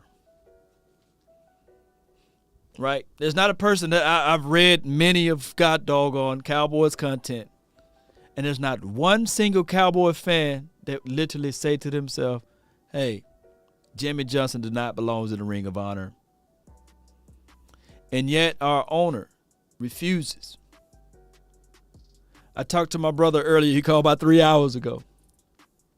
And he said that his owner spoke one time this entire year for the 2021 season. That his general manager, John Lynch, by himself, only talk on every other Friday. And I'm not trying to shade 105.3 The Fan because those are my boys. But when we talk about a 79 to an 80-year-old man with 2 episodes a week, as a Cowboy fan, we love the content and the information that they share. I got text messages in this thing right here that my brother hit me up and said, oh, the Cowboys got pads on. We got their mind. The problem is when you play in a physical sport that's designed with chess pieces, you got to throw in the mentality aspect of it. The Cowboys thought that they was going to come into this situation as a home game, and they looked at the sheet of paper and they believe that they can achieve. I see multiple people. Oh, excuse me. I think my guy John Stephen Jones got 2 episodes that he do a week. That's 4 episodes. That's 4 informations about the Cowboys out there to the masses. I get it. You know, I'm not sitting here selling it or denigrating that because we love the content. It helps us out. It helps us go about. That's why we are the #1 franchise is merchandise. The bookie, they win regardless of whether or not you win or lose. They get money. And they're going to be talking about this subject all next year. And there's no way we can run and hide from it. Because you got people that will remind you of your shortcomings, right? That's just how it goes, Cowboy Nation. Reel it in, settle it in. And there's only going to be one team that's successful this year. The team that lift up that Super Bowl Lombardi Trophy. The team that is going to parade up and down their respective cities or city. So that's the situation, Cowboy Nation. So when we look at everything, I'm going to tell you guys, let's stay focused and rooted in and see for the draft. But there's only one successful team at the end of the year. Only one. And that's just how it goes. Everything is back into the box. I may be eating this crow today, but I'm going to give me some well rest. We're going to time for to do the evaluation. Mock draft time, baby. Oh, my goodness. Peter says commercial after commercial Dak Prescott makes. If you can keep your head, Cowboy Nation, without the aspect of this, of losing sight of your goal. If you can trust yourself when all men doubt you, but make allowance for their doubting too. I know you guys heard this till you turn Cowboys blue in the face, but it's true. Don't worry about everything else what the naysayers are saying. At the end of the day, we still support this team. Yeah, I gotta eat this crow.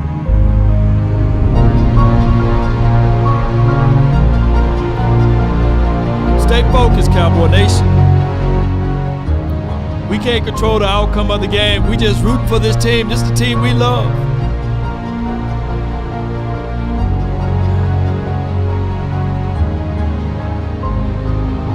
Don't worry about it, Cowboy Nation. I'm frustrated and angry just like anybody else.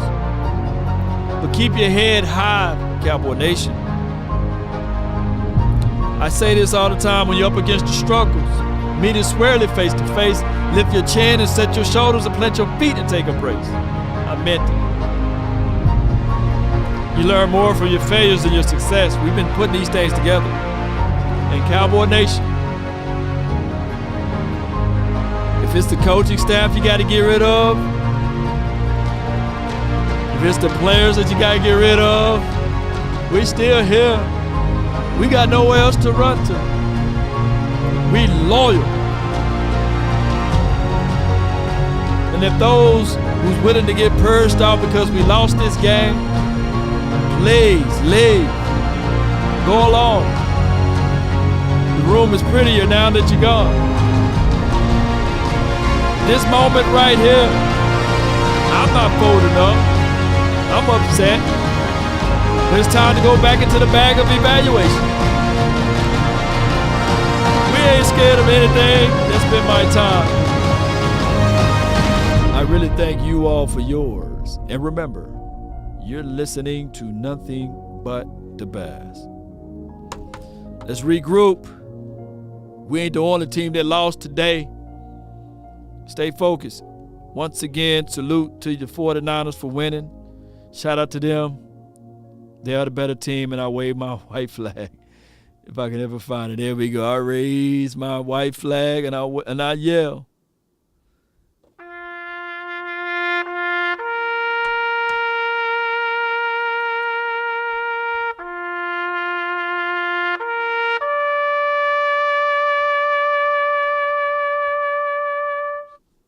He gonna cry when he get in the car, right? He needs some milk. Oh my gosh, man. Let's get on up out of here, man. Let's get on up out of here. Let me find some outro. It's sad, Cowboy Nation. I ain't going nowhere, though. I ain't going nowhere. Yup. It is what it is.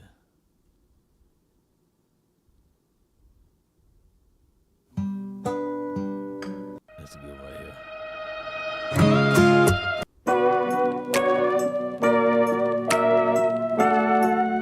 That's a good one right here.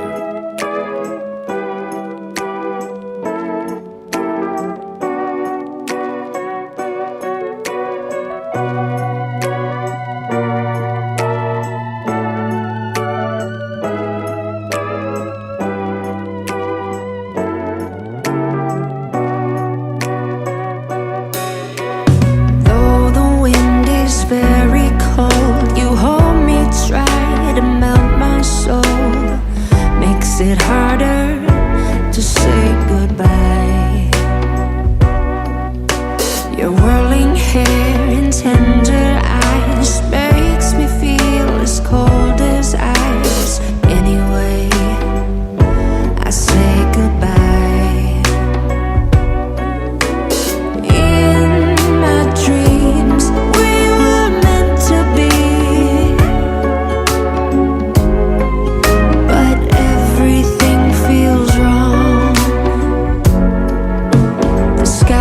Great times are changing. This is the end of everything, but it's hard to say goodbye.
Calling law, baby. We up out of here. You left me stranded, looking like a fool. Let me see some blue hearts in the chat. All those nights alone in our bedroom. You said one thing and did another, didn't you? Know this, I refuse to be blue. Don't try, don't try to deny it. You know it's true. The shame is on you. I'm your man. Stand up for me.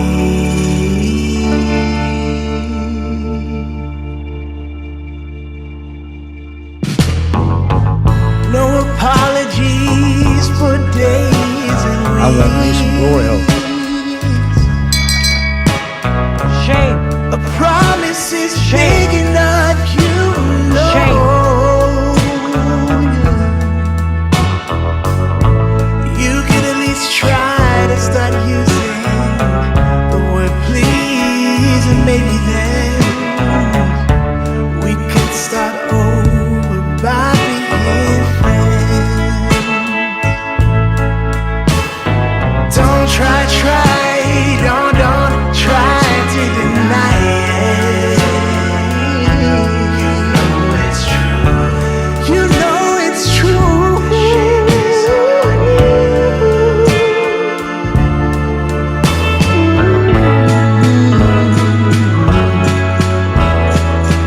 The shame is on you.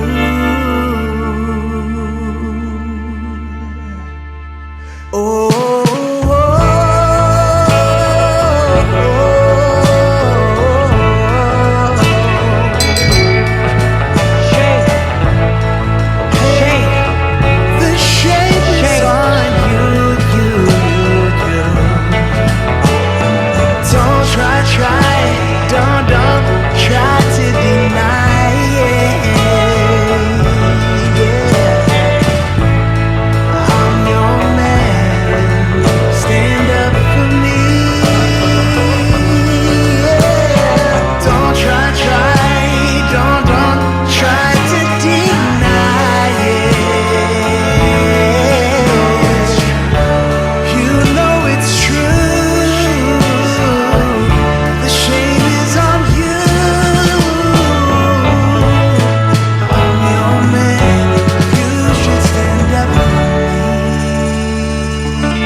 Suddenly you look like a stranger, a face I knew but I must forgotten. Emotional flicker, you were my everything. We know we could have done it better. Fought for the little things we wanted. I know we were so good together. Still you had to let go.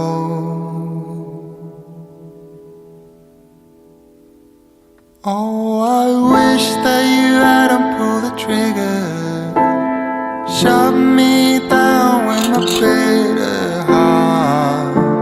My blood is getting thicker. You shut me down with my bitter heart.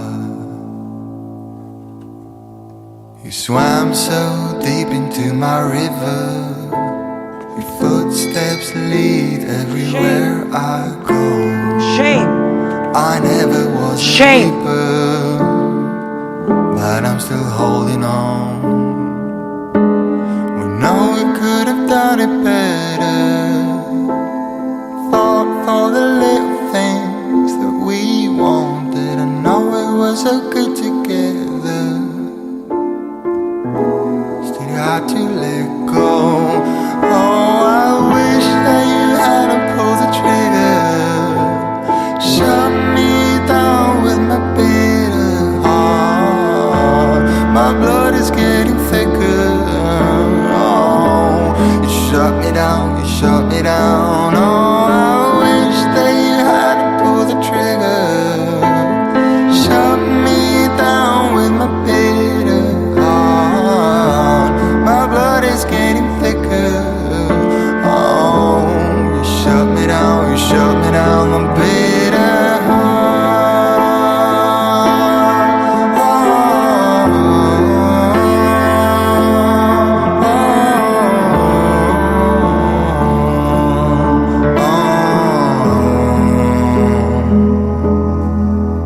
Oh, baby, look at me just one more time. Tell me that you don't regret it. I really thought we were fine. Then you shot me down. Oh, I wish that you hadn't pulled the trigger. Shut me down with my bitter heart. My blood is getting thicker. Oh, you shut me down, shut me down. Oh, I wish that you hadn't pulled the trigger. Shut me down with my bitter heart. My blood is getting thicker. You shut me down. You shut me down.